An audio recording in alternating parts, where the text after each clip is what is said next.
Chapter 1. In the royal palace of Grand Xia, the resplendent palaces shone brightly under the blazing sun. The white marble steps led to the heavens, and the extravagant palace buildings were built one after another, so luxurious that it was impossible to count them all. The Xia dynasty had reached the pinnacle of a dynasty. However, in the eyes of those who were observant, this was an omen of the collapse of the great edifice. Great Xia was too strong. These 1,000 years were Great Xia's 1,000 years. They were invincible in the divine prefecture. In the vast land of the divine prefecture, there were more than 100 dynasties, but Great Xia was the only one that stood for 1,000 years. It was an irreversible rule that extreme prosperity leads to decline. The invincible Great Xia could not stay invincible forever. In the past 100 years there were signs of decline. There were no wise emperors, and there were no virtuous officials. In addition, the Mongol court in the north was getting stronger day by day, and the Eternal Night sect, which had been silent for 1,000 years, had reappeared. The future of Great Xia was not as bright as it seemed today. The emperor of Great Xia was not very open-minded. Compared to the emperors who had expanded the territory of Great Xia in the past, he was much worse. Fortunately, the foundation of Great Xia was strong enough, and the current emperor was not completely useless. Although he did not make great contributions, he did not make any major mistake. The cavalry of the Mongol court in the north had crossed the border of Beijiang Plain several times, ignoring the dignity of Great Xia. The debate between those who wanted war and those who wanted peace became more and more intense. The emperor of Great Xia was getting older, and his mind was becoming more and more indecisive. His attitude towards the Mongol court had always been ambiguous, neither war nor peace. However, compared to the Mongol court in the north, the revival of the Eternal Night sect was more of a headache for the emperor of Great Xia. The Eternal Night sect had a long history that could not be traced. It was a power that the dynasties of the Central Plains feared. When the ancestors of Great Xia were in their prime, they suppressed the Eternal Night sect and almost destroyed it. However, after 1,000 years of silence and recovery, the return of the Eternal Night sect was an unavoidable disaster.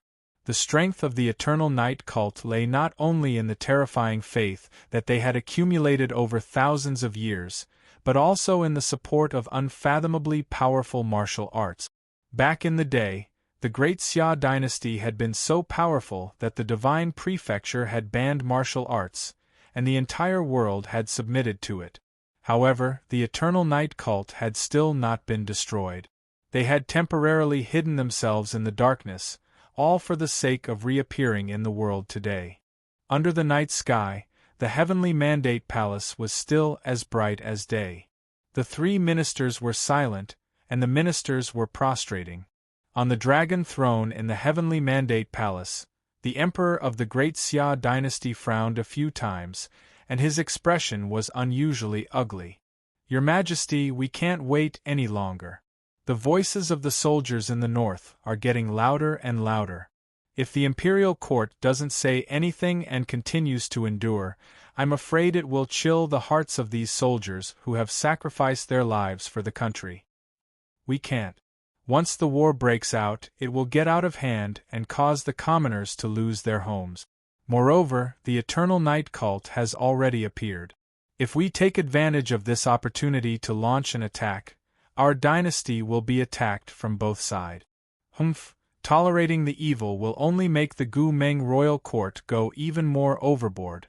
The sons of the Celestial Empire are brave and skilled in battle. How can we allow others to bully us just because of some Eternal Night cult?" The debate in the hall was abnormally intense. None of them were willing to take a step back. Only the 3 dukes remained silent, not saying a word. The 3 dukes rarely discussed politics since the founding of the Great Xia dynasty. It wasn't that they couldn't, but that they didn't want to. As long as it wasn't a last resort, the 3 dukes wouldn't speak. This was a consensus. Therefore, no matter how intense the debate in the hall was, no one would ask the 3 dukes to make a decision.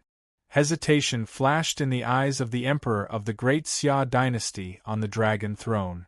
It was not easy to decide whether to send troops or not. Whoosh!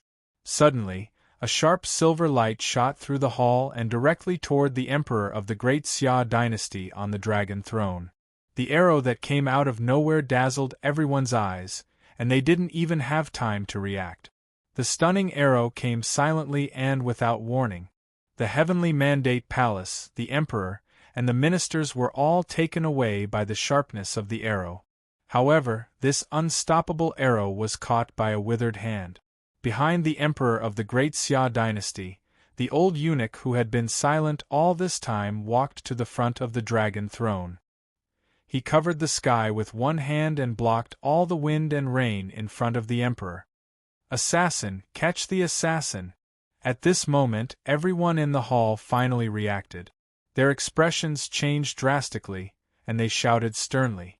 The head of the ministers, the three dukes who had been silent all this time, also stood up and looked coldly in the direction where the arrow came from. It was really a huge responsibility. This was the first time in thousands of years that someone had entered the palace to assassinate, and it was right in front of them. On the dragon throne, the emperor of the great Xia dynasty stood up angrily. His expression was livid, and he spat out two words fiercely: "Investigate." Yes.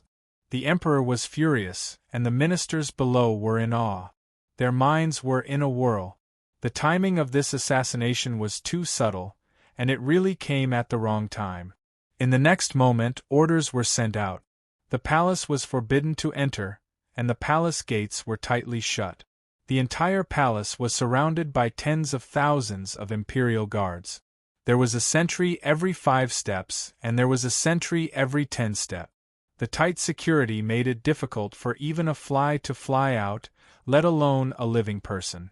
What happened? In the palace, Ning Chen looked out of the window at groups of imperial guards passing by. He was very puzzled, but when he thought of the fate that would follow, he lost interest. Not far away, several youths who were about the same age as Ning Chen were also in low spirit. They were all children from poor families and had no choice but to take this step. "Sigh, what should I do?" Ning Chen rested his chin on his right hand and pondered quietly. He would rather die than become a eunuch. Although it was said that he should take things as they came, from a strong and outstanding young man to a disabled but strong-willed eunuch, the difference was too big. Worry, Ning Chen sighed softly. He wanted to escape, but when he saw the groups of imperial guards passing by from time to time, he immediately dispelled the idea of seeking death. He did not want to be chopped into meat paste. It was said that in this era there were death by 1,000 cuts, dismemberment by 5 horses, skinning and pulling out tendons, burying alive and carting. Sigh, he did not want to think about it anymore. Once I enter the palace, it is as deep as the sea. From then on, I will be surrounded by passers-by. The soft sigh attracted many disdainful gazes. Ning Chen raised his head and smiled shyly. He had almost forgotten that everyone was in a bad mood. The clanging of armor on the imperial guards became louder and louder, indicating that more imperial guards were being mobilized from the palace.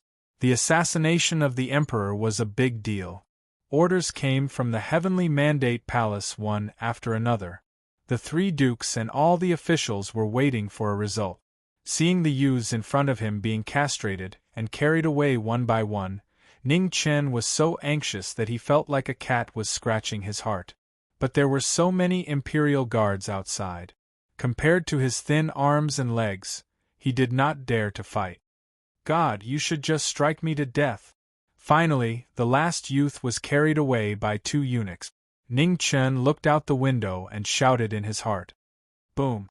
Suddenly, the dark night sky above the imperial palace suddenly lit up. A dazzling bolt of lightning streaked across the 9 heavens, followed by the rumbling of thunder. The sudden earth-shattering sound startled everyone. Ning Chen was also shocked by the sound of thunder. God, I was just saying. Don't take it seriously. Boom! There was another loud rumble of thunder, followed by a torrential downpour. The torches used by the Imperial Guards to light the room were immediately extinguished by the rain. In this short moment, a black shadow flashed into the room from a corner not far away. The light of a sword flashed. The old eunuch who was cleaning the knife in his hand was immediately stunned and fell to the ground. Only Ning Chen, who had been bored and in a daze, was left in the large cleaning room. The black-clothed assassin wanted to kill him, but he was injured by a hidden master in the Imperial Guards when he was escaping. In a situation where his skills were limited, he could only kill the eunuch closest to him. As for Ning Chen, if he wanted to shout, he would not be able to stop him immediately. "I can get you out of here," Ning Chen blurted out as they stared at each other. The sudden words stunned the black-clothed assassin. Seeing that the assassin was in a daze, Ning Chen hurriedly continued in order not to die. "There are Imperial Guards outside, so it's impossible for you to escape. Furthermore, the Imperial Guards will soon find this place, so it's impossible for you to hide. Either way, you will die." After saying all this in one breath, Ning Chen almost choked himself to death.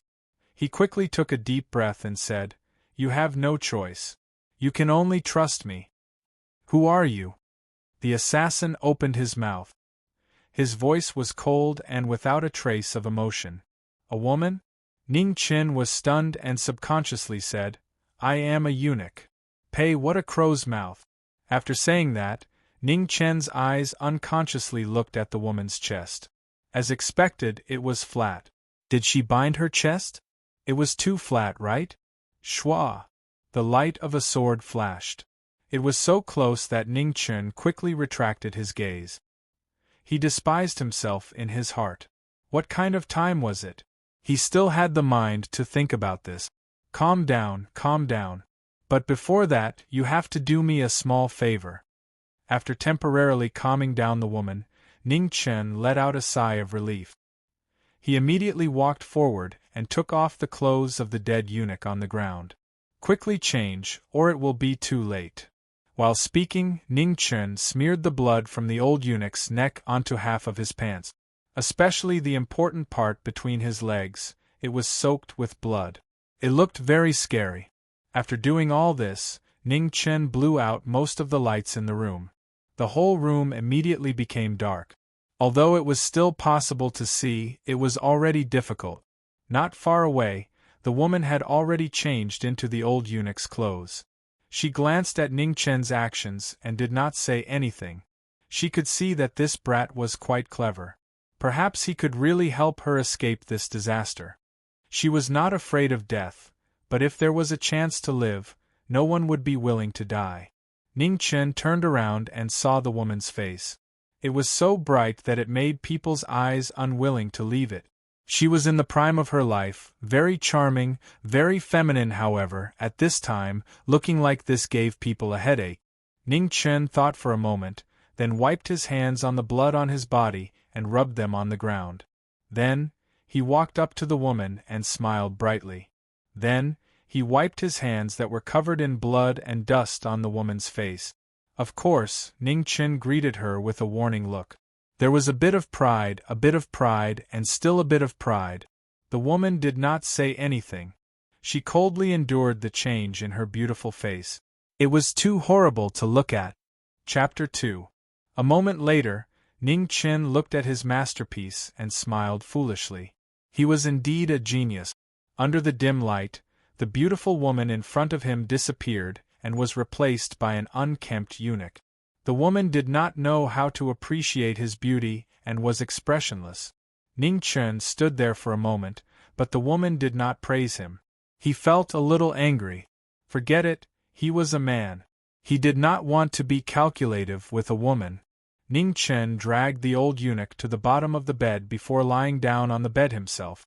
Then, he stared at the woman and instructed worriedly, "When the Imperial Guards come later, you must slash them down.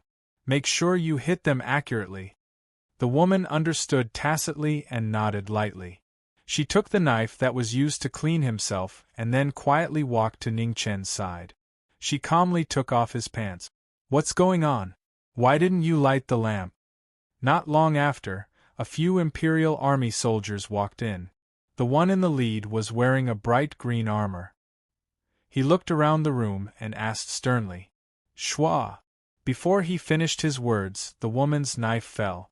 Blood splattered all over the woman's face. The bright red blood flowed down the woman's cheeks, making her dirty face look even more blurred.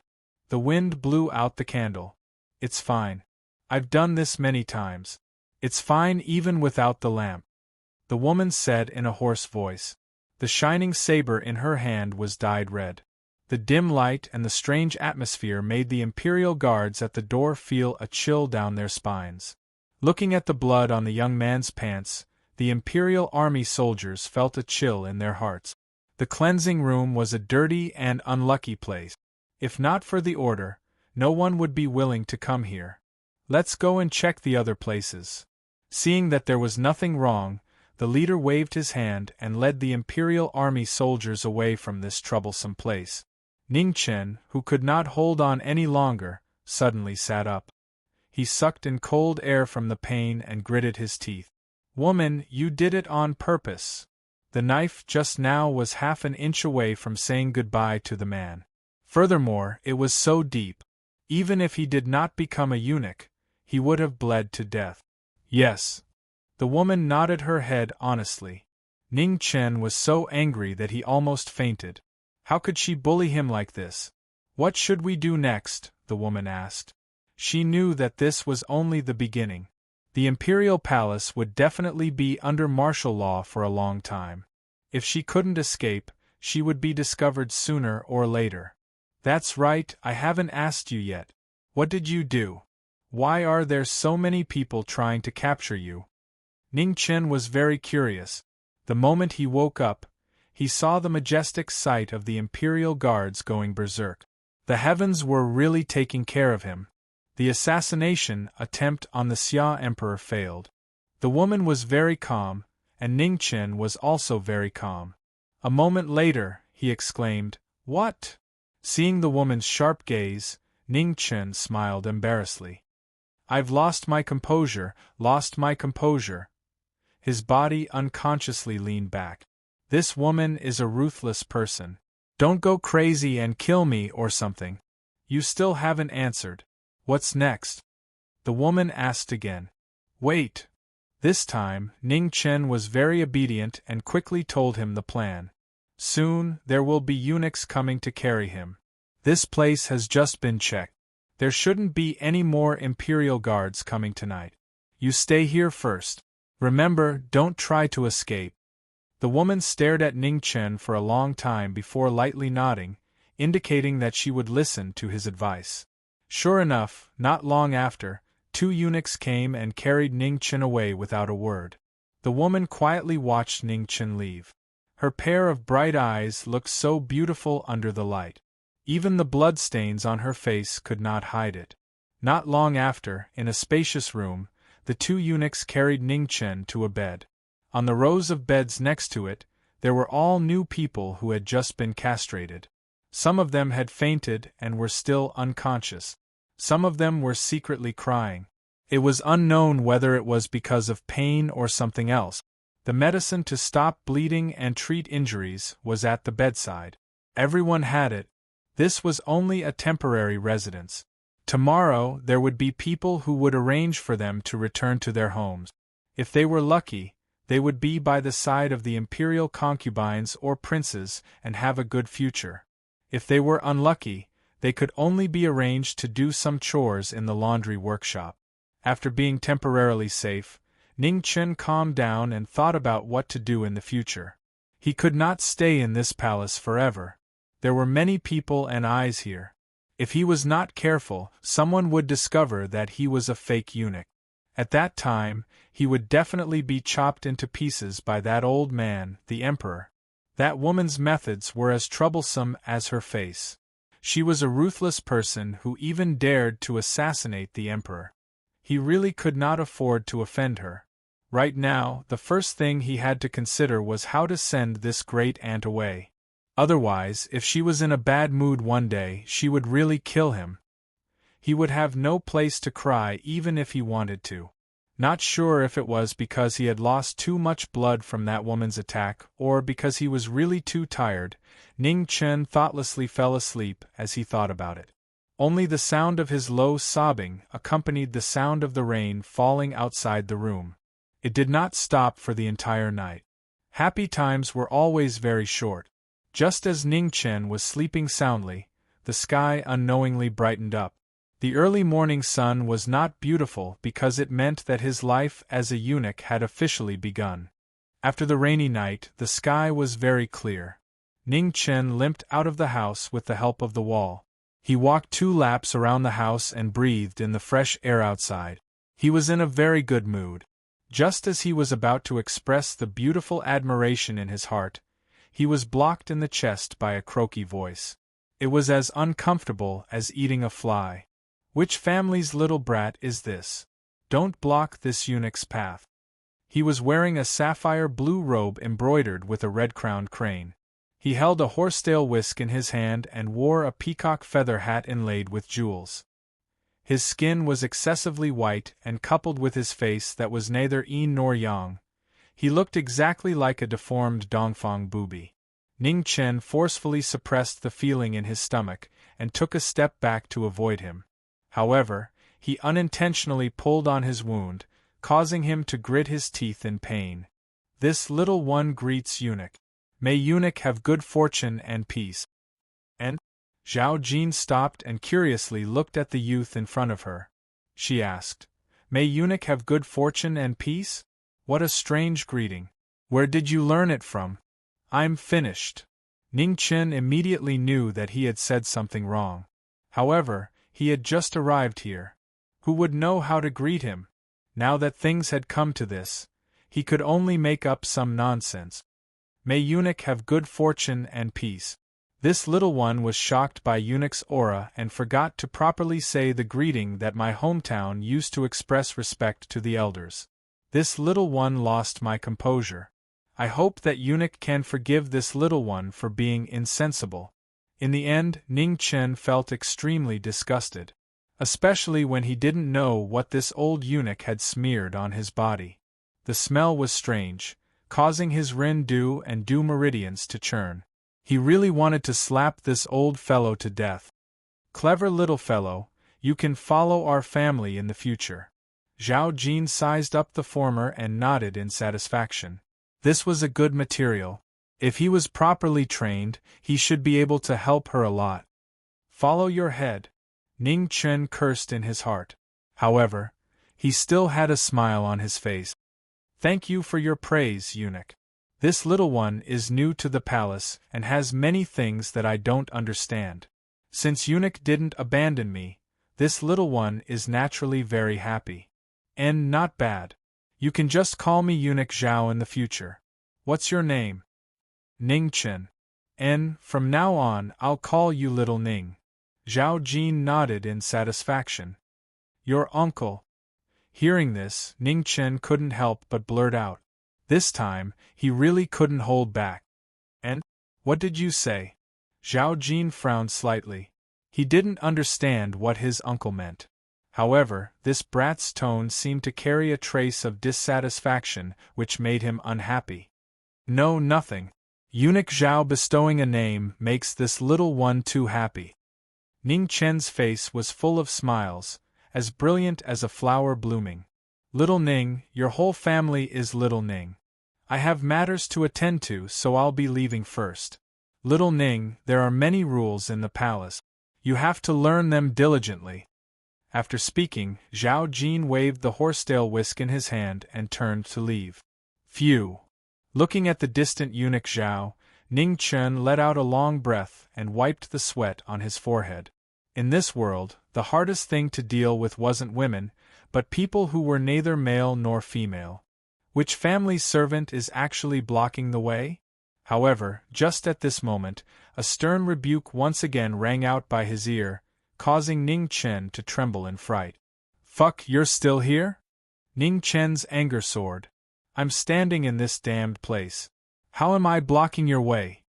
He was about to flip out on the spot, but when he saw the imperial canopy embroidered with a phoenix pattern, His anger was immediately extinguished by a bucket of cold water. "Oh my God, who is this?" Surrounded by 4 beautiful palace maids, 2 at the front and 2 at the back, a woman with an incomparably beautiful face walked over. Her hair was tied up in a phoenix bun, and her hair was lightly swept. Her eyes were filled with spring, and her skin was as smooth as jade. She was 70% beautiful and 30% seductive. It was hard for people to shift their gaze away from her. Ning Chen didn't recognize this woman, but even if he hadn't eaten pork, he had seen pigs run. In the palace, people like her could be counted with one's fingers. Moreover, this woman wasn't to be trifled with. He would have to run away sooner or later, so it was better to be low-key. Taking a step back, then another step back, Ning Chen bowed his body and lowered his head. He muttered, "I'm just a passerby. You can't see me." When the little eunuch in the lead saw Ning Chen move aside, he lightly snorted and didn't say anything else. As a servant, he didn't dare to appear too overbearing in front of his master. "Wait a moment." After taking 2 steps, Wang Yunshang suddenly stopped. She glanced at Ning Chen and said, "Why aren't you kneeling?" At this time, the 4 palace maids and the little eunuch finally reacted. From a moment ago until now, this unfamiliar fellow had never knelt. If Wang Yunshang hadn't spoken, they wouldn't have reacted at all. "This little one is new to the palace and doesn't know the rules. Please forgive me, Your Highness." Knowing that he couldn't get away with it, Ning Chen softly sighed and respectfully said, "Now you know?" "I know." "Then why aren't you kneeling?" "I'm a newly purified person, so I can't do as I please." Wang Yunshang wasn't willing to let go, and Ning Chen also wasn't willing to kneel. After a moment of deadlock, Wang Yunshang's lips curled up, and her intimidating eyes carefully examined the youth in front of her. "So it's like that. Then forget it." "Many thanks, Your Highness." Ning Chen let out a sigh of relief. He lowered his head to hide the arrogance in his eyes, and his tone was as respectful as ever. Chapter 3. After Imperial concubine Wan left, Ning Chen raised his head and narrowed his eyes. She was the scariest person he had ever met since he entered the palace. Not only was she a woman of status, but she also had the ability to conceal her emotions. This woman was no ordinary person. There were dangers everywhere in the palace. If one was not careful, they would be drawn into an unknown whirlpool. Ning Chen felt that his future was bleak. Unfortunately, the palace was now under lockdown and it was impossible for him to escape. "I wonder how that woman is doing. Did she listen to me and not run around?" Bored, Ning Chen continued to walk around with his hands on the wall. On the way, he met 1 or 2 youths who were as bored as he was. He grinned and greeted them cordially. Reality proved that the medicine from the palace was not ordinary. It was much more effective than the dog skin plasters from the future. Ning Chen was still worried. The woman seemed to be injured and could not show her face. Even if she hid in the cleansing room, she could still be discovered. The cleansing room was located in the most remote part of the palace. Very few guards passed by it, but it did not mean that one could enter and leave as they pleased. The palace had always been lax on the inside and tight on the outside. Once one left a place that seemed empty, one would find countless imperial guards guarding it. Ning Chen did not doubt that if someone dared to sneak out at this time, they would be chopped up and fed to the dogs by the imperial guard. Ning Chen did not dare to go back to the cleansing room to search. These few days were a sensitive period. That stupid woman had entered the palace to assassinate the emperor of the Xia dynasty. She had created a huge mess. If he was suspected of anything, he would be in trouble. As the saying goes, happiness is an itch that can be scratched. Unhappiness is an itch that cannot be scratched. At this moment, Ning Chen felt that he was very unhappy. His heart was itching and he wanted to go to the cleansing room to take a look, but he could not. "I'll go take a look from the front and the back. I'll go back to sleep if I'm standing." Ning Chen took out a copper coin from his body and chanted. With a flick of his hand, The copper coin flew high into the air and drew a beautiful parabola in the air. Soon after, it fell to the ground with a tinkling sound and rolled forward. Seeing that the copper coin was about to fly away, Ning Chen was anxious. This was the only thing he had. If someone asked Ning Chen at this time whether money or life was the most important thing in life, Ning Chen believed that he would say money without hesitation. Sure enough, in his anxiety, Ning Chen didn't even care about the injuries between his legs, and ran after the copper coins step by step while baring his teeth. As the saying goes, blessings do not come in pairs, and misfortunes do not come singly. As the saying goes, if a person is unlucky, even drinking cold water will get stuck in his teeth. As the saying goes, if you don't seek death, you won't die. Ning Chen was the type of person who would seek death by stuffing his teeth. He only cared about asking for money and didn't even look at where he was going. He bumped headfirst into a warm and fragrant embrace, and only then did he realize that things weren't going well. He hurriedly raised his head and saw a beautiful woman dressed in a luxurious phoenix robe. She was about 30 years old and had a gentle smile in her eyes which made Ning Chen's heart flutter. Which family's servant is so daring to startle the Empress's phoenix body? Even if you have 10 heads, they won't be enough to chop off. I'm sorry. In a panic, Ning Chen hurriedly took 2 steps back and repeatedly apologized. But as soon as he opened his mouth, he wished he could slap himself for saying the wrong thing again. Apologizing to the Empress, he was really stupid. It was all that stupid woman's fault. After staying with a stupid person for so long, his brain wasn't as bright as before. How dare you? The face of the eunuch steward beside the Empress turned cold. He didn't know the rules at all. Why are you panicking so much? Zhang Sun Wuyo extended his hand and stopped the old eunuch from denouncing him. He smiled at the dignified youth in front of him and asked gently. Hearing Zhang Suan's question, Ning Chen subconsciously looked at the copper coins that had stopped rolling on the ground. He was so regretful that he wanted to bang his head against the copper coins and die. The ancient people said to value money more than life. Was it because of him? Zhang Sun Wuyo followed Ning Chen's gaze and looked at the copper coins on the ground, then bent down to pick them up. Ning Chen looked at the copper coins being picked up by Zhang Sun Wuyo. He wanted to ask for it, but he didn't dare. In his confusion, he even forgot about offending the Empress. Actually, Ning Chen couldn't be blamed.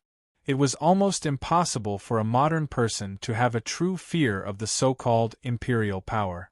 Even though Ning Chen had constantly reminded himself to pay attention to his identity, he still threw aside the reverence that he had purposely shown for a moment. Zhang Sun Wuyo carefully looked at the copper coins in her hand and didn't find anything special about them. When she saw the youth's conflicted expression of wanting but not daring to ask for it, she couldn't help but laugh. How many years had it been since she met such an interesting little fellow? Be careful. The palace isn't like the outside. Remember to follow the rules. Zhang Sun Wuyo kindly reminded him, then continued to walk forward with light steps. My copper coins. Ning Chen looked on helplessly as the copper coins once again disappeared into the distance. His raised hand weakly put it down. The dignified Empress of Xia actually dared to take the money of a little eunuch like me. Nyang, he's still staring at you. Beside Zhang Sun Wuyo, a beautiful palace maid softly reminded her. He's probably still thinking about his copper coin.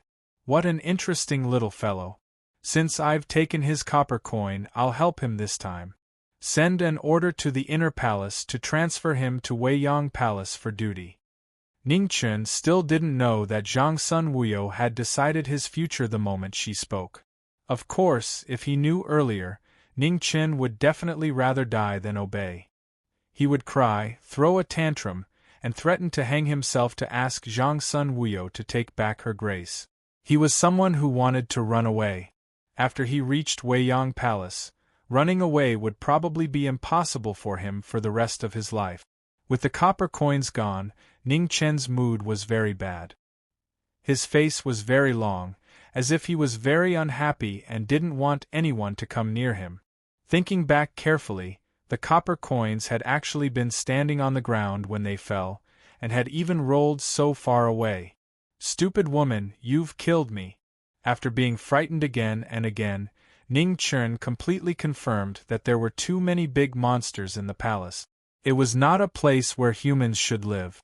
Running away was the only way out. The assassination of Emperor Xia was a big event that shocked the world. The palace was the center of the storm. In just 2 short meetings, the world situation was revealed. An imperial concubine in the prime of her life, and an empress who was the mother of the world. The 2 most noble women in the world walked out of the harem. It was definitely not as simple as just for show. Although Ning Chen's face was calm, his heart was in turmoil. Now, the palace was the most dangerous place. It was so for that woman, and also for him. The imperial concubine and the empress. One was sharp and dazzling, the other was reserved and gentle. After a simple meeting, Ning Chen had a rough impression in his heart. They were both beautiful faces, but they had completely different styles. But without a doubt, the 2 were not simple people. As an imperial concubine, she was not suppressed by the empress. This showed how sharp the imperial concubine was. And what Ning Chen couldn't see through was the empress. Standing on top of such a powerful imperial concubine, she could still stand for a long time. She was really extraordinary. The imperial concubine's sharpness came from inside out, and the empress' gentleness was not faked. Now that the sharp collision could be temporarily balanced, Ning Chen could no longer guess the turmoil in it. Thinking carefully, Ning Chen realized that after he came to this strange world, the only people he could talk to were either women or people who were neither men nor women. Moreover, none of them were easy to deal with. If he was not careful, he would get himself into trouble. He couldn't go to the cleansing room. Otherwise, he wouldn't necessarily meet anyone. Before he had the chance to run away, it was better to be honest. Ning Chen limped back to the dormitory. Looking at the group of youths with red lips and white teeth, he was in a bad mood. He covered his head and fell asleep. Perhaps it was because he had lost too much blood from that woman's slash, and he hadn't recovered from last night. Ning Chen slept until the sky turned dark and then dawn. Early the next morning, the door opened. People from each palace came to pick people up. After recuperating for nearly 2 days, most of the youths could barely get out of bed and walk 2-step. Those who recovered quickly didn't need anyone's help. After following the people from each palace, they began their life as eunuch.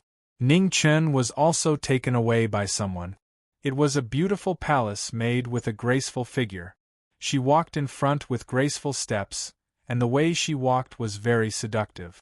Unfortunately, Ning Chen's bad mouth always sounded at the wrong time. "Big sister, walk slower." The palace maid's name was Qing Ning. After hearing Ning Chen's words, her beautiful face was instantly filled with black lines. She wanted to kick this brat to death. "Big sister, where are we going?" "Big sister, my injuries haven't healed yet. Walk slower." "Big sister, how far is it?"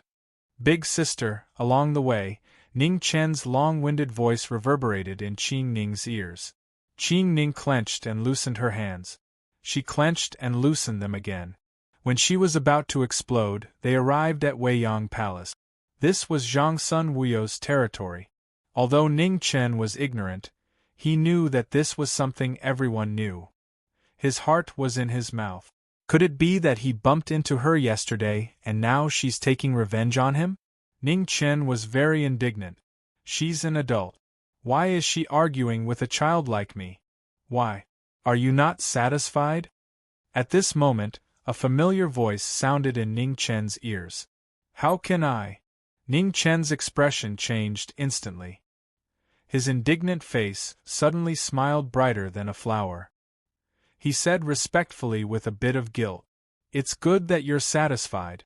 You can be on duty at Weiyang Palace from now on. There are fewer rules here. I think it's most suitable for you." Zhang Sunwuyo didn't care about Ning Chen's messy etiquette. Her beautiful and gentle face always had a gentle smile. She looked very approachable. Qing Ning has been with me since young. She knows everything about Weiyang Palace. If there's anything you don't understand, just ask Qing Ning. Alright, I still have things to do. I'll take my leave first. After saying that, Zhang Sunwuyo and the two palace maids left. Only Qing Ning and Ning Chen were left standing there, staring at each other. Once Zhang Sunwuyo left, Ning Chen felt uncomfortable all over. Qing Ning, on the other hand, felt refreshed all over.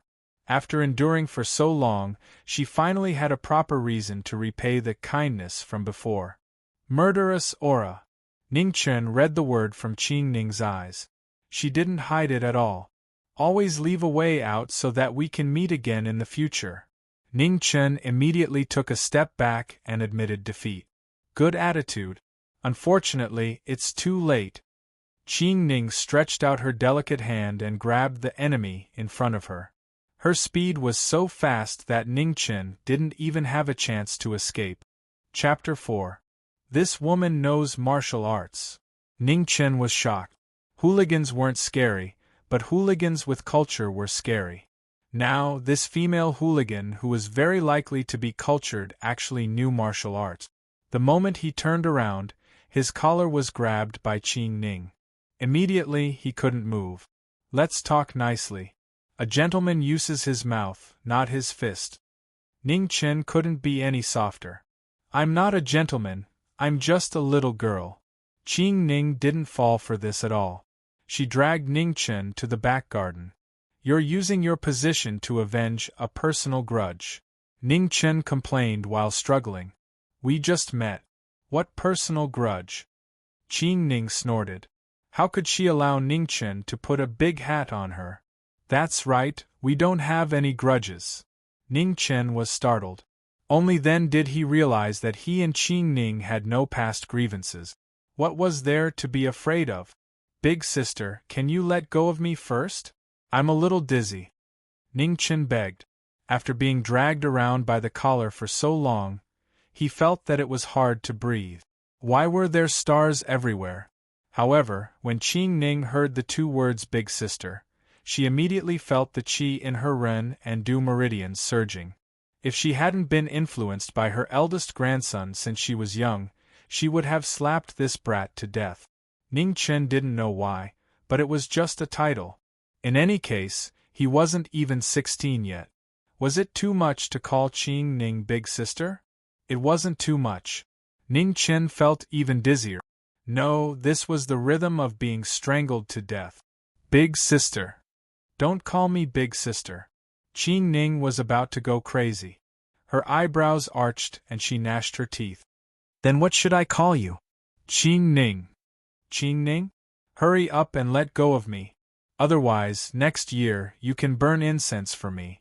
Qing Ning turned around and saw Ning Chen's red face. She was startled and immediately let go of him. Cough cough. Ning Chen violently coughed twice and then took a few deep breaths. Not long after, the dizziness disappeared and he finally felt that the world was beautiful again. Ning Chen wasn't an idiot. At this time, he also realized what was wrong. Just a title almost took his life. Women really were unreasonable creatures. Sister Qing Ning. Of course, men were also shameless creatures, especially Ning Chen. One moment he was being strangled to death by Qing Ning, and the next moment, he was trying to build a relationship with her with a fawning smile. As the saying goes, one does not hit a smiling person. Although Qing Ning did not want to forgive Ning Chen, she had no reason to do so. She could only suppress the raging fire in her stomach for the time being. Recuperate for 2 days first. When you've recovered, I'll arrange things for you. Qing Ning hesitated for a moment before she reminded him. The palace hasn't been very peaceful recently. Don't run around. Thank you, Sister Qing Ning, for your concern. Ning Chen grinned, his smile as bright as it could get. This great aunt looked fierce, but she was actually very kind. From now on, Qing Ning was a good person while the imperial consort was a bad person. The empress could not afford to offend her. From now on, she would curry favor with Qing Ning, avoid the empress, and run away whenever she saw the imperial consort. Ning Chen's room was near the back garden of Wei Yang Palace. It was far from the empress' bedroom. Wei Yang Palace had the least number of palace maids and eunuchs among the imperial consorts. Zhang Sun did not like noise, and Qing Ning did not like it either. Therefore, Ning Chen's luck was still very good. Because of 1 copper coin, he met Zhang Sun. In this palace where undercurrents were surging, he temporarily had a peaceful night. Ning Chen returned to his room. Through the window, he looked at the sky outside. He did not move, did not speak, and did not speak. Only when he calmed down did he realize that the sky outside was really different from his hometown. The boundless world of mortals was just a big dream. What are you thinking about? Unknowingly, a beautiful figure appeared behind him. Ning Chen came back to his senses. Only then did he realize that the sky outside was already dark. When did you come? Ning Chen was surprised and asked. I've been here for a long time. You just didn't realize it. Mu Qingxue replied. Is that so? I was too careless. Ning Chen smiled self-deprecatingly. A flash of sadness appeared in his eyes. Since he was already here, why would he act like a scholar and feel sorry for himself? That would only increase his sadness. I still don't know your name. Ning Chen calmed himself down and a smile appeared on his face again. Mu Qingxue. Black silk in the morning, snow in the evening. What a sad name. Ning Chen sighed softly. It's just a name. What about you? Mu Qingxue asked back. Ning Chen. The two of them were silent. They were two people who should not have known each other, but because of a strange fate they met. Other than their names, there was nothing else they should know. Why did you assassinate the Xia Emperor? After an unknown amount of time, Ning Chen was the first to break the silence. Mu Qingxue did not immediately answer. Instead, he walked to the window and looked at the moon outside. After a long time, he softly said 2 words. Return a favor. Everyone says that the hardest thing to return in life is love. So it is true. Ning Chen did not continue to ask. There were deep and shallow relationships between people. Although he and Mu Qingxue had gone through trials and tribulations together, that was the end of their friendship. You saved me. Mu Qingxue owes you a favor. Mu Qingxue looked at the sky and asked himself when he would be able to return this favor. When would he be able to stop being bound by it? You also helped me. We don't owe each other anything. As if he could see through Mu Qingxue's weary heart, Ning Chen did not want to bind a woman like her. The shackles of love were too heavy. Mu Qingxue softly laughed. Her laughter was like a beautiful peony blooming in the night. It was so beautiful that it made people's hearts tremble. Ning Chen glanced at the woman beside him.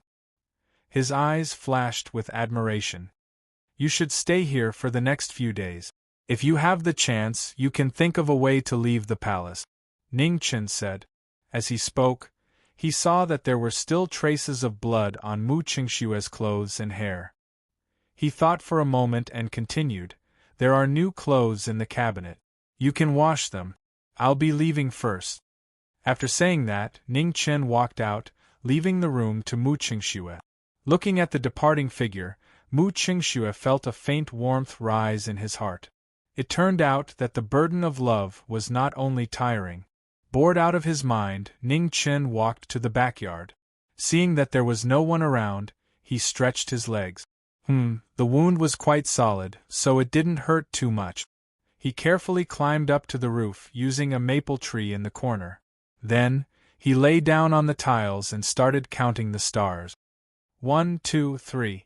125, 120, 127, 1197, 1198, 1199. Ning Chen was counting energetically. What he did not know was that in the room below him, Qing Ning was gritting her teeth and clenching her fists so tightly that cracking sounds could be heard. Qing Ning practiced martial arts and was very sensitive to the movements around her. When Ning Chen was about to climb the wall, she had already noticed it. However, she was curious about what he was going to do, so she did not stop him. When she found out that he was only counting the stars, she let him be. Who would have thought that this guy was addicted to counting? He had already counted more than 1,100 stars. It was as if he could not finish counting. Qing Ning angrily put on her clothes and walked to the front of the room. She stomped her feet and flew up to the roof. She angrily looked at the culprit who disturbed her sleep. The sudden appearance of the figure in front of him startled Ning Chen. When he saw that it was Qing Ning, he breathed a sigh of relief and smiled. "Sister Qing Ning, you can't sleep, so you came up to look at the stars?" Ning Chen did not know that the room below him belonged to Qing Ning. He thought that it was a coincidence and did not think of anything else. "Are you comfortable lying down?" Qing Ning gritted her teeth and asked. Her beautiful eyes flashed with a dangerous light in the night sky. She had the urge to throw Ning Chen down. "It's okay. It's just a little cold." Ning Chen did not hear the dangerous message in Qing Ning's words and answered honestly. "Do you need me to get you some clothes to cushion your body?" Hearing Ning Chen's shameless answer, Qing Ning's anger exploded again. She opened her red lips and said in a low voice, "No need, While speaking, Ning Chen felt that the atmosphere was not right. He looked at Qing Ning and his heart skipped a beat. Not good, killing intent. "Sister Qing Ning, please sit." Ning Chen stood up and helped Qing Ning sit down with a smile on his face. "Sister Qing Ning, you must be tired. Do you want me to help you massage your legs?" "No need." "Massage your back?" "No need." "Massage your shoulders?" "No need." Seeing that Qing Ning was stubborn, Ning Chen's sense of danger grew stronger. He carefully asked, "Sister Qing Ning, it's so late. Why are you still awake?" "Wait a minute." Ning Chen suddenly realized that Qing Ning's clothes were different from the ones she was wearing during the day. It was obvious that she had just changed. When he thought of the room he was in, Ning Chen wanted to slap himself. If you don't seek death, you won't die. When you're unlucky, you can't even drink cold water. This was obviously Qing Ning's territory. He had been here for so long, but he had not thought of this problem. Qing Ning repeatedly told herself to endure. She realized that Ning Chen was not an ordinary person. In less than a day, he had already provoked her to the point of wanting to kill someone. Just as Qing Ning was about to criticize him, she heard Ning Chen's exclamation. She subconsciously followed his gaze. In the bustling starry sky, a blood-red star was shining with a terrifying light. Not far away there was a dim red star. If one did not pay attention, it would be easy to overlook it. "What's wrong?" Qing Ning did not understand and asked. "That blood-red star is called Constellation 2, and the dim star beside it is called Mars, which is what you call Mars. These two stars only meet once every 15 years, and it's very rare. If I'm not wrong, these two stars will meet in at most 2 days." Ning Chen sighed inwardly. He never thought that he would be able to see the legendary Mars guarding the heart here. His luck was really quite good. Only then did Qing Ning notice the dim red star. She immediately grabbed Ning Chen's arm and asked anxiously, "Is what you said true?" Ning Chen grimaced in pain from Qing Ning's grip. "Sister Qing Ning, it hurts." Qing Ning realized that she had lost her composure and quickly let go of Ning Chen. However, she still refused to give up and asked, "Hurry up and answer me. Is what you said true? Will these two stars really meet?" Gently rubbing his arm, Ning Chen nodded with certainty. "Yes, it's very likely. Moreover, it's very likely that it will happen tomorrow." "Oh no!" Qing Ning's expression changed drastically. She stood up and stomped her feet, hurrying towards Zhang Xuan's residence. "Strange." Ning Chen shook his head in confusion. He stood up and patted the dirt off his butt before swaggering back to sleep. Chapter 5. In Weiyang Palace, Zhang Sun, who had just taken off her clothes to sleep, was woken up by a series of urgent knocks on the door. In the entire Weiyang Palace, only Qing Ning could come here without prior notice. Zhang Sun knew Qing Ning's personality. If there wasn't anything important, she wouldn't be in such a hurry to ignore the rules. Come in. Zhang Sun got up and put on her clothes. Zhang Sun was still beautiful after taking off her makeup. She was less noble and more gentle. Although she was over 30 years old, time hadn't left too many hardships on this beautiful woman. Instead, it made Zhang Sun, who had 30 years of experience, appear even more beautiful. Your Highness, something happened. Qing Ning pushed open the door and rushed in. She looked at Zhang Sun on the bed. Don't be in such a rush. Tell me slowly. Zhang Sun had experienced many things in her life, and her bearing naturally couldn't be compared to Qing Ning's. Your Highness, come and look. Qing Ning pushed open the window and helped Zhang Sun to the window. She then pointed at a bright blood-colored star in the southern sky. The Heart Imperial Star? What's wrong? Zhang Sun didn't understand. Look, isn't there a red star next to it? Qing Ning pointed again. Mars guarding the heart? No, those two stars haven't met yet, and Mars guarding the heart is so dim. Zhang Sun was startled at first, but then she shook her head. Mars guarding the heart was a contrast between the two stars. Right now, only Mars guarding the heart was bright. Although the two stars were very close, they hadn't met yet. Your Highness, they'll meet tomorrow. Qing Ning became even more worried when she saw Zhang Sun's disbelief. Oh! Zhang Sun sensed that something was wrong. Qing Ning didn't understand the stars and wouldn't pay attention to such things. What was going on today? Who told you? A dangerous light flashed in Zhang Sun's eyes. Qing Ning didn't understand, but if someone was intentionally guiding her, then it was a different matter. Sensing the coldness in Zhang Sun's words, Qing Ning was startled, but she had no choice but to answer. It was Ning Chen. That little fellow? Zhang Sun was startled. She had thought that the person from the Western Palace had intentionally sent someone to mislead Qing Ning. Now, it seemed that wasn't the case. Qing Ning told Zhang Sun everything Ning Chen had said tonight, including their meeting. She didn't leave out any details. At the beginning, when Zhang Sun heard Ning Chen climb the roof and count the stars, he couldn't help but laugh. However, when he heard the latter part, his expression gradually became serious. The Heart constellation was the Emperor's star, while Mars was the Calamity constellation. When the two met, it meant that calamity was about to descend. Bring Ning Chen here immediately, Zhang Sun ordered decisively. Inside the room, Ning Chen had just returned. He glanced at Mu Qingxue, who had washed himself clean. After taking a good rest, he hummed a little tune and went back to his bed to sleep. As for Mu Qingxue, such a big room was all hers. Clang, clang, clang.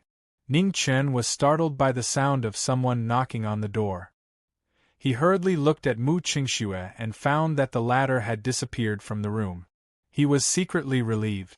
I've done a lot of bad things recently, and I'm always scared. Ning Chen patted his head in frustration, then walked to the door and saw Qing Ning standing there. Just as he was about to speak, he was dragged out. At this moment, Ning Chen finally understood what it meant to walk as fast as flying.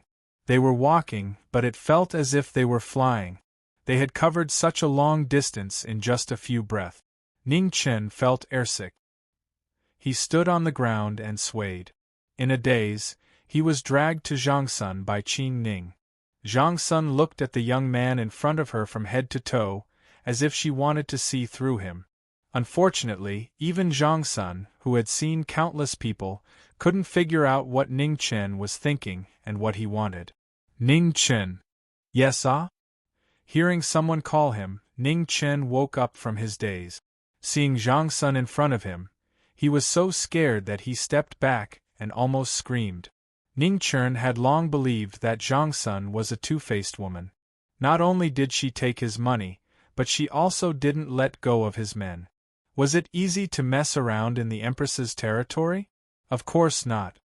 You're afraid of me, Zhang Sun said strangely. Was her reputation so bad that people were so scared of her? Would Ning Chen tell the truth? Would he tell the truth? Of course not, unless he didn't want to mess around. Everyone knows that your highness is virtuous and virtuous. It's just that I was pulled too hard by Sister Qingning, and my legs are a little numb. Ning Chen didn't forget to complain about Qingning as he flattered her, saying that she always bullied him. So what if you have martial arts?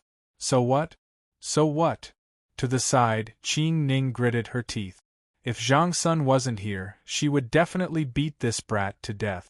Ha ha! How could Zhang Sun not see through Ning Chen's thoughts? She chuckled but didn't point it out. Was what you said to Qingning true? At the mention of this, Zhang Sun's expression became serious again. This was a matter of great importance. If it was true, things would be troublesome. Because just today, Emperor Xia seemed to have made up his mind to send out his troop. It was very likely that he would officially issue a decree the next day. At that time, she and Consort Wan of the Western Palace were both present. They both saw Emperor Xia's determination. What did I say? Ning Chen was confused by Zhang Sun's question. He and Qingning had talked so much, and most of it was nonsense. How could he know which sentence she was referring to? You understand the stars? Zhang Sun asked again. I don't, Ning Chen replied honestly. Qingning's slender hand clenched. Her gaze was about to cut Ning Chen into 18 pieces. Hearing Ning Chen's answer, Zhang Sun frowned. If it weren't for her long years of self-restraint, she would have kicked him already. Then why did you tell Qingning that Mars and the Heart Imperial Star would meet tomorrow? As she spoke, Zhang Sun stared at Ning Chen. This wasn't a game. If there was even the slightest lie, she definitely wouldn't be merciful. Common sense. Ning Chen thought disdainfully. Of course, he only thought about it in his heart. He respectfully said, replying to the Empress, when this lowly one was young, I once heard an expert mention the phenomenon of Mars guarding the heart. That's how I learned about it. Are you confident? Zhang Sun frowned and asked again. 80 to 90%, Ning Chen replied modestly. Zhang Sun's frown deepened. Clearly, she was very dissatisfied with this answer. 80 to 90% meant that there was still at least a 10% chance that there would be an exception. But how could there be any accidents when it came to national affairs? Seeing Zhang Sun's beautiful eyes continue to stare at him, Ning Chen felt helpless. She really didn't know how to appreciate modesty. It will definitely happen. Although he secretly despised her, Ning Chen still changed his answer honestly. 100%? Zhang Sun asked in a low voice. 100%. Ning Chen said seriously. All right, I believe you. Zhang Sun stood up. A look of determination flashed across her beautiful face. Qingning, send us to the Heavenly Mandate Palace. Yes. Zhang Sun and Qingning left. Ning Chen was dumbfounded. How could he go back? He gritted his teeth and cursed the two of them as he walked. It took him a few breaths to get here, but it took him a long time to get back. Weiyang Palace wasn't small. After turning left and right, he almost couldn't find his room. The light in his room had been extinguished. Ning Chen thought for a while. When he left, the candle was still lit. And it didn't seem to be a problem for it to burn for half the night. Gently pushing the door open, Ning Chen quietly walked to his bed. He saw a seductive figure asleep. Suddenly, his right hand pointed at the bed and trembled with anger. The bed is mine. The quilt is also mine. Ning Chen screamed in his heart. He really wanted to throw this ungrateful woman down. But when he thought of the stark difference in their strength, he immediately wilted. How could she let him live? How could she let him live? Ning Chen fiercely waved his fist at Mu Qingxue. Why were all women so annoying? Qingning was a bad person, Zhang Sun was a bad person, and Mu Qingxue was also a bad person. Ning Chen thought about whether he should go up and squeeze, but he was afraid that he would be taken advantage of. In the end, he decided not to give this woman a chance to take advantage of him. He found 4 stools and put them together to make a makeshift bed. He spread a thick cotton cushion on it and then lay down happily. Ning Chen comfortably exhaled and sighed with emotion from the bottom of his heart. I'm really a talent. No, I'm really a genius. That woman's martial arts are very high. Be careful. On the bed, Mu Qingxue suddenly opened his eyes and lightly said, Yes, I know. Ning Chen subconsciously responded. Then, his body moved and fell to the ground with a bang. He said in shock, You're not asleep? I woke up when you were about to enter. Mu Qingxue opened his eyes and said, Ha ha ha ha. Ning Chen dryly laughed twice. How could he forget that this woman was a ruthless person who dared to assassinate the Xia Emperor? How could she not even hear his footsteps? Ning Chen climbed back onto his makeshift bed. Suddenly, he remembered Mu Qingxue's words. He couldn't help but ask curiously, Then who's stronger? You or her? Me. Mu Qingxue honestly said. You really don't know how to be modest. Ning Chen curled his lips and thought. However, if she wanted to harm you, even 100 of you wouldn't be her opponent. Mu Qingxue added. After these words, Ning Chen's chest stagnated. It was as if an iron hammer had fallen and 10,000 horses galloped. His little bit of self-esteem was instantly trampled 100 times, 1,000 times. Turning his head, Ning Chen prepared to ignore her. Too hateful. Only if she doesn't want to hurt you. Mu Qingxue added. Ning Chen didn't say anything and pretended not to hear. You're too weak for her. Mu Qingxue added. Ning Chen endured again. I'm a genius, who's afraid of? Unfortunately, she's a woman. Mu Qingxue's words hit the nail on the head. Ning Chen sat up and fiercely glared at Mu Qingxue. I want to learn martial arts. On the bed, Mu Qingxue stared blankly for a moment before indifferently saying, You're not cut out for this. Ning Chen felt like he was about to explode. Too hateful, too demoralizing. I'm a genius. Ning Chen hypnotized himself. You're not. Mu Qingxue mercilessly shattered this beautiful dream. Ning Chen angrily glared at Mu Qingxue. In the dark night, they were like 2 angry lanterns. I'm going to sleep. Mu Qingxue turned around and pretended not to see. Ning Chen was unmoved. He continued to stare at Mu Qingxue, wanting to use his powerful mental strength to oppress his opponent. After a cup of tea, Ning Chen was still persevering. His gaze was as sharp as a sword.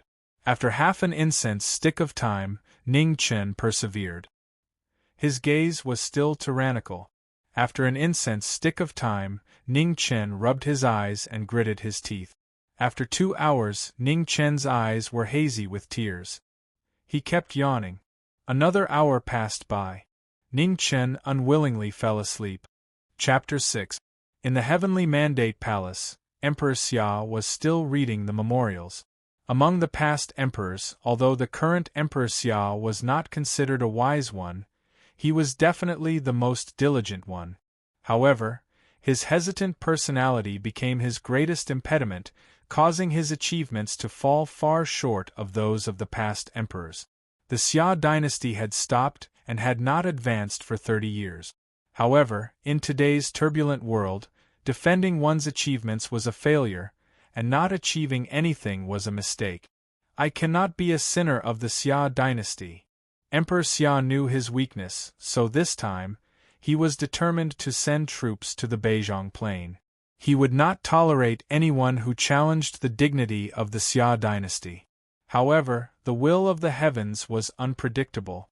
Even the emperor could not predict the will of the heavens. Empress, is what you said true?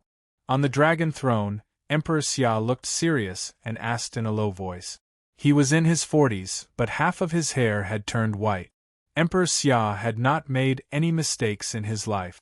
He had defended what he had achieved, but he had also worked hard. He had supported such a great dynasty alone. Although he had a no-doubts body, he was close to death. Absolutely true. Zhang Sun looked at the man who had accompanied her for half her life and sighed. She remembered the words of the elders when she was young, and she did it with all her heart. As for love, perhaps it did not belong to the family of emperors. She had never thought about it. Only her early white hair showed the ruthlessness of time. Announced the arrival of the imperial astronomer. The imperial edict was sent out, and the horses rushed out of the palace, heading east. The people in the palace waited silently. Emperor Xia walked down the platform and came to the front of the palace. Beside the bright heart imperial star, there was a red star shining with red light. It was very faint, but it was very dazzling. Mars guards the heart. Emperor Xia looked bitter. Was he really going to bear the name of an incapable ruler for the rest of his life? Zhang Sun did not go forward. She was silent. The harem should not interfere in politics. Her reminder was enough. Your Majesty, the imperial astronomer has arrived and is waiting outside the palace. Not long after, a messenger eunuch came in to report. Emperor Xia's bitter expression immediately regained the dignity of an emperor. Announce. As you wish. At this moment, Zhang Sun also stood up and came before Emperor Xia. She curtsied and said, I will take my leave first. Okay. Emperor Xia nodded in agreement. It would have been inappropriate for the Empress to be present when the officials had an audience with the Emperor. It would have been especially inappropriate for her to be present at such a sensitive time. After Zhang Sun left, the head of the imperial astronomer, Shangguan Yuanming, entered the palace. After bowing, he waited for the Xia Emperor to rise. However, after waiting for a long time, Shangguan Yuanming still did not hear the Xia Emperor speak. Suddenly, his body trembled and cold sweat dripped down. Shangguan Yuanming, the Xia Emperor said, his voice devoid of any emotion. Your servant is here. Shangguan Yuanming lowered his head and said in a trembling voice, How long have you been the head of the imperial astronomer? The Xia Emperor continued to ask. 10 years and 3 months. The fear in Shangguan Yuanming's heart grew more and more serious. His face was deathly pale, and his body trembled. Very good, Emperor Xia repeated. His originally calm face suddenly turned ruthless. With a bang, he slapped the table beside him. 10 years and 3 months. Even if we were to raise a dog, it would have matured by now. I am guilty.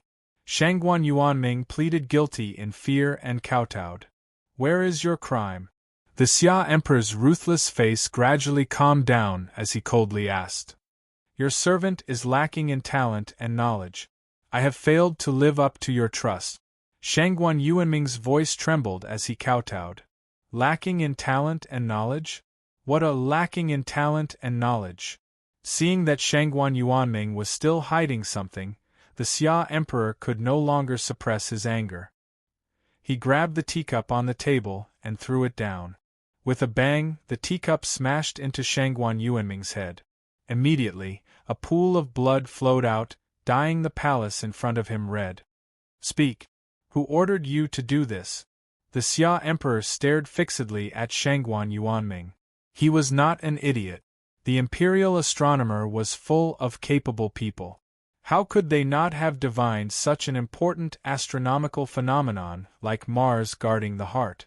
There must have been someone behind the scenes who had deliberately suppressed this news to facilitate the deployment of troops. Mars guarding the heart had foretold the calamity of war since ancient times. If he deployed troops at this time, he would undoubtedly become a tyrant who incited the flames of war in the eyes of the world. The Great Xia would also become the target of public criticism. At that time, the Great Xia would no longer be facing the Mongol imperial court, but the condemnation of the entire world. Coupled with the restless eternal night cult, the Great Xia's 1,000 years of foundation would be completely destroyed, and he would be the sinner of the Great Xia. Thinking of this, the Xia Emperor's body could not help but tremble. The fear and anger that he had suppressed were about to erupt once again. Your servant did not order you to do this. Shangguan Yuanming raised his head. Blood flowed down his forehead, dyeing half of his face red. At this moment, he had calmed down and replied in a low voice. Good, very good. The Xia Emperor took a deep breath, closed his eyes, and said coldly. Men, lock Shangguan Yuanming in the death row. Also, send the Imperial Army to surround Shangguan Yuanming's residence. Without my orders, no one is allowed to enter or leave. Yes. As soon as he finished speaking, 2 Imperial bodyguards walked into the main hall and dragged Shangguan Yuanming out. In the entire Heavenly Mandate Palace, only the Xia Emperor sat on the dragon throne, looking at the sky in front of him without saying a word. After a long time, the Xia Emperor's face suddenly flushed red. Then, with a poof, he vomited blood. I cannot be the sinner of the great Xia. How sorrowful and how difficult it was. The human emperor who controlled the world, the sun and the moon, the gods of the mortal world, could fight against the will of the people, but could not win against the will of the heavens.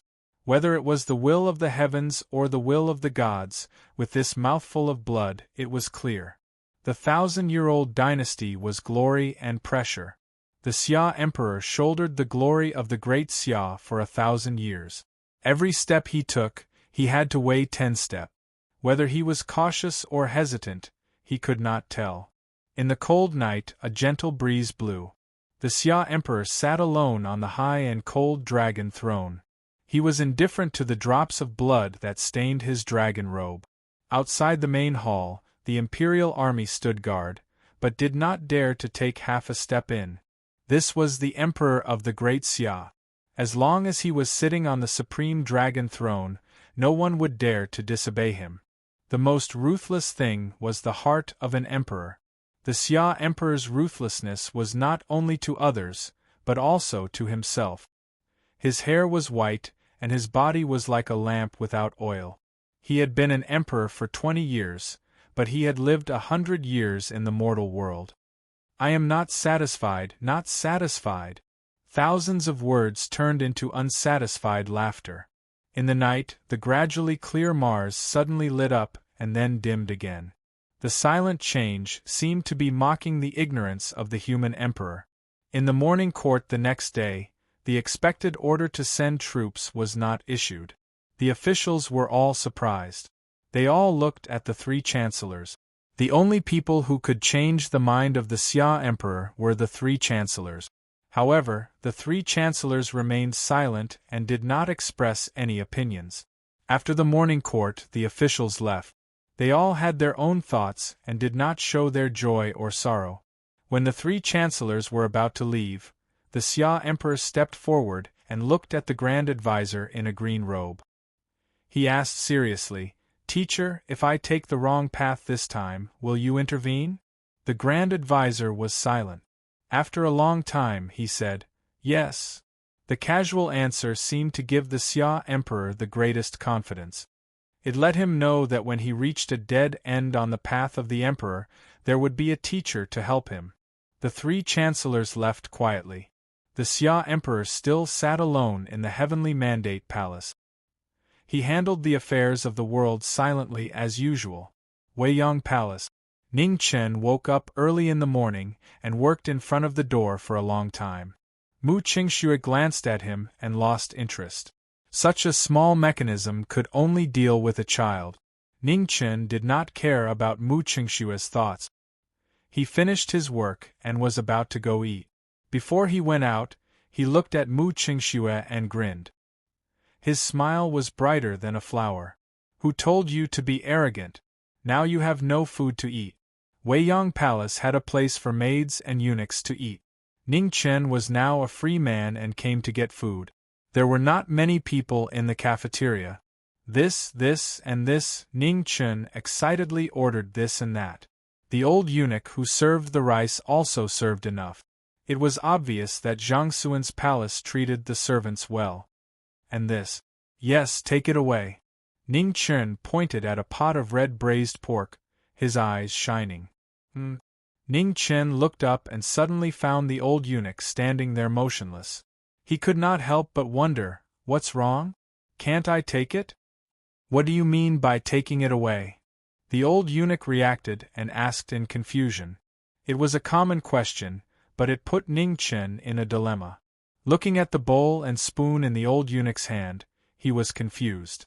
There was no plastic bag, no lunchbox. How to take it away, how to take it away, how to take it away? Ning Chen was confused.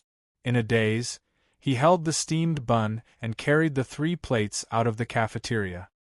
After giving birth, you'll suffer from the cold. Before he left, Ning Chen whimpered to the old eunuch, who was also in a state of confusion. As for whether or not he understood what Ning Chen said, it was not his problem. On the way, he met Qing Ning. Qing Ning died. Qing Ning frowned, and then she was also confused. Fortunately, Ning Chen did not know the people he met later, so he did not have to greet them. He quickly went back to his room and kicked the door. Bring you in. In the room, Mu Qingxue was about to open the door when he heard Ning Chen's footsteps, but he stopped when he heard this strange sound. Bring you in. Ning Chen walked for a while with the plate in his mouth. He felt that his cheeks were almost numb. Seeing that Mu Qingxue did not open the door for him, he became anxious. He was tired to death. Mu Qingxue focused for a moment. After confirming that Ning Chen was alone outside, he carefully opened the door. Dang dang, dang dang. Seeing that the door was finally opened, Ning Chen hurriedly squeezed in. He ran a step and put the plates in his hand and in his mouth on the table. Only then did he let out a sigh of relief. Too much. Ning Chen realized that he was tongue-tied. He was shocked and quickly rubbed his cheek. Time to eat. Ning Chen was tongue-tied, but he could not wait to sit down. He took out the steamed bun and prepared to eat. Mu Qingxue looked at the plate and steamed bun that Ning Chen had taken.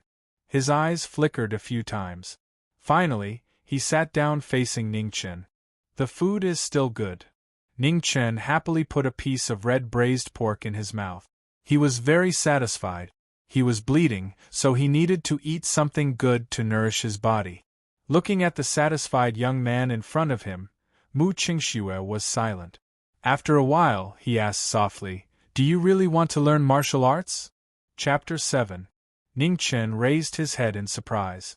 Last night, he spent half the night trying to change Mu Qingxue's mind. Today, he managed to buy her over with just one meal? Could it be that he was blinded by gifts? Whatever. Ning Chen put another piece of meat into his mouth and said indifferently.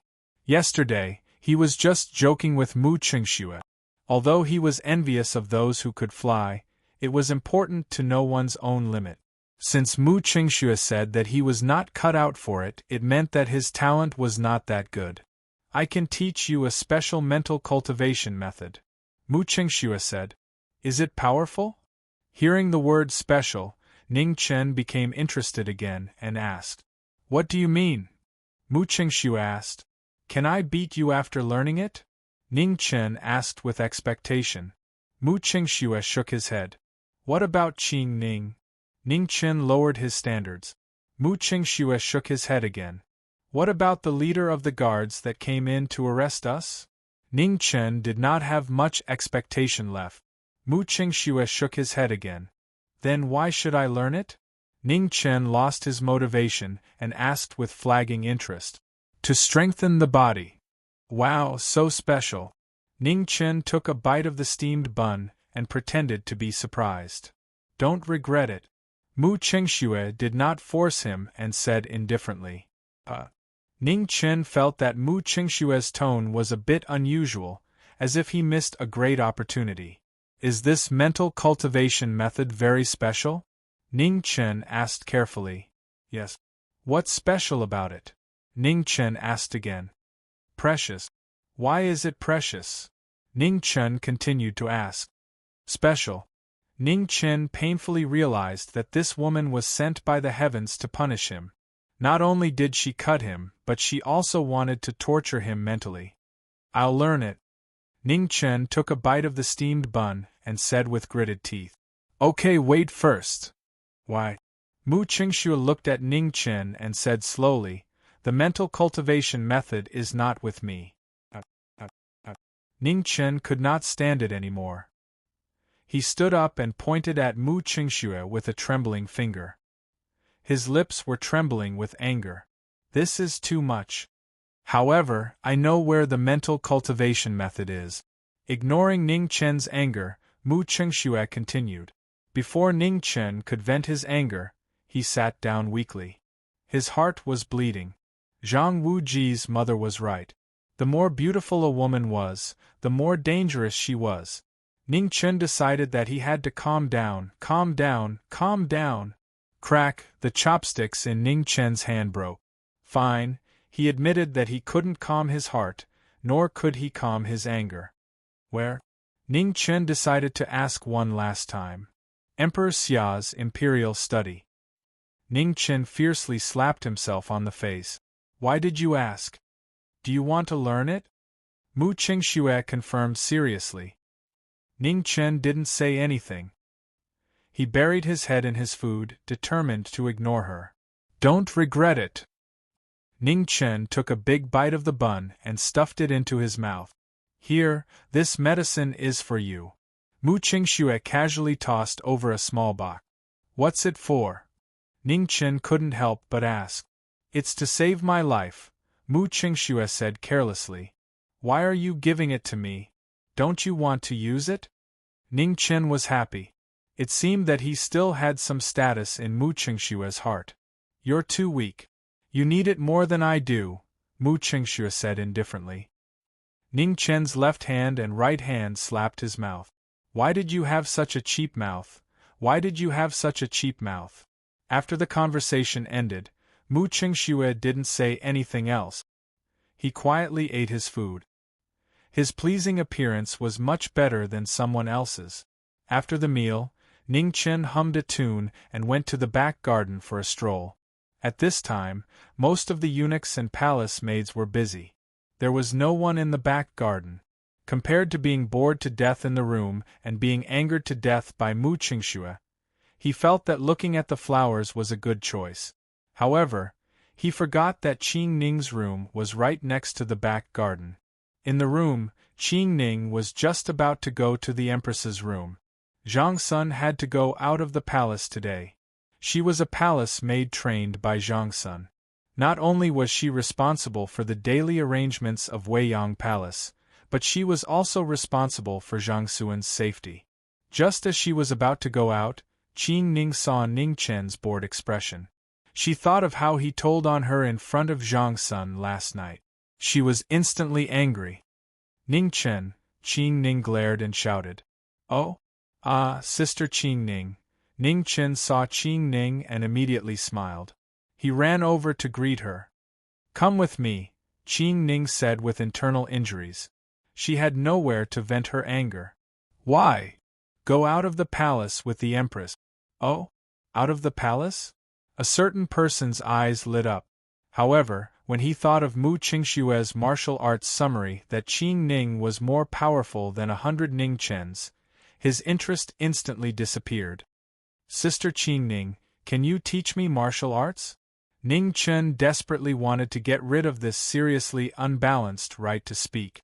Qing Ning looked at Ning Chen in surprise.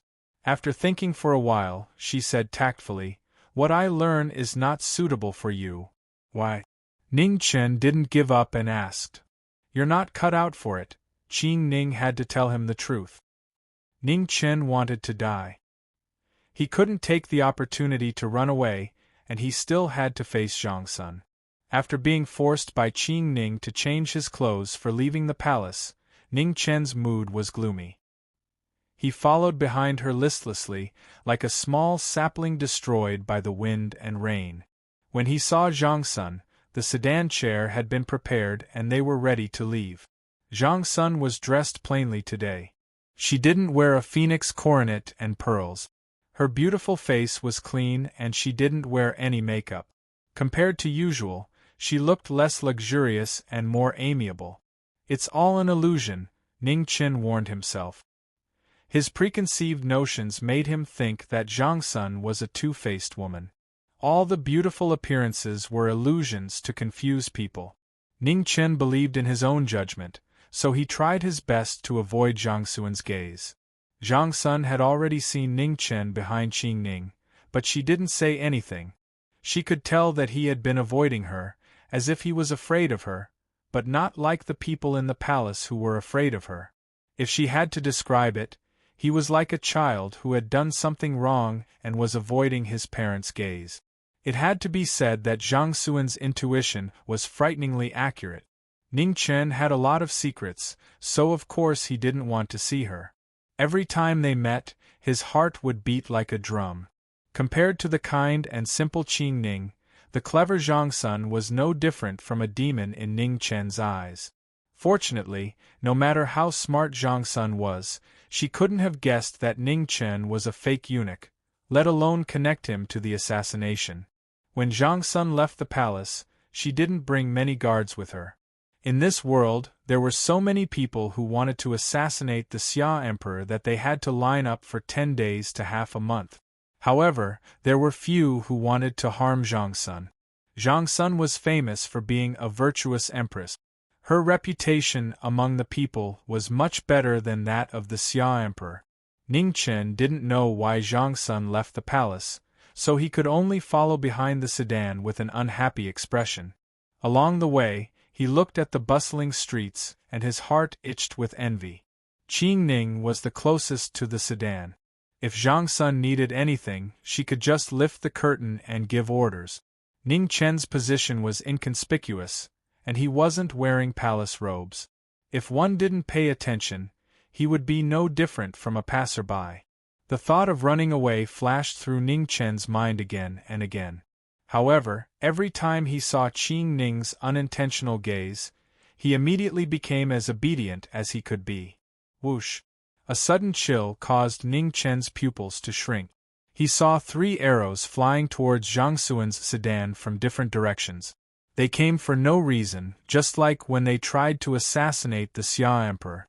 It was too late to react. Be careful! Before he could shout, a beautiful figure flashed before Ning Chen's eyes. Her clothes fluttered, and 2 of the arrows were swept back. However, it was only a short delay. He couldn't block the 3rd arrow in time. Ugh! Blood splattered everywhere. It was a shocking failure. Qing Ning couldn't block it in time. She placed herself in front of Zhang Suan's sedan, and the arrow pierced through her body. Blood spurted out and dyed half of the sedan red. Bang! The arrow trembled. It had no more strength to pierce through the sedan. The red arrow trembled continuously, and blood splattered everywhere. Qing Ning was forced back 2 steps by the remaining force of the arrow. She vomited another mouthful of blood. Sister Qing Ning. Ning Chen took 3 steps forward and caught Qing Ning, who was about to fall. At that moment she was right in front of him, but she seemed so far away. Hold on! Ning Chen's heart ached. He extended his hand to cover Qing Ning's wound, but he couldn't stop the spurting blood. In the next moment, dazzling blade lights appeared in all directions. 12 black-clothed guards held back the guards. At the same time, 4 green-clothed guards appeared. Their scimitars slashed down. Seeing that her life was in danger, Qing Ning pulled Ning Chen behind her. She endured the heavy injury to her chest and slapped the sedan. Immediately, a silver spear flew out. She held it tightly in her hand, and the blade lights swept in all directions. Bang! When the 2 sides clashed, the 4 green-clothed guards flew back 10 meters. As soon as they landed, they stepped on the ground and charged forward once more. The 4 blade lights worked together seamlessly, sealing off all paths of retreat. Take the Empress away! Qing Ning knew that she couldn't escape unscathed. She pushed Ning Chen away, a resolute light flashing in her eyes. With her heavy injuries, Qing Ning's body was limited. When they clashed again, the spear was dyed red once more. Blood flowed from her hand, and her spear almost slipped out of her hand. Let's go.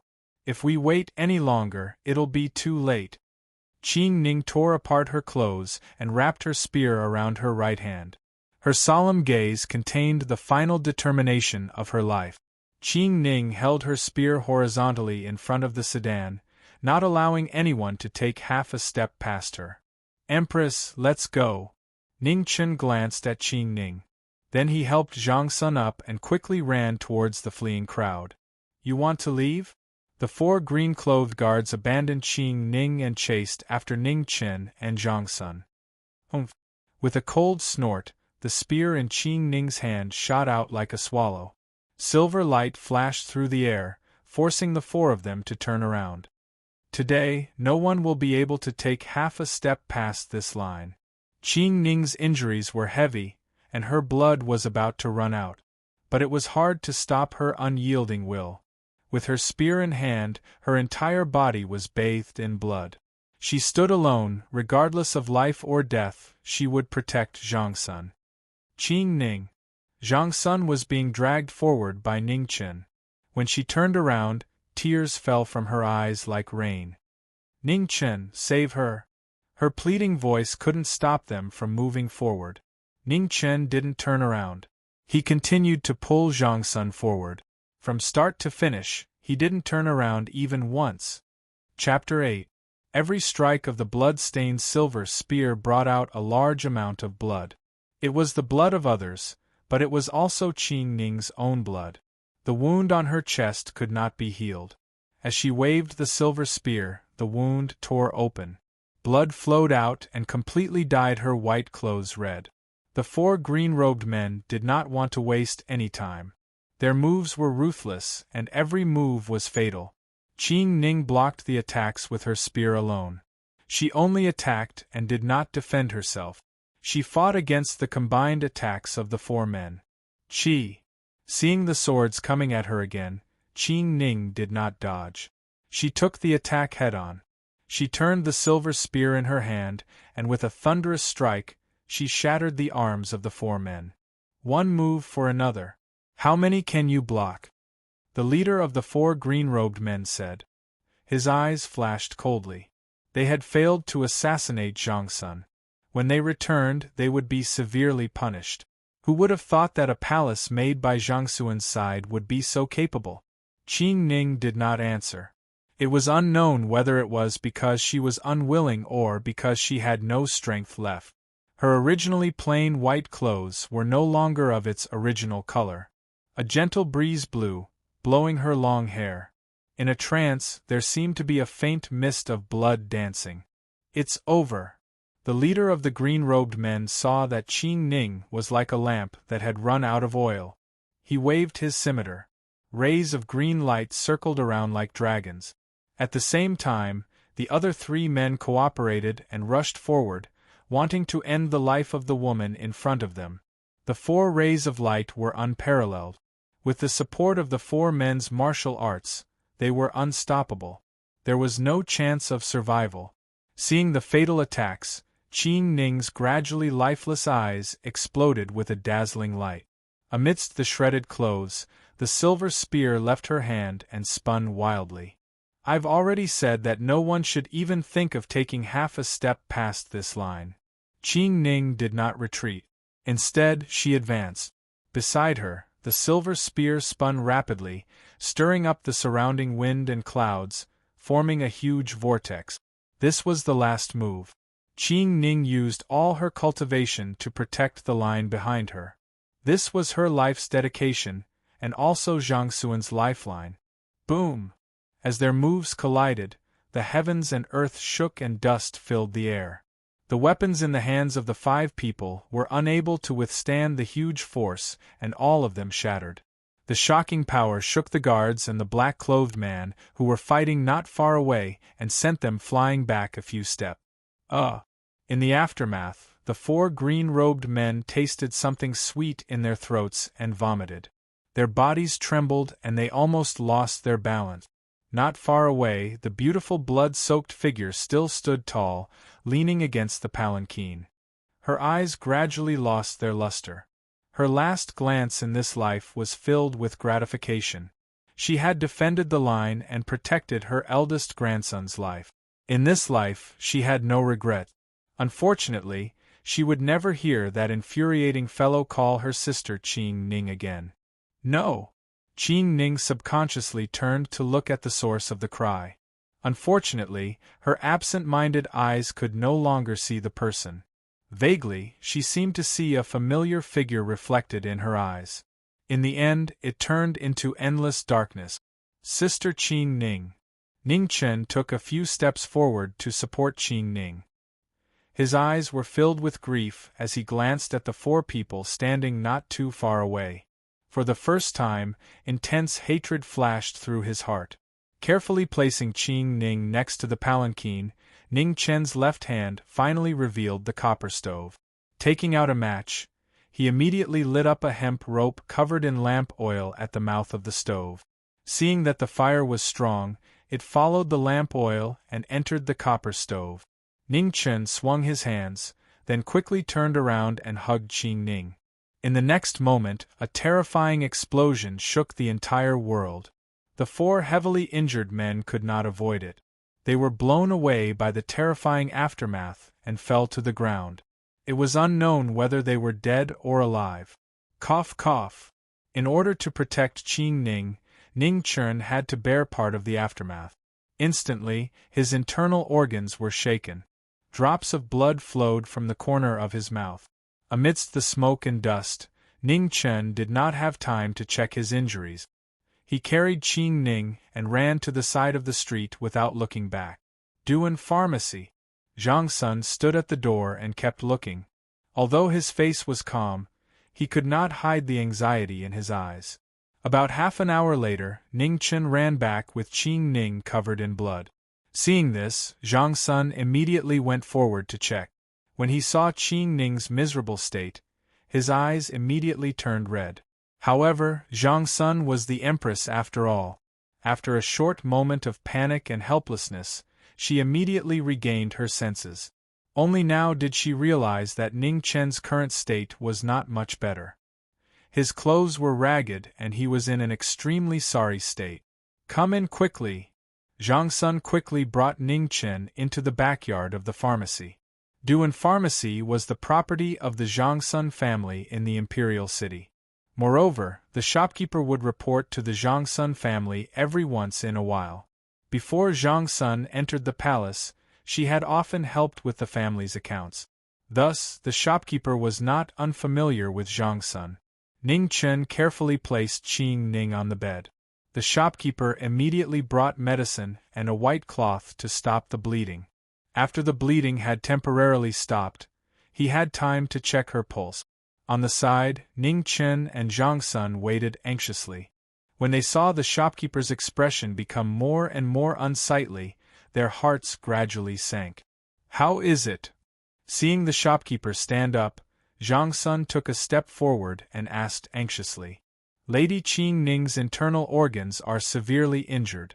In addition, she has lost more than half of her qi and blood. There is no medicine that can save her. The shopkeeper sighed softly and answered truthfully. No medicine that can save her? At this moment, even someone as calm as Zhang Sun couldn't help but stiffen. She sat down in a daze. Hearing the shopkeeper's answer, Ning Chen's heart also fiercely shrank. Suddenly, as if he had thought of something, he took a step forward and took out a small box from his bosom. He hurriedly opened it. This was something that Mu Qingxue had given him. It was said that it could save his life. As for whether it was useful or not, he couldn't care so much right now. He stuffed the medicine into Qing Ning's mouth. The medicine quickly melted and disappeared in the blink of an eye. Zhang Sun saw Ning Chen's actions and nervous expression, and a glimmer of hope rose in her heart again. The shopkeeper also went forward to check her pulse again. After a long time, he still shook his head and sighed. It's no good. Although she has protected her last breath, she has lost too much qi and blood.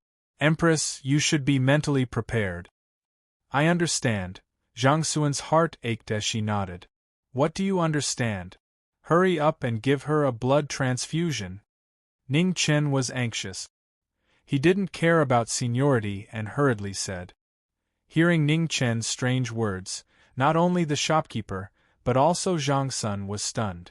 Blood transfusion, what does that mean? Ning Chen looked at their expressions and knew that there was probably no blood transfusion here. He didn't have time to explain to them. Shopkeeper, please find something. He even told the shopkeeper what he was looking for. Ning Chen said it in a hurry, and the shopkeeper was also confused. In the end, it was Zhang Sun who understood the meaning and explained a few words. Only then did the shopkeeper walk out with a look of understanding. Fortunately, the shopkeeper's work efficiency was not bad. Not long after, the shopkeeper came back with several gold wires. They were of different thickness, but all had fine holes. This thing was not difficult to find in the gold jewelry shop. He didn't know which kind would be useful, so he bought all of them. Ning Chen took the thinnest one and used a pair of scissors to cut out the slanted ends. Then, after disinfecting it with wine, he inserted the gold wire into Qing Ning's wrist. On the side, Zhang Sun opened her mouth. Just as she was about to ask, she saw Ning Chen insert the other end of the gold wire into his wrist. Please don't make a mistake. Ning Chen's expression was very serious. In his previous life, he was O-type blood, but it didn't mean that it was the same in this life. If he made a mistake, there was really no way to save him. After a quarter of an hour, Ning Chen's face gradually turned pale, and his legs began to feel weak. However, he still tried to stand. There was no blood transfusion in this era. After he sat down, if he was not high enough, the blood would not be transfused. After another quarter of an hour, Ning Chen's mind suddenly turned black. He staggered and almost fell. Fortunately, Zhang Sun was beside him and supported him in time. You rest first. It's my turn. Zhang Sun looked at the pale Ning Chen and said with a trace of worry.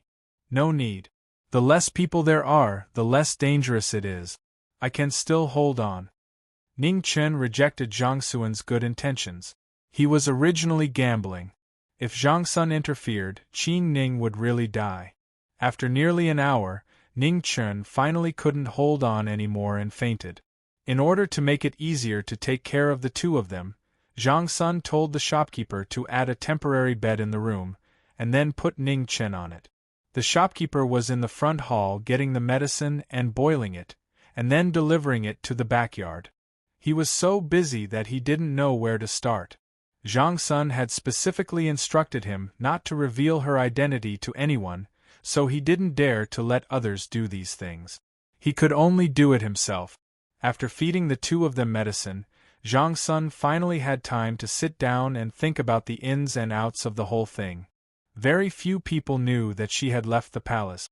Why was the assassination so carefully arranged? The Western Palace. After thinking for a long time, Zhang Sun's eyes suddenly narrowed. She thought of the most likely person. Under the heavily guarded emperor, only imperial concubine Wan of the Western Palace could arrange everything in such a short time. If that was the case, then imperial concubine Wan might have been the one behind the assassination of Emperor Xia. But for what? Glory and wealth? Impossible. Power and status? The assassination attempt on her was still acceptable, but the death of Emperor Xia would only bring harm to her, with no benefit at all. Could it be that the assassination of her and Emperor Xia were not from the same faction? Zhang Sun thought for a long time but couldn't find the key point. However, she had an idea. She would slowly investigate it in the future. She had left the palace to return to the Zhang Sun residence. Emperor Xia had given her a secret order to bring a letter to the head of the Zhang Sun branch, Marquis Qinghe, her father. The Zhang Sun branch was not based in the imperial city, but in the distant northwest.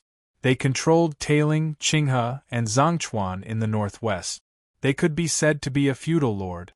However, in order to appease Emperor Xia, Marquis Qinghe had left most of his family members in the Zhang Sun residence in the imperial city. Now that the northern Meng imperial court was in chaos and Emperor Xia couldn't send out troops, the Zhang Sun branch was the best candidate. As long as Marquis Qinghe secretly sent more troops to the north, the northern Meng imperial court would have to think twice before sending out troops. Because of the bewilderment phenomenon, the Great Xia couldn't initiate a war. However, it didn't mean that they had to swallow their anger. Emperor Xia couldn't send reinforcements openly, but he could send Marquis Qinghe secretly. The reason was simple. Marquis Qinghe's territory was close enough to the northern Ming imperial court. If he was careful, even if he sent reinforcements, it wouldn't attract attention. This matter was very confidential. Once it was exposed, it would be used by people with ulterior motives. They would spread rumors that Emperor Xia was going to start a war. With the appearance of the bewilderment phenomenon, the great Xia would be in a very difficult situation. In this world, the Eternal Night cult was the best at manipulating people. The great Xia couldn't take this risk. They had to be careful. Chapter 9. Zhang Sun knew very well that she would not be able to return to the Zhangsun manor now. Since the assassin knew that she had left the palace, he would definitely be waiting for her on the way back. It was hard to believe that the power behind the assassin had infiltrated the imperial city and even the palace. The successive assassinations were more dangerous than the last. This time, if Qing Ning had not risked her life to protect her, she would not have been able to escape death. Ning Chen and Qing Ning had not woken up yet. Zhang Sun had always felt that Ning Chen was a very special child. She had this feeling from the first time she met him. It was said that it was lonely at the top. Ever since she became Empress Xia, she had experienced this feeling all the time. She did not even know when it started, but even her relatives had a hint of respect when facing her. Qing Ning had been brought up by her and was very close to her. It was because of this relationship that her attitude towards her was more respectful than close. If there were other feelings, perhaps it was more of gratitude. The first time she met Ning Chen, she had been watching a dignified young man running after something. Out of curiosity, she did not disturb him. Who knew that the young man would run into her arms? In the end, she found out that he was chasing a copper coin. From Ning Chen's eyes, she didn't see the kind of flattery, hypocrisy, or even fear that other people had when they saw her. Although there was a trace of guilt, it was obvious that he was a little embarrassed about bumping into her. And after she took his copper coins, this little fellow actually wanted to ask for them back. Later, she had Qing Ning bring Ning Chen to the Weiyang Palace. She knew that if this kind of child was anywhere else, he would definitely cause trouble.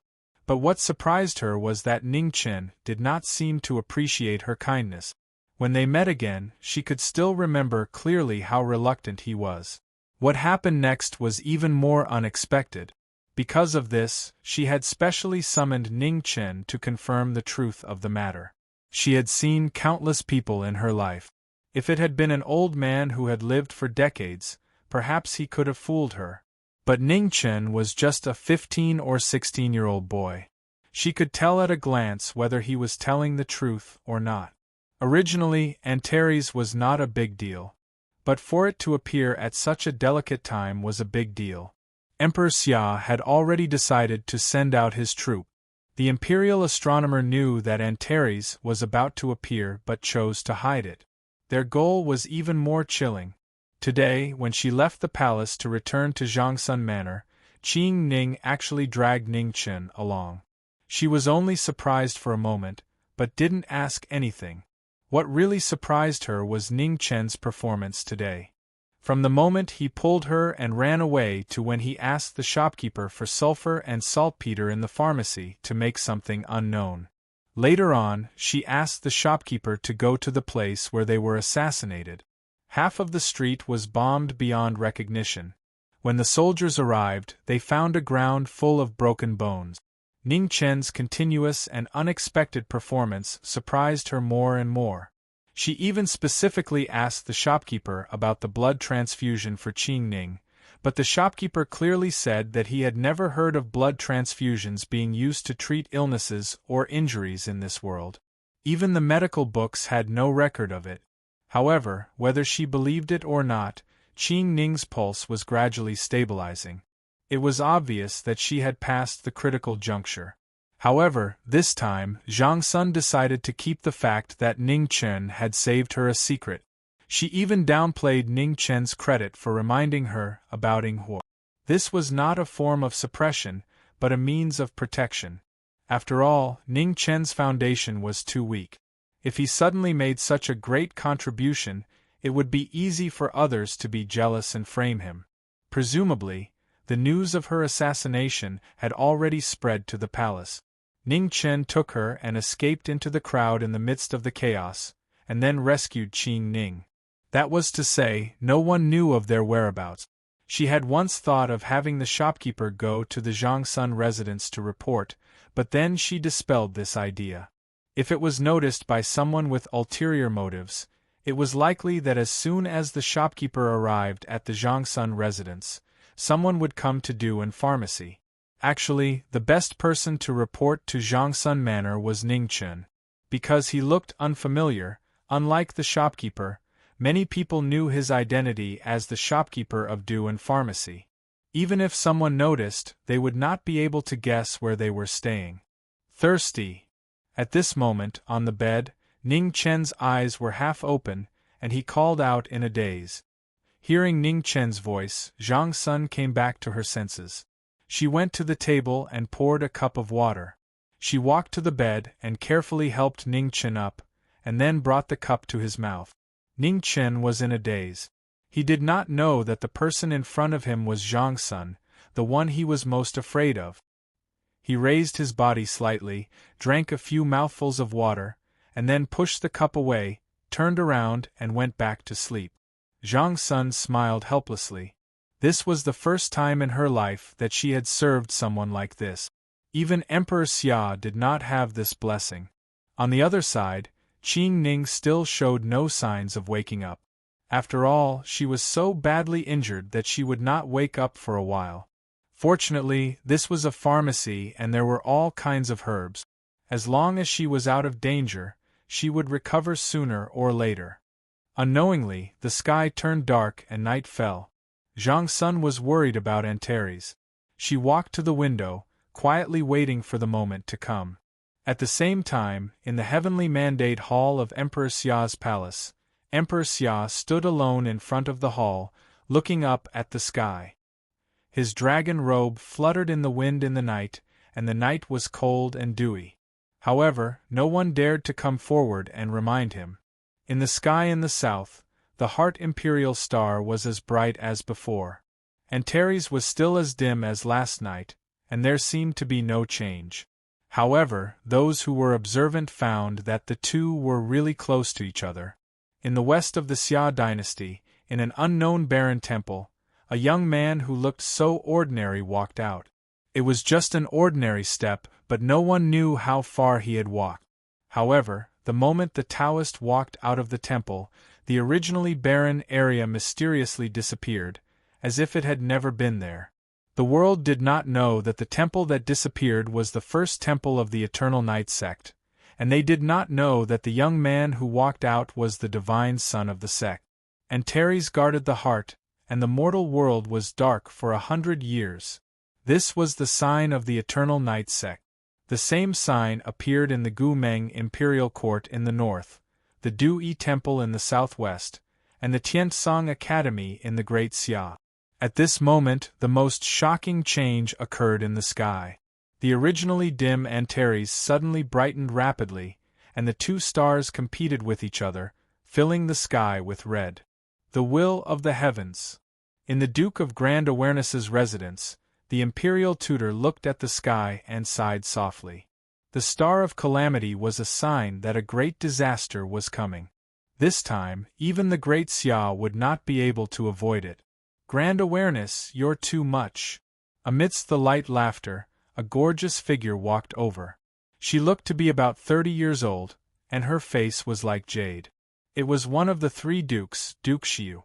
Good friend, you didn't come here so late just to mock the Grand Awareness, did you? The imperial tutor glanced at the former and said indifferently. I know that my good friend must be in a bad mood tonight, so I came to accompany you to soothe your mood. Duke Xiu replied with a light laugh. Oh? Then I must thank you, Grand Awareness, the imperial tutor said. Oh, you're welcome, Duke Xiu smiled. You're almost 100 years old, but you're still so shameless, the imperial tutor mocked. Well said, Duke Xiu replied with a smile. That night, the world was in chaos. Everyone's attention was attracted by the two red stars in the sky. In the heavenly Mandate Palace, Emperor Xia felt waves of weakness wash over his body.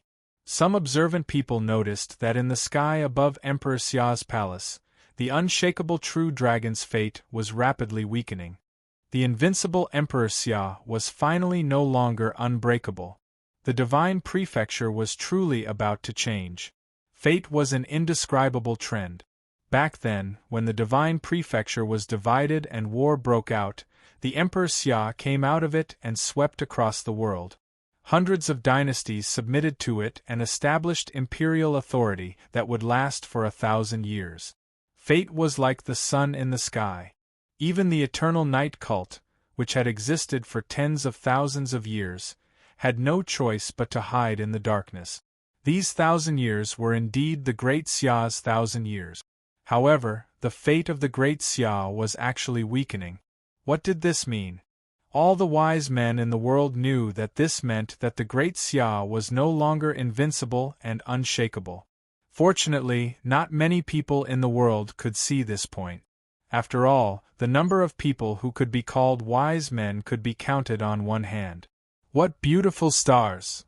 In the inner courtyard of Duan Pharmacy, just as Zhang Sun was frowning and thinking about a solution in the future, Ning Chen, who was supposed to be lying on the bed, was lying by the window after secretly checking on Qing Ning's condition. He was bored and wrapped in a quilt, lying by the window and looking at the stars leisurely. Zhang Sun was speechless. Only this guy could say something like this at this time. However, Zhang Sun had to admit that, putting aside the significance of Antares guarding the heart, the scene of the two stars competing and the blood-red sky was indeed very beautiful. Zhang Sun suddenly remembered that yesterday, Ning Chen had secretly climbed onto Qing Ning's roof to look at the stars and reminded her of Antares. This guy seemed to be very fond of looking at the stars. Ning Chen, do you like to look at the stars? Zhang Sun asked curiously since she had nothing to do. Yes, Ning Chen answered while counting the stars. You're not 16 years old yet, are you? Yes. Your home is not in the imperial city, is it? Yes. When I asked you yesterday, did you make up the master you mentioned? Yes. No. After saying this, Ning Chen finally reacted and turned to look at Zhang Sun. He was very annoyed. As expected, the older the ginger, the spicier it was. Compared to Zhang Sun, his little bit of experience wasn't enough to warm up. Zhang Sun glanced at the guilty Ning Chen and slowly said, Since you saved this consort and Qing Ning today, this consort won't make a fuss about this matter. You've also made 2 great contributions. This consort can consider agreeing to a few of your requests? Any of them? Ning Chen's eyes lit up and he couldn't hide his excitement. How many do you want? Zhang Sun found it funny and asked. Ning Chen struggled internally and carefully reached out a hand. When he saw the dangerous look in Zhang Suan's eyes, he hurriedly pulled back 3 fingers. Is 2 okay? Say it, Zhang Sun nodded. I don't want to be a eunuch. I want to leave the palace. Ning Chen's eyes lit up. After brewing for so long, he finally had a chance to escape. Zhang Sun was stunned. She didn't think that Ning Chen's request would be this. After thinking about it for a while, she shook her head and said, No. Ning Chen was very anxious and jumped off the bed to argue. A gentleman's words cannot be taken back. Nyang Nyang, you're the empress. You can't go back on your words. Zhang Sun didn't get angry at Ning Chen's defiant questioning. She calmly replied, This consort is a woman, not a gentleman. Also, this consort only said that she would consider agreeing, not that she would definitely agree.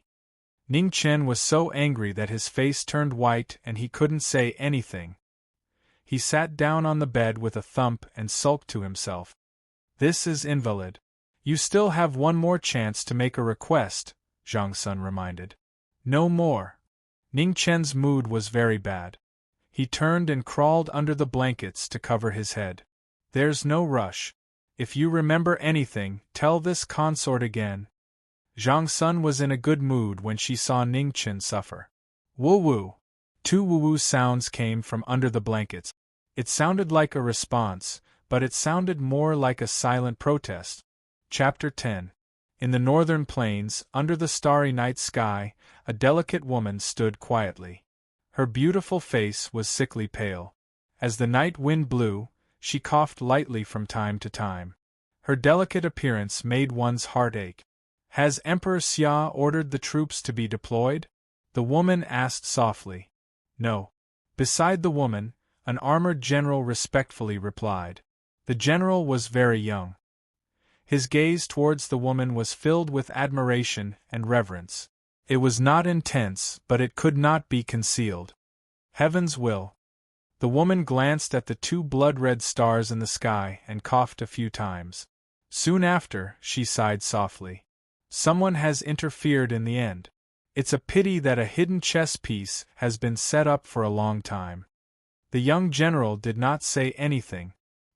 He stood beside the woman. He knew that as long as the military advisor was here, the northern Meng royal court would eventually break through the Central Plains defense line. With Mars guarding the heart and the chi of true dragons unstable, Great Xia is the most seriously affected. Since Emperor Xia already knows his fate, he will definitely prioritize defending his position. If he wants to send reinforcements secretly, only Marquis Clear River in the northwest and Marquis Bai in the northeast can ask His Majesty to send reinforcements tomorrow morning. Fan Lingyue pondered for a moment before speaking. "Why not the northeast?" The general did not understand and asked. "Marquis Bai has guarded the mountain gate for 16 years. Has he moved even once?" Fan Lingyue asked in return. "Never." "Then he won't this time either." Fan Lingyue did not intend to explain further. Her eyes looked into the distance. There was a hint of tiredness in her calmness. From time to time, she coughed softly. Following which, the tiredness in her eyes became even stronger. If not for these simple words, who would have thought that this seemingly weak woman was actually the most terrifying military advisor in the northern Meng royal court? 7 years ago, she was the one who single-handedly controlled the northern Meng royal court's coup d'état, allowing the northern Meng royal court to achieve unprecedented unity in the following 7 years. Unfortunately, the limited land and barren resources limited the northern Meng royal court's continued development. This caused the northern Meng royal court's development to slow down significantly in the past 2 years. Military advisor, the wind is cold at night. Let's go back. After waiting for a long time, the weather became colder and colder. The young general could not bear it and spoke. Fan Lingyue covered her mouth and coughed softly. She then turned around and walked towards the tent in the distance. In the inner courtyard of Duan Pharmacy, the morning sun shone into the room through the window and onto Ning Chen's face. Not far away, Qing Ning was still unconscious. Zhang Sun was guarding beside her. His clothes were untidy, and he had fallen asleep in exhaustion. When Ning Chen woke up, he got out of bed and walked around. Other than the pain all over his body, everything else was all right. Zhang Sun still hadn't woken up. Her brows were slightly furrowed, and her tired look made Ning Chen's heart ache. He carefully covered her with a piece of clothing, and then gently pushed the door open and went out. The shopkeeper had been waiting outside for a long time. When he saw Ning Chen come out, his eyes lit up and he hurried over. "Sir," the shopkeeper said. Just as he was about to ask Zhang Sun if he had any arrangements, he saw a series of intense reactions. "You are the father-in-law, your entire family is a father-in-law." Ning Chen immediately interrupted the shopkeeper's words, as if someone had stepped on his tail. Pay, what bad luck! Then how should I address you?" "Oh no, how should I address you?" Shocked by Ning Chen's intense reaction, the shopkeeper asked cautiously. "Ning Chen."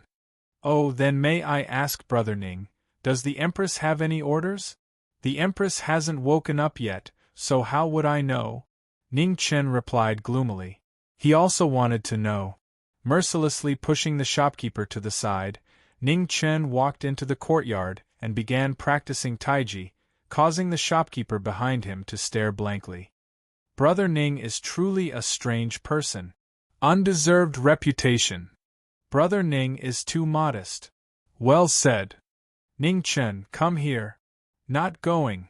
After saying this, Ning Chen felt that something was off.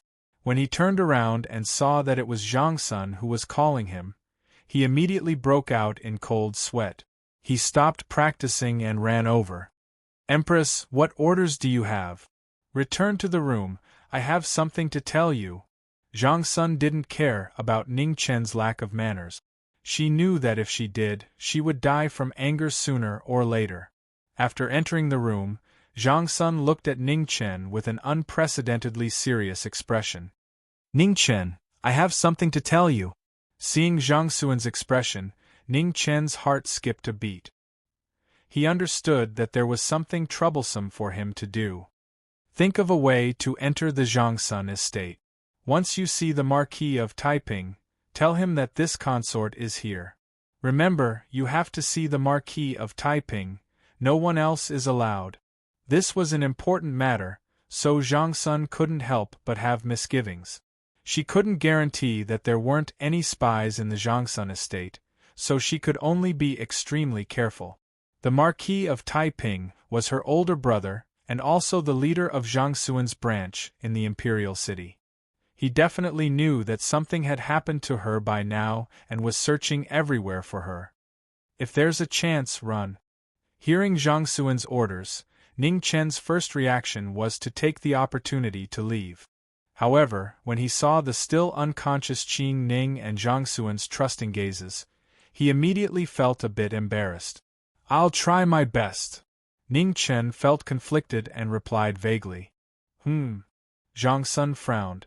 She was clearly very dissatisfied with this answer. Ning Chen sighed inwardly and didn't delay any longer. He raised his head to look at Zhang Sun and said seriously, Don't worry, Empress. As long as I'm still alive, I'll definitely deliver the message. Hearing Ning Chen's promise, Zhang Sun finally relaxed and her expression softened slightly.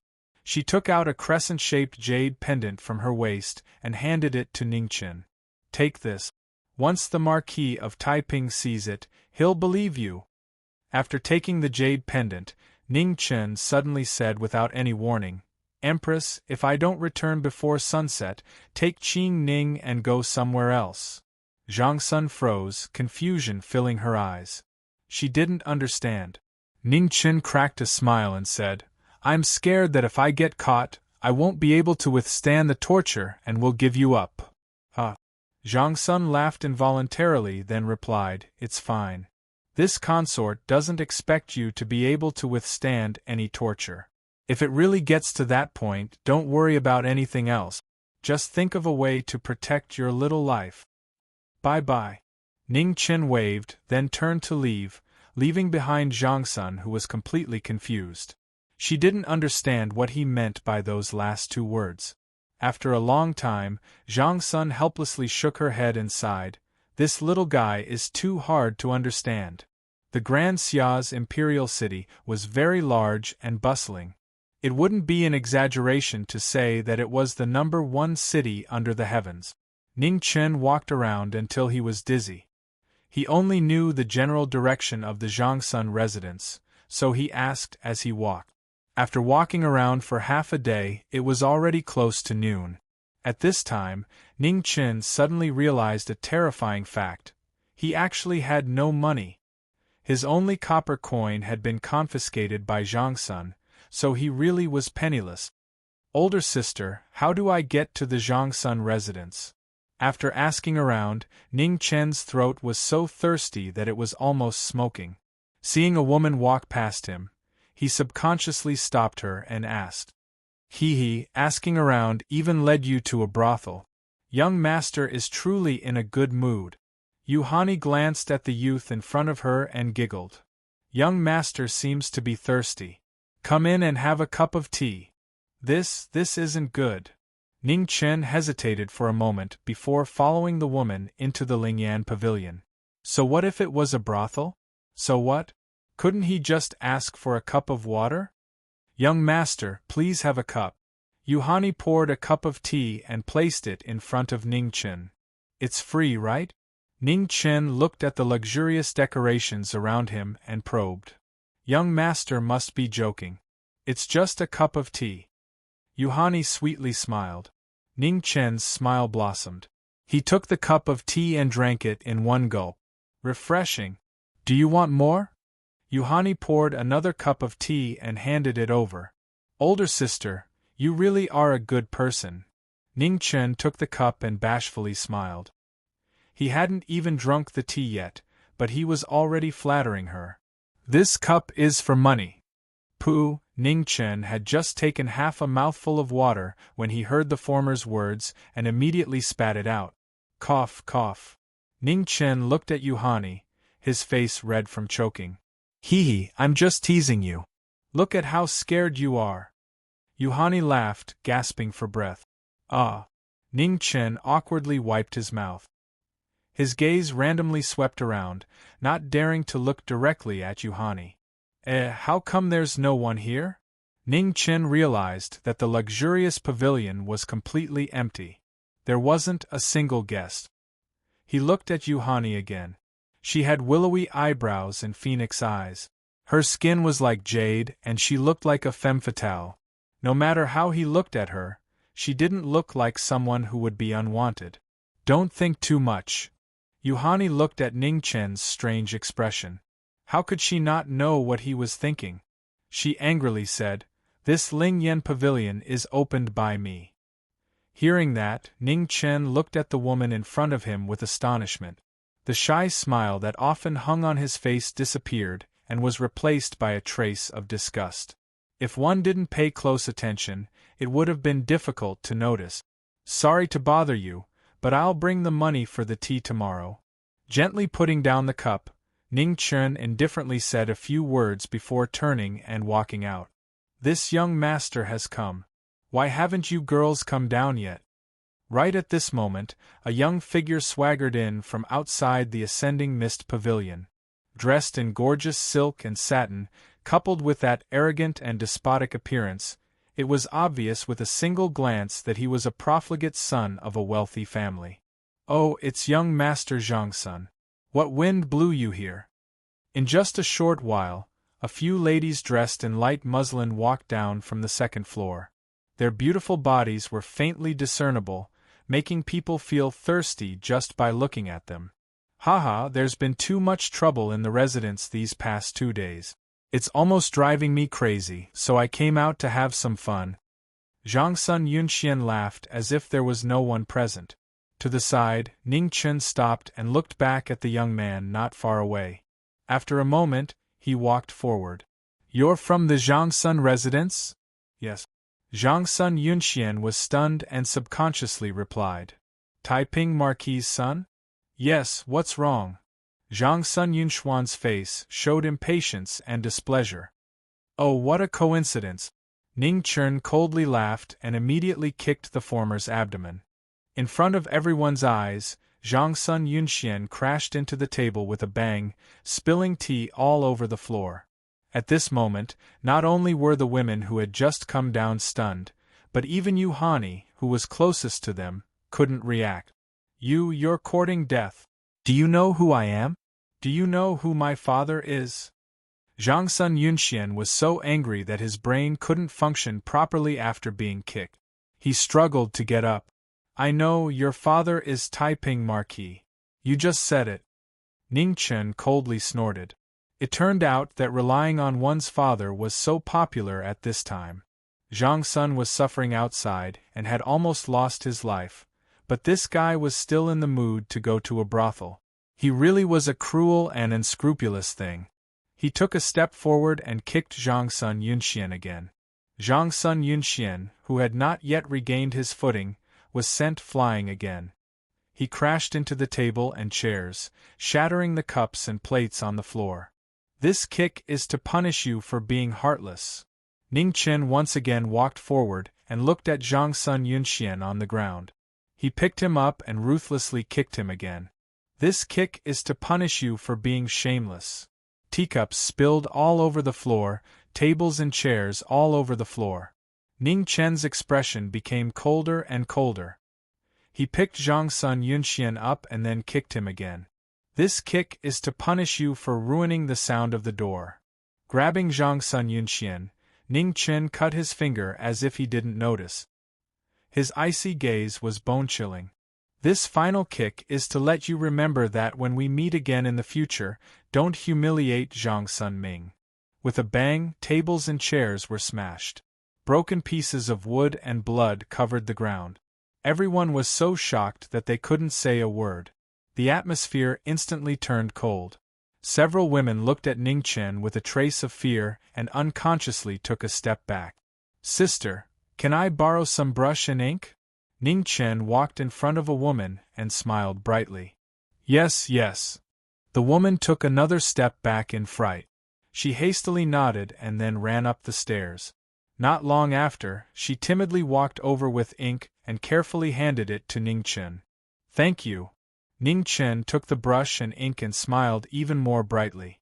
If it weren't for the previous scene, who would have thought that this seemingly harmless youth was actually a living devil? Chapter 11. Zhang Sun Yunxian half fainted from the pain, curled up on the ground and kept trembling. Ning Chen stepped forward and immediately thought of something. He looked sideways at the woman who gave him the ink and said, "Sister, the ink won't be washed off, right?" The woman's delicate body trembled subconsciously, and she said with fear, "No, this is Qian Nian ink." Hearing this, Ning Chen's eyes lit up, and his smile made people shudder. Not far away, Yuhani frowned, but she did not intervene. The boy in front of her knew Zhang Sun Yunxuan's identity, and still dared to be so unscrupulous. Either there was something wrong with his head, or his background was amazing. There was one more thing. She still did not understand why there was a flash of disgust in the former's eyes. Was it directed at her or Ling Yen Pavilion? All kinds of doubts made Yuhani choose to stay out of the matter for the time being. As long as no one died here, the storm would not involve Ling Yen Pavilion. Ning Chen squatted down with his back to them. A moment later, two crooked words appeared on Zhang Sun Yunxuan's face. Looking carefully, one could barely recognize the words Zhang Sun. Then, Ning Chen silently took out the moon-shaped jade pendant given to him by Zhang Sun, dipped it in ink, and fiercely imprinted it on the boy's forehead. Why haven't the government and Zhang Sun mansion people arrived yet? After doing all this, Ning Chen looked outside. Except for more and more people at the door, there was not a single shadow of the soldiers. He could not help but complain about the efficiency of the government. The young Marquis of Zhang Sun Mansion was beaten. This news must have spread. It would not be long before the people of Zhang Sun Mansion and the government arrived. "May I ask young master's identity?" At this time, Yuhani came forward and asked politely. "No time." Ning Chen coldly glanced at the former. He really did not want to suppress the disgust rising in his heart, so he said in a bad tone, "Prostitutes should not be blamed. The ones who should be blamed were these beautiful but ruthless brothels and schools." Yuhani's breathing stagnated, and her face changed again and again. However, the situation was unclear, so she could only suppress her anger and said calmly, "I don't know how Yuhani offended young master. Please tell me." Facing Yuhani's question, Ning Chen did not even have the interest to answer. He turned to the woman who gave him the ink and brush and handed it back. He grinned and said, "Thank you, sister." No need to thank me." The woman took the brush and ink fearfully and said nervously. The woman's fear made Ning Chen feel helpless. Wasn't he a little too violent before? Ning Chen's self-doubt only flashed for a moment before it disappeared without a trace. It wasn't his fault. It was Zhang Sun Yunxuan's bad luck that was too disappointing. He picked up a chair and sat down in an ostentatious manner. Then, he poured himself a cup of tea and drank it as if there was no one else around. It had only been a short while, and he was already thirsty. It seemed that beating people up was a tough thing to do. Yuhan Yi and the other women looked at this master, and didn't know how to deal with him. They could only wait for the government to deal with him. Out of the way, out of the way! It didn't take long for the people from the government to arrive. When the leader saw Zhang Sun Yunxian, who had fainted from the beating, he felt a headache coming on. This was the only son of Marquis Taiping and the nephew of Empress Zhongsun. How could he be beaten up like this? Looking at the Sir, who was sitting at the side as if nothing had happened, the officers felt that they were in a mess. Take him away. The leader of the officers gritted his teeth and shouted. They couldn't care so much now. They could only take one step at a time. If this person was really someone with a great background, there would be people above him. When Ning Chen saw that the officers had finally come, it was as if he had seen his relatives. He didn't need anyone to grab him, and he stood up to greet them. The people who were already in a mess suddenly felt that their brains weren't enough. Not long after they arrived at the government, the people from Zhongsun Mansion arrived and took Zhongsun Yunxian away. Ning Chen was naturally thrown into the prison to wait for his punishment. It was the first time in Ning Chen's life that he was in prison. Because he knew that he would be out soon, he didn't have any worries in his heart. Bored, Ning Chen sat in the prison and used a small wooden stick to draw a chessboard on the ground. He played chess with himself. At first, he played quickly, but gradually, there were more and more chess pieces on the chessboard. Every move slowed down. A dead end gradually appeared, and it was difficult to move forward. Life was like a game of chess. It was about layout and breaking the game. No matter how slow Ning Chen's mind was, he understood that he had accidentally broken into someone else's game. If he couldn't break through, he would be trapped in the dead end. Ning Chen frowned more and more.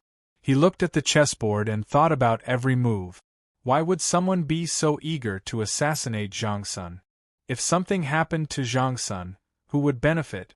He had been in this world for too short a time and didn't know many things. But everything was connected. Zhongsun and Qing Ning's abnormal reactions last night and Zhang Xuan's rush to leave the palace early in the morning. It was obvious that the assassination of Zhongsun had something to do with the Antares guarding the heart.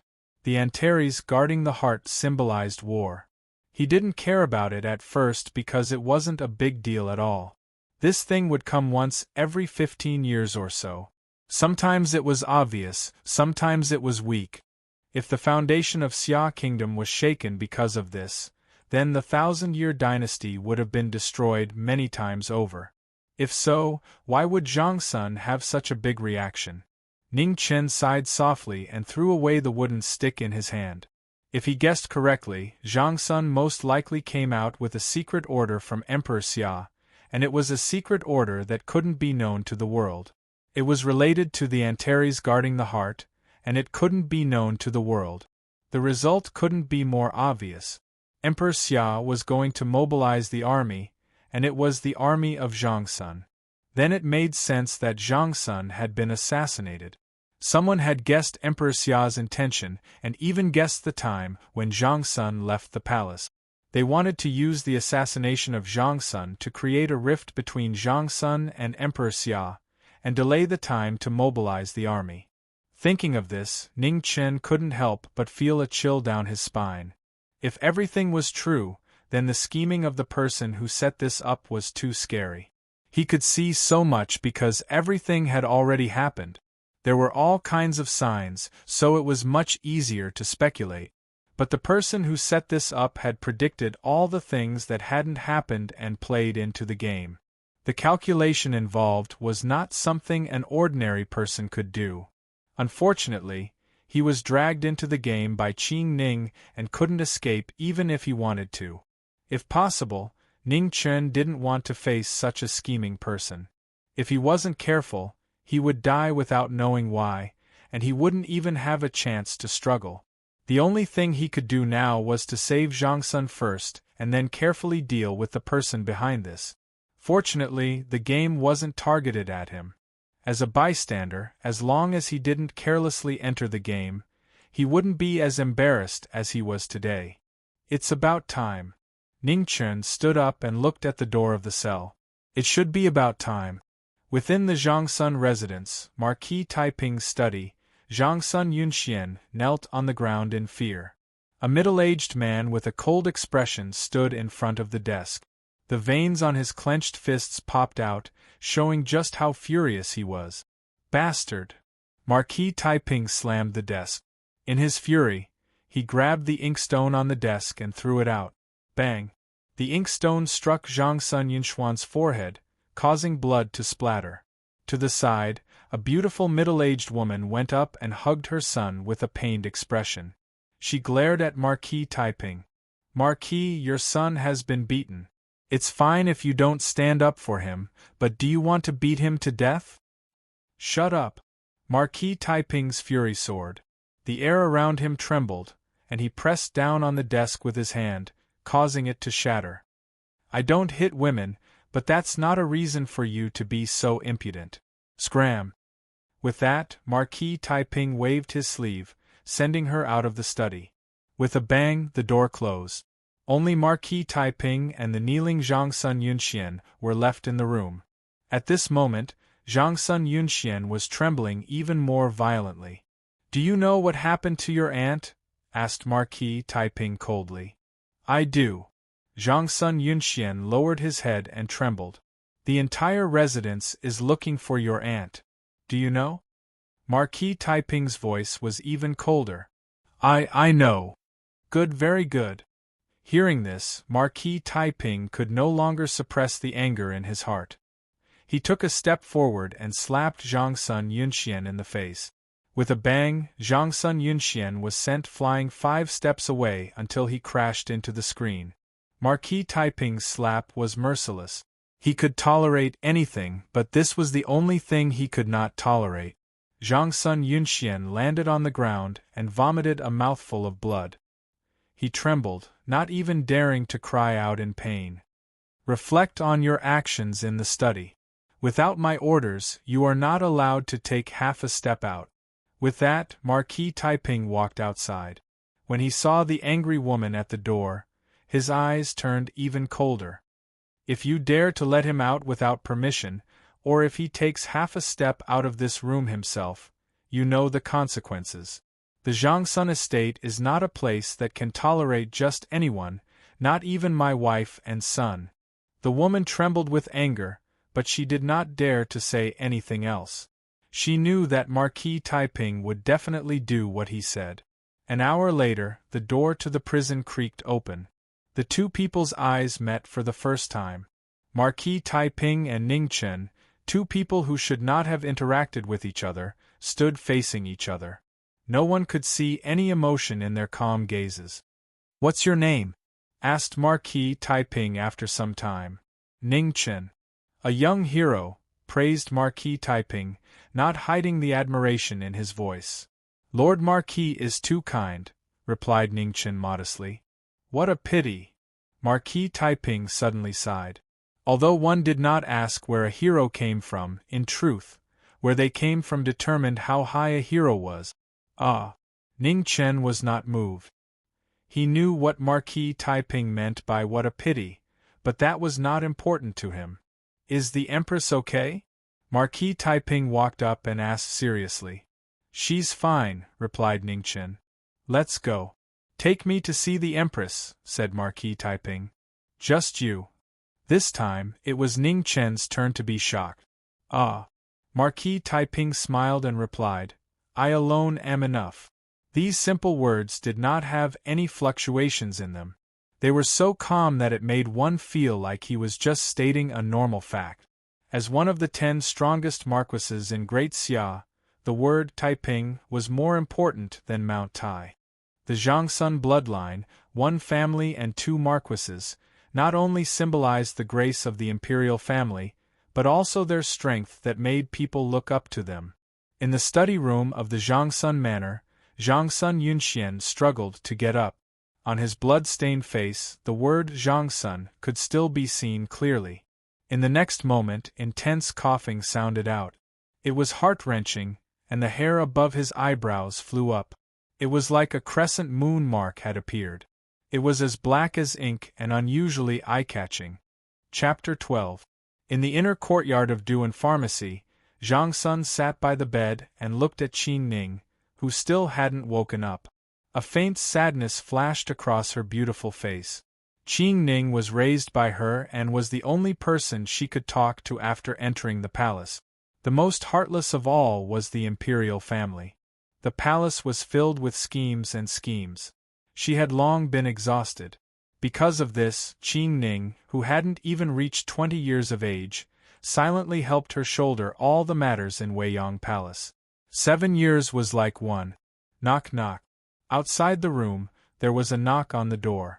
Zhang Sun came back to her senses and said softly, "The door isn't locked. Come in."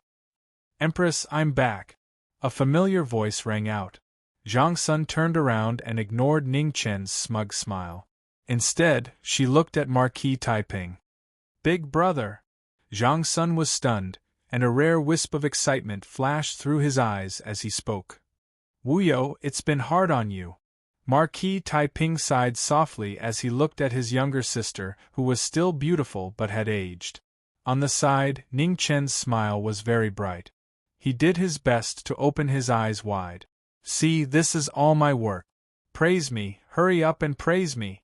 Unfortunately, Zhang Sun was very excited and forgot about this hero. Marquis Taiping didn't have any intention of paying attention to Ning Chen, so this hero was mercilessly forgotten to the side. Ning Chen.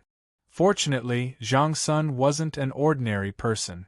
After a short moment of excitement, she quickly calmed down and glanced at Ning Chen.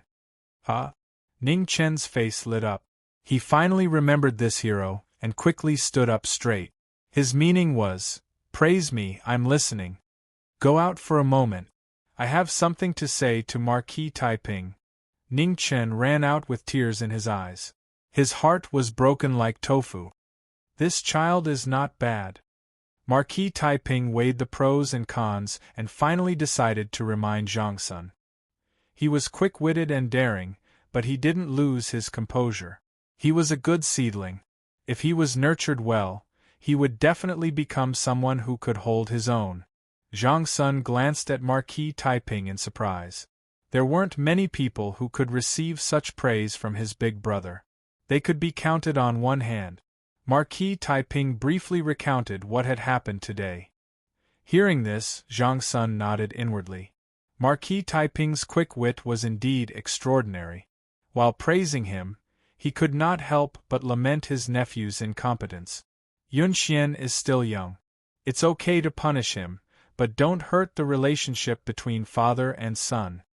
For some reason, Zhang Sun deliberately stopped talking about Ning Chen and changed the topic. The Marquis of Taiping nodded and said, "I have my own plans on this matter. Wuyo, why did you leave the palace this time? You actually allowed yourself to fall into such great danger.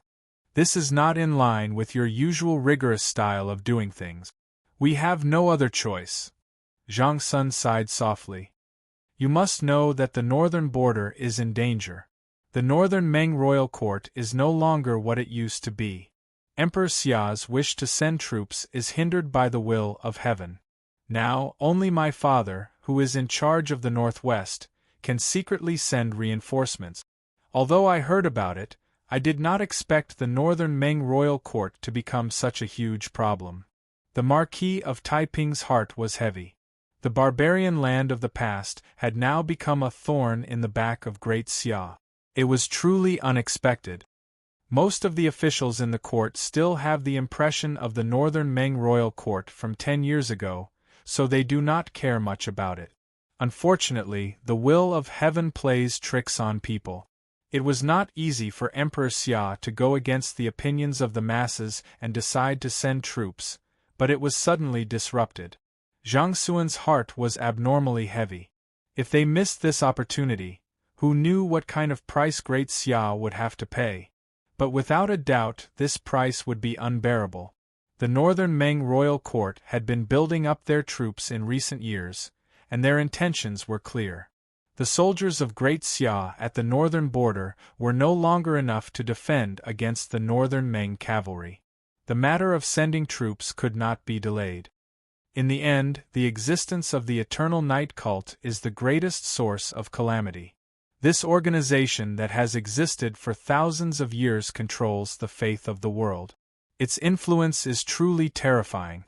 The Marquis of Taiping was not a mediocre person.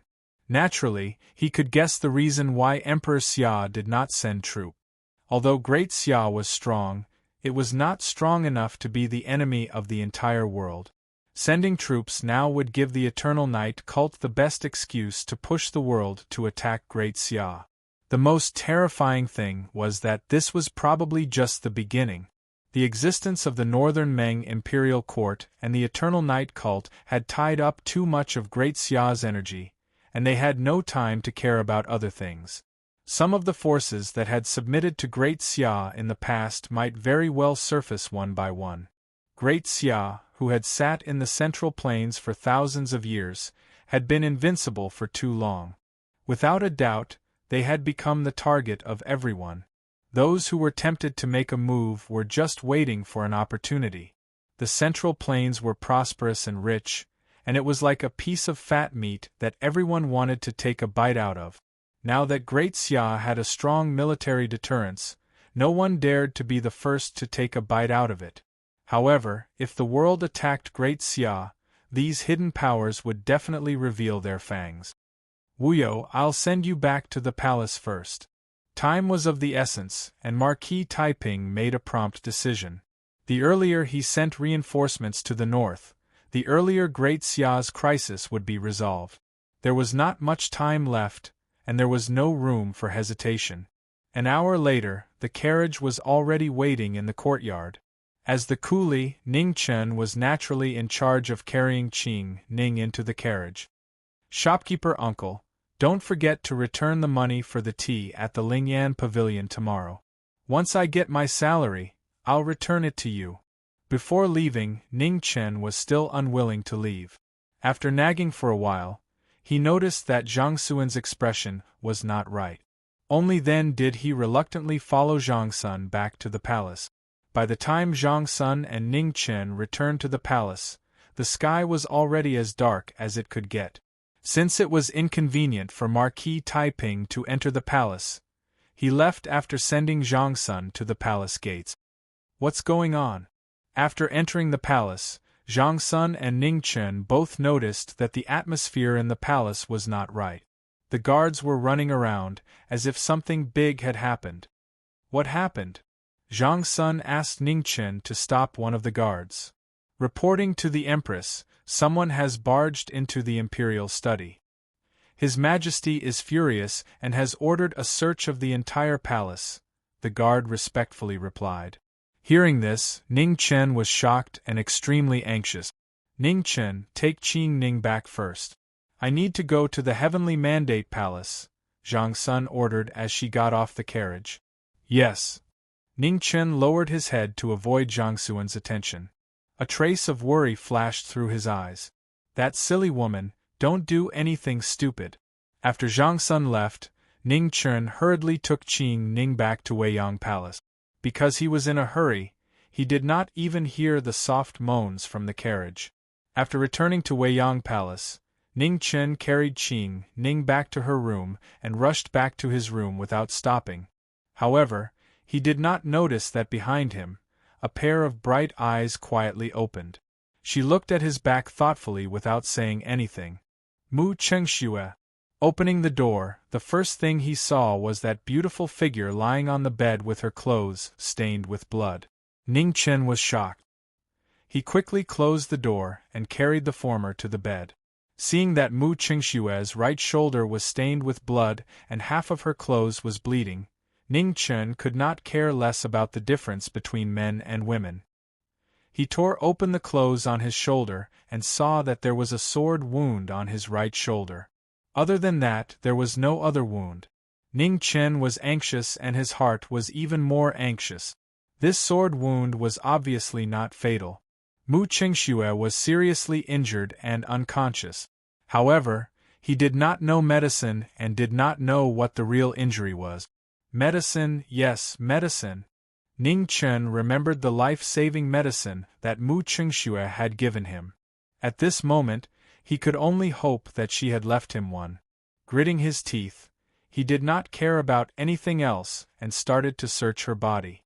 No? At this moment, Ning Chen's face was pale. He did not know what to do. What to do, what to do, Ning Chen felt so powerless for the first time. I must find a way to get out of the palace. After thinking for a while, Ning Chen made up his mind. Without hesitation, he picked up Mu Qingxue and walked out. Fortunately, he drove a carriage back, so it was a good cover. When he entered the palace earlier, many of the imperial guards had seen him. Perhaps it was the best time to go out now. He did not know what would happen if he left, but if he did not leave now, Mu Qingxue would definitely die. He was not a noble person, but he was not a coward either. He promised Mu Qingxue that he would take her out, so he must do it. Bang! At this moment, the door to the room was opened with a bang. Ning Chen's footsteps paused as his body suddenly trembled. Sister Qing Ning. Seeing the familiar figure in front of him, Ning Chen let out a sigh of relief. Fortunately, it was not an imperial guard. However, in the next moment, his body tensed up again. He almost forgot that Qing Ning was the most loyal person to Zhangsun. Compared to the imperial guards, she was more dangerous.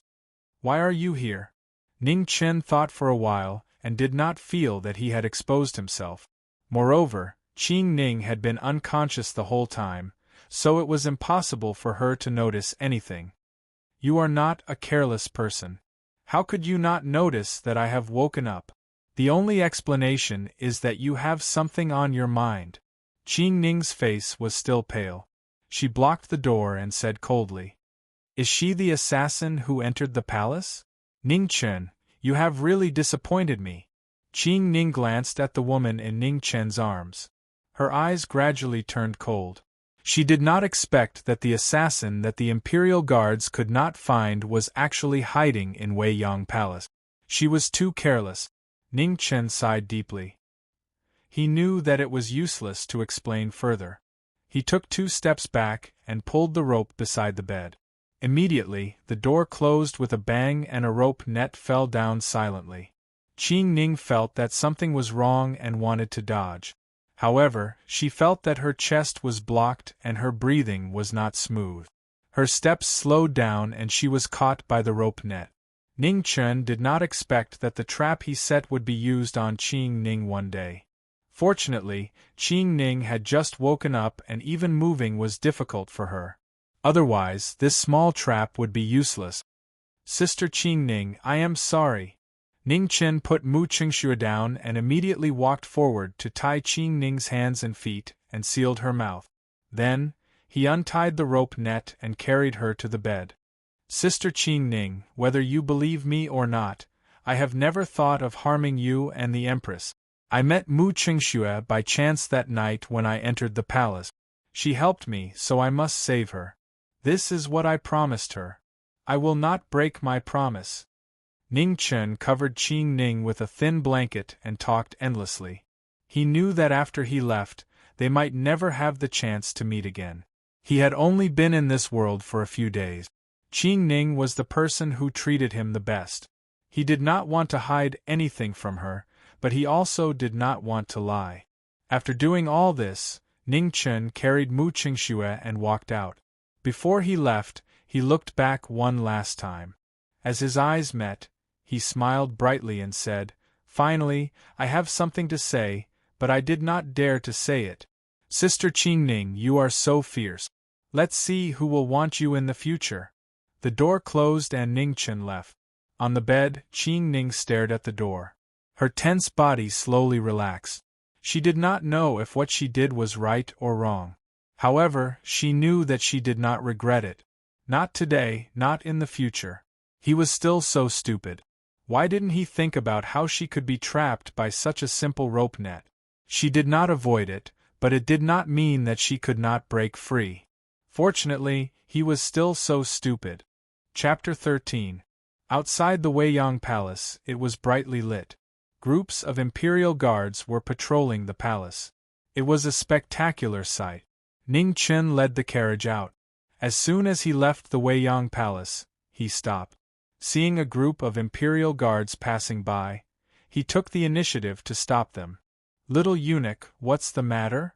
Because Ning Chen walked out of the Weiyang Palace, the imperial guard at the front didn't dare to neglect him. He asked politely. The Empress asked me to leave the palace to do something urgent. But now the palace is under lockdown. It's very inconvenient to go in and out. I'm afraid I'll delay the task given by the Empress. I hope you can send me off. Ning Chen's eyes swept across the passing imperial guards. Anxiety flashed across his face. Soon after, he retracted his gaze and looked at the imperial guard general in front of him. The imperial guard was in a difficult position. He hesitated for a moment. The assassin broke into the imperial study at night. They were ordered to patrol. Logically speaking, they couldn't leave their post without permission. However, the Empress's matter couldn't be delayed. If he refused, it would inevitably make the owner of the Weiyang Palace unhappy. If you don't believe me, this is the token given by the Empress. You can take it and confirm it with the Empress. While speaking, Ning Chen looked more anxious. He took out the moon-shaped jade pendant given by Zhang Sun and handed it to the Imperial Guard. He urged the Imperial Guard. Okay, I'll send you off. When the Imperial Guard saw the moon-shaped jade pendant, the last trace of hesitation in his heart disappeared. He nodded and agreed. This was the token of the Empress. Many Imperial Guards in the palace had seen it before. It couldn't be wrong. Ning Chen was relieved. He chose to stop the Imperial Guards in front of the Weiyang Palace to lower their guard against him. No matter how cautious a person was, there would be cognitive blind spots. As long as he used it carefully and guided it, he could create an illusion that it was difficult for people to distinguish. Little eunuch, you look young. You just entered the palace not long ago, right? The Imperial Guard ordered the rest behind him to continue patrolling. Then he stepped forward to help lead the carriage. He asked casually as he walked. Yes. Ning Chen nodded a little embarrassedly and answered, I just entered the palace a few days ago. Thanks to Miss Qing Ning's care, I'm doing some chores in the Weiyang Palace now. Little eunuch, you're so lucky. Everyone in the palace knows that the Empress is virtuous and kind. She is the most generous to the servants. The Imperial Guard smiled kindly and said, General is right. Ning Chen replied with a smile, but he disagreed in his heart. These fools had all been deceived by Zhang Sun. He did not know if she was virtuous or not, but she was not generous to her subordinates at all. He had been deceived by Zhang Sun several times. Otherwise, he would have been enjoying himself outside the palace and would not have had to run away in the middle of the night. Oh, isn't this little Ningzi? Where are you going so late at night? They hadn't walked for long when suddenly, a voice that sounded like a male duck's throat sounded out from not too far away from them, and Ning Chen's heart instantly jerked as he cried out in his heart. Looking in the direction of the voice, a figure wearing a sapphire blue robe embroidered with cranes, holding a horsetail whisk, and wearing a peacock feather hat inlaid with gemstones slowly walked over.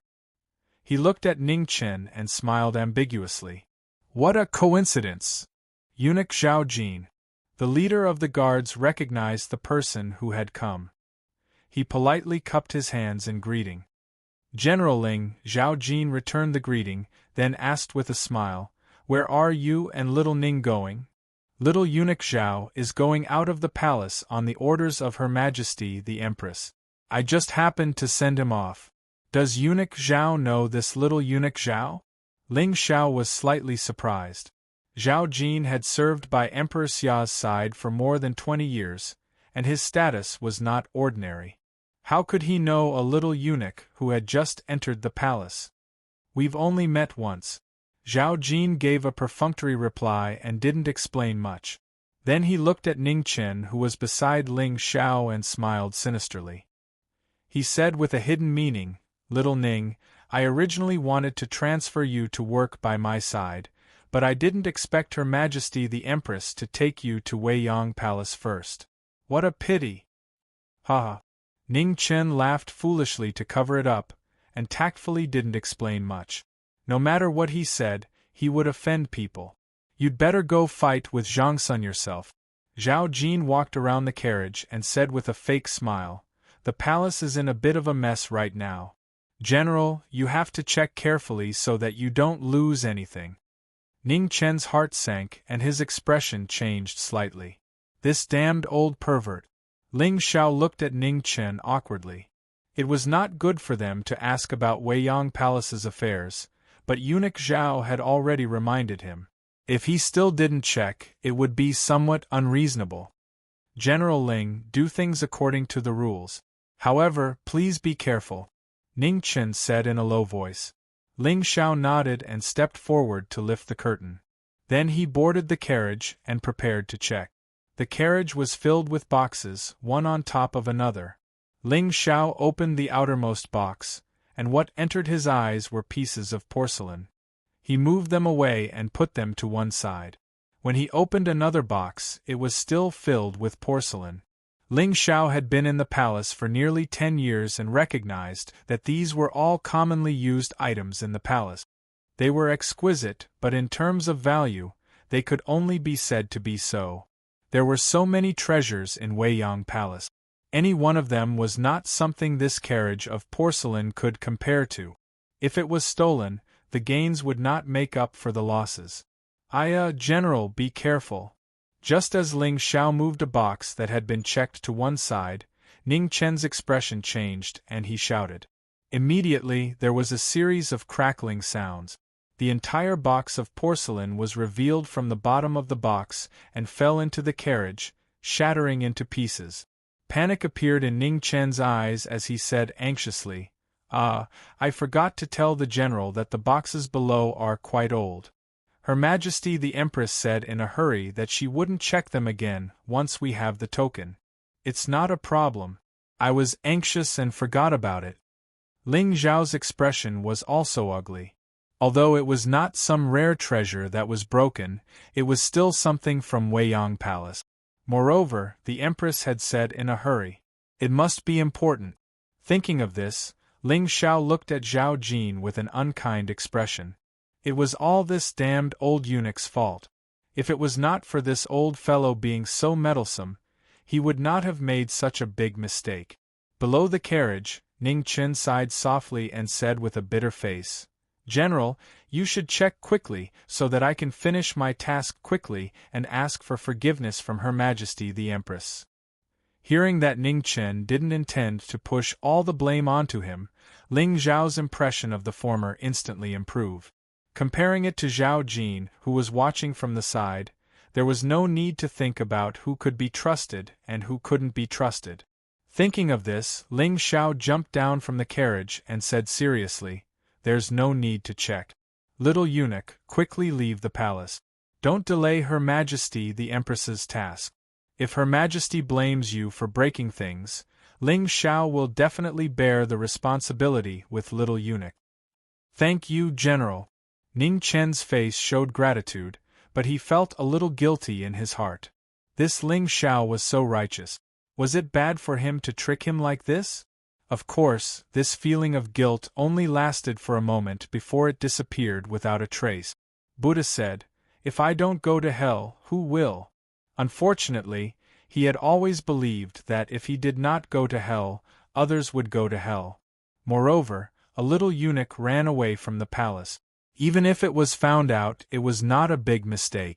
It was still far from going to hell. However, if he was caught, he would really go to hell. On the side, Zhao Jin saw that he did not find out anything. He smiled coldly and left. His arrogant attitude really made people unhappy. Ning Chen thought in his heart and could roughly guess the reason. He and Zhao Jin had only met twice. They did not have any grudges. When they met for the first time, Zhao Jin even wanted to help him. When they met again today, his attitude was completely different. It was obvious that it was because of Zhang Sun. In the palace there were constant fights, both open and covert. It was important to choose a side. Now, it seemed that Zhao Jin was most likely on the West Palace's side. That was why he showed hostility to him when he came out of Zhang Sun Palace. Unfortunately, if he was not in a hurry to leave the palace, he really wanted to stay and teach this old man a lesson. Ning Chen shook his head regretfully. He immediately looked at Ling Xiao and said, "General, let's go." Ling Xiao saw that Ning Chen's expression changed. He thought that the latter was worried about being punished when he came back. He did not think that Ning Chen was depressed because he did not have the chance to stab Zhao Jin after leaving the palace today. Perhaps even Ning Chen himself did not notice that in these few days in Weiyang Palace, whether it was his actions or thoughts, intentionally or unintentionally, he judged from Zhang Xuan's point of view. Even if he did not admit it and blamed Zhang Sun for everything, he could not lie about his inner feelings. Ning Chen seemed to leave in a carefree and unrestrained manner. However, in his heart, he had never truly let go. The journey out of the palace was quite smooth. With Zhang Xuan's token and Ling Zhao's escort, the guards at the palace gate let them go after a brief inspection. No one would have thought that the little eunuch who escorted the empress back to the palace was carrying the assassin who tried to assassinate Emperor Xia and broke into the imperial study at night. After leaving the palace, Ning Chen immediately drove the carriage towards Duan Pharmacy. His face that had been hiding his emotions finally showed anxiety. The carriage moved quickly, bringing up a trail of dust. Nearly 2 hours later, the carriage stopped in front of the pharmacy. Ning Chen carried Mu Qingxue out from a box hidden at the bottom of the carriage. He took 2 steps forward and kicked open the wooden door of the pharmacy. He hurriedly ran towards the inner courtyard. "Shopkeeper, quickly save him." The shopkeeper had already heard such a big commotion in the front courtyard. He walked out and was about to angrily reprimand him when he saw that it was Ning Chen. He suppressed his anger and subconsciously looked at Mu Qingxue in the latter's arms. However, with one look, the shopkeeper's heart also rose. "Quickly enter the room." Seeing that the woman's situation was extremely dangerous, the shopkeeper immediately called Ning Chen back into the room. After putting Mu Qingxue down, he immediately went forward to diagnose him. "Go to the hall and get my silver needles, quickly," the shopkeeper quickly instructed as he checked Mu Qingxue's injuries. "Okay." Ning Chen did not dare to delay and immediately ran to the front hall to find what the shopkeeper needed. A moment later, Ning Chen came back with the silver needles and handed them to the shopkeeper. He then stood to the side and watched nervously. "Don't just stand there. Quickly go and boil some water, the more the better." The shopkeeper took out the silver needles and looked back at Ning Chen. "Okay." Ning Chen nodded and immediately ran out of the room to boil water in the kitchen. A quarter of an hour later, Ning Chen boiled a big pot of water in the kitchen and then came back with a basin of hot water. He saw that the shopkeeper was already treating Mu Qingxue with the needles with a serious expression. After a while, the shopkeeper's forehead was already covered in sweat. His white gown was torn and stuck to his body. He was in a very sorry state. The shopkeeper did not say anything and Ning Chen did not dare to disturb him. He could only stand to the side and wait for orders. About a quarter of an hour later, the shopkeeper stood up tiredly. His body swayed and he almost lost his balance. "Is the water ready?" The shopkeeper steadied himself and asked. "Yes, it's ready," Ning Chen quickly replied. "Help her take off her clothes and bathe," the shopkeeper said tiredly. Me. Ning Chen was stunned and could not stay calm. He pointed at himself and stammered. "If it's not you, then it's me?" The shopkeeper threw out a sentence and then naturally walked out of the room. "The water doesn't need to be too hot, just slightly hot. Pay attention to the time. Can't be too short, but it can't be more than 2 hours either." Okay. Ning Chen was already dumbfounded and subconsciously nodded. Chapter 14. In the inner courtyard of Duan Pharmacy, Ning Chen was busy for half a day. He looked at the bathtub filled with hot water and then looked at Mu Qingxue on the bed. Should he take it off or not? "I can't get over my conscience." Ning Chen touched his heart and found that he still felt guilty. This proved that he was not a heartless person. However, there was a reason for this.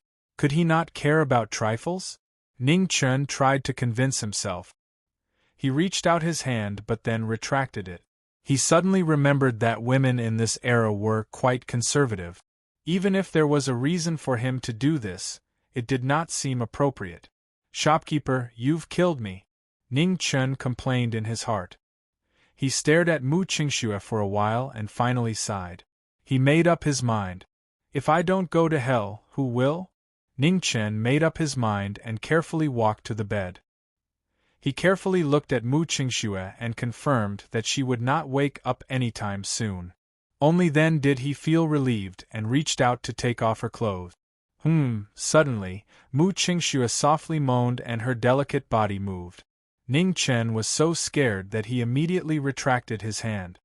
"This is too scary." Ning Chen's face was gloomy. This great aunt was a ruthless person who even dared to assassinate the Xia Emperor. If she woke up and found out something, he would probably have to enter the palace and become a eunuch.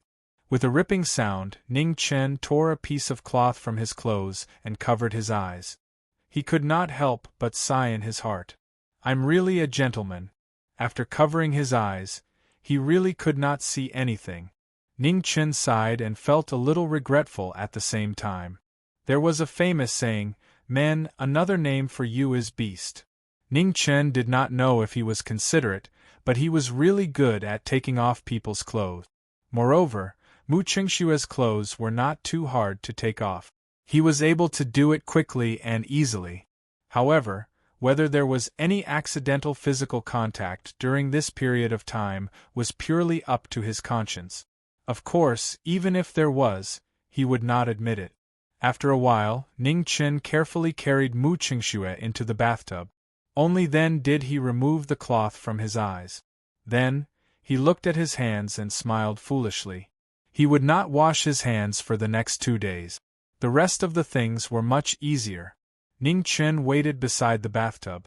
Every 15 minutes, he would add some hot water into the bathtub. During this time, he just sat there foolishly waiting. Suddenly, in the tub, Mu Qingxue uttered a painful groan. Following this, he spat out a mouthful of blood, which dyed the water in front of him red. "Mu Qingxue!" Ning Chen rushed forward but was stopped by Mu Qingxue, who was still half awake. "No." Mu Qingxue let out a long groan that was even more painful than before. Water splashed all over his body. His long hair fluttered, and the Zhen Qi in his body spread out. Instantly, the tables and chairs around him were sent flying, and broken wood scattered everywhere. Even Ning Chen, who was not far from him, was sent flying. With a bang, Ning Chen crashed into the wall and fell to the ground. Soon after, he vomited a mouthful of blood. It was obvious that he had suffered serious internal injuries. Truly, if you don't seek death, you won't die. Ning Chen struggled to get up. He wiped the blood from the corner of his mouth and hurried to check on Mu Qingxue's condition. In his half-conscious state, Mu Qingxue glanced at Ning Chen, but before he could say anything, he fainted once again. Ning Chen was shocked. He stretched out his hand to feel the pulse on the former's neck. When he found that the latter's heartbeat was still there, he immediately let out a sigh of relief. After taking a closer look, Ning Chen found that Mu Qingxue's complexion was much better than before. "This damned shopkeeper, why didn't he tell me earlier? It hurts so much." Seeing that Mu Qingxue was fine, Ning Chen finally recovered. His whole body was in so much pain that he gritted his teeth. It had only been a few days, but the amount of blood he had lost and vomited was almost equal to the amount he had lost in his previous life. If this continued, he would bleed to death before Zhang Sun caught him and chopped him up. Although he was mumbling, Ning Chen still covered his eyes again and pulled Mu Qingxue out of the water. After wiping his body dry, he carried Mu Qingxue back to the bed and covered him with a blanket. Only then did he untie the blindfold. Looking at the undulating curves of the blanket, Ning Chen sighed. When he first met her, he had guessed correctly. How could a woman be so flat? Drip, at this moment, Ning Chen suddenly felt his nose warm. Drops of blood flowed out and slid down his clothes to his chest. It was very dazzling. Ning Chen's face turned red. After thinking for a moment, he felt that he should go to the shopkeeper. He felt that he couldn't be so useless. He must have suffered internal injuries. After a while in the shopkeeper's room, Ning Chen nervously looked at the shopkeeper who was checking his pulse.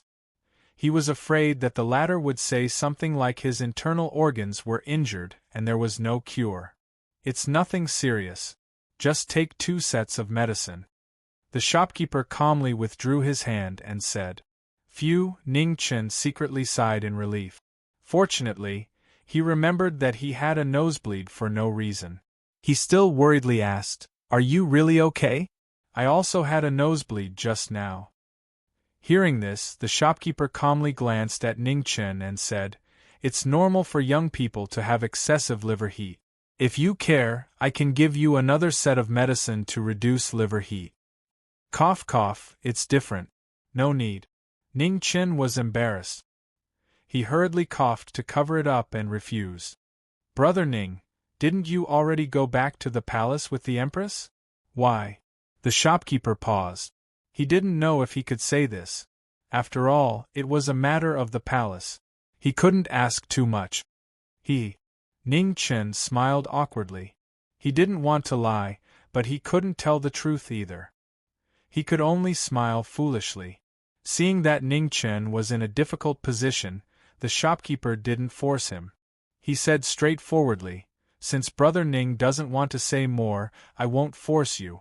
Brother Ning, you can rest assured and stay here for the next few days. It won't be too late to leave after that girl's injuries get better." "Thank you, shopkeeper." Ning Chen gratefully cupped his hands and thanked him. Although he said that, he still had to think about where to go in the future. After all, this wasn't a long-term plan. Zhang Sun was so smart. If she thought of this, he would be dead. He couldn't guarantee that Zhang Sun would let him go. Leaving the palace without permission was no joke. Moreover, he came out in the name of Zhang Sun. It could be said that if he was caught, his life would depend on Zhang Sun's mood. Although Zhang Sun was famous for being a virtuous empress, to be able to stand firm in the Xia Palace with all the scheming, it would be stupid to believe that Zhang Sun was a soft-hearted person. Ning Chen scratched his head and walked to his room. He didn't have money. This was the biggest problem now. In order to leave the palace today, he didn't dare to bring anything valuable except for Zhang Sun's jade pendant. However, he didn't dare to sell it even if he was beaten to death. Opening the door with a creak, Ning Chen walked to the bedside and took a stool to sit down. He stared blankly at Mu Qingxue on the bed. This ancestor woke up and was most likely going to leave. Should he sacrifice his face and beg her to take him with her? Thinking of this, Ning Chen couldn't help but be stunned. He suddenly realized that he didn't know anything about Mu Qingxue except for her name. He didn't even know if her name was real or fake. Ning Chen instantly felt that he was a fool. For the sake of a woman of unknown origin, he had almost lost his life. Moreover, whether or not he would be able to keep his life in the future was another matter. "I've been obsessed." Ning Chen sighed softly. As expected, men shouldn't make promises too easily. People could really die. Ning Chen spent half the night thinking about random things. Unknowingly, he leaned against the bed and fell asleep. Master Zhang went to the front hall early in the morning and didn't come to disturb him. Ning Chen only woke up in a daze when the morning sun was a little dazzling. When he opened his eyes, he saw a pair of bright eyes staring at him. He didn't react and raised his hand to greet, "Morning." Before he finished his words, Ning Chen stood up with a swoosh. His back was sweating like rain. He unconsciously took 2 steps back and laughed dryly. You're awake." Mu Qingxue's expression didn't change. She nodded and said calmly, "Can you leave for a moment? I want to change my clothes." Of course, Ning Chen turned around and left.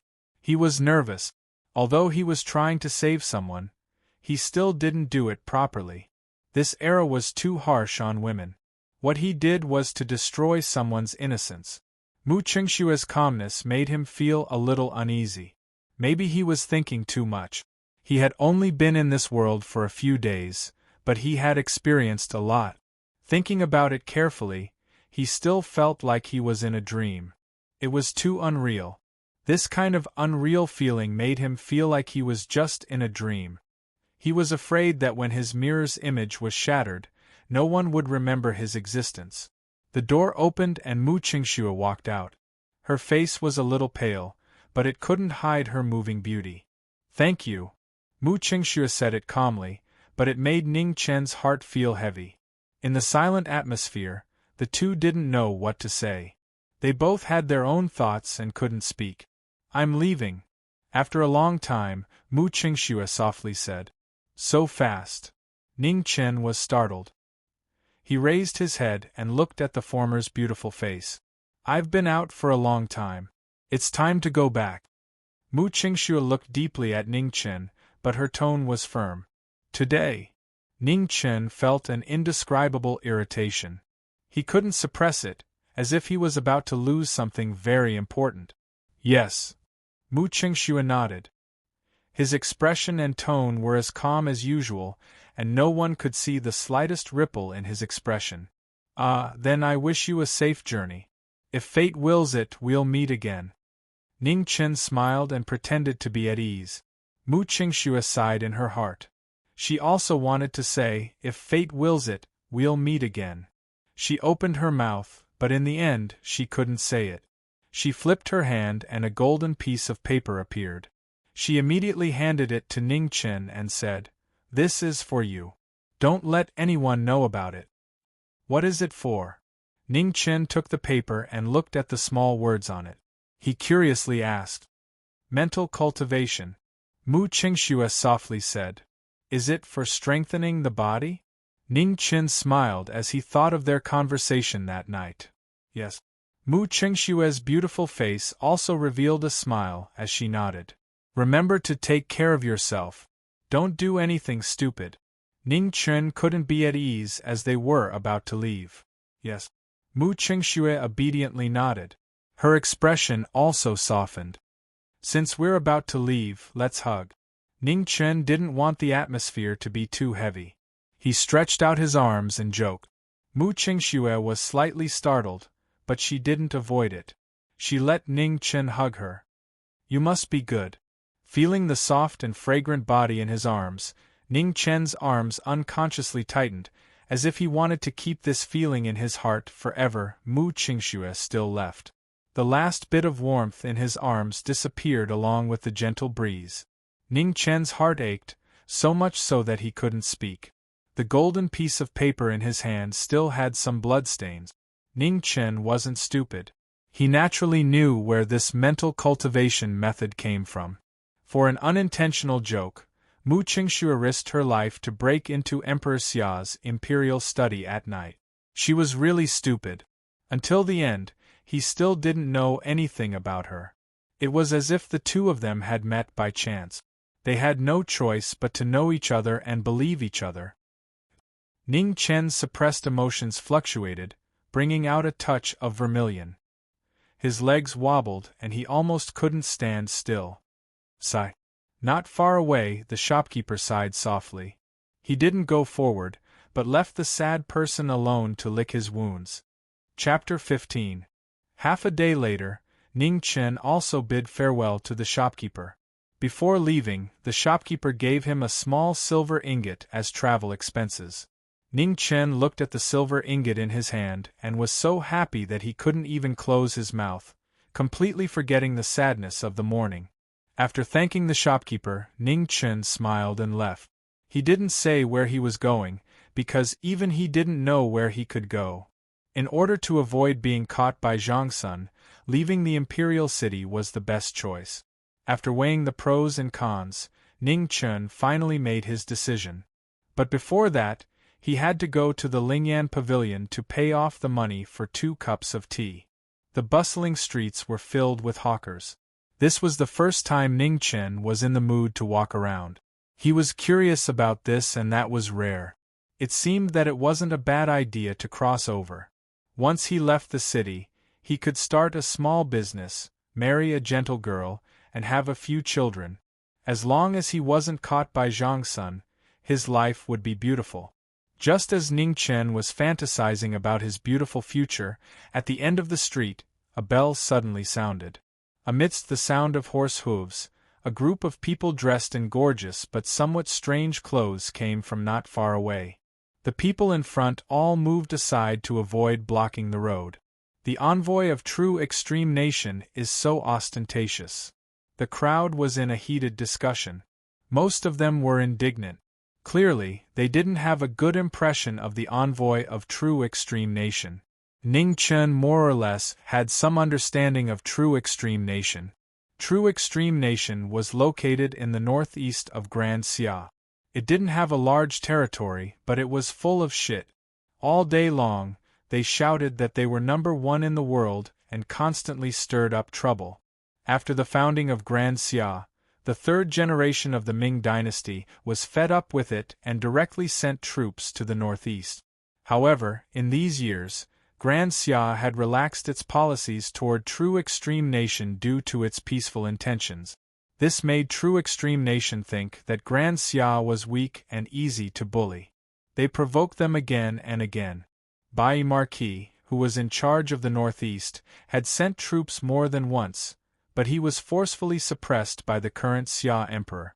Ning Chen stood in the crowd and looked at the envoy on the carriage. He raised his right hand and fiercely gave him the middle finger. He also casually asked about the latter's family. After this short disturbance, Ning Chen collected his emotions and continued to walk toward the Lingyan pavilion.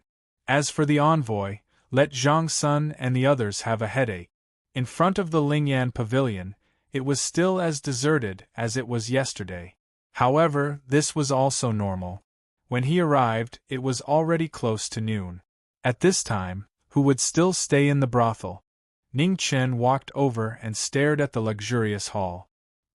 He saw a woman in white sitting there quietly, as though she was waiting for him to come. "Sir, you've come." Once Ning Chen walked in, Yuhani stood up and smiled.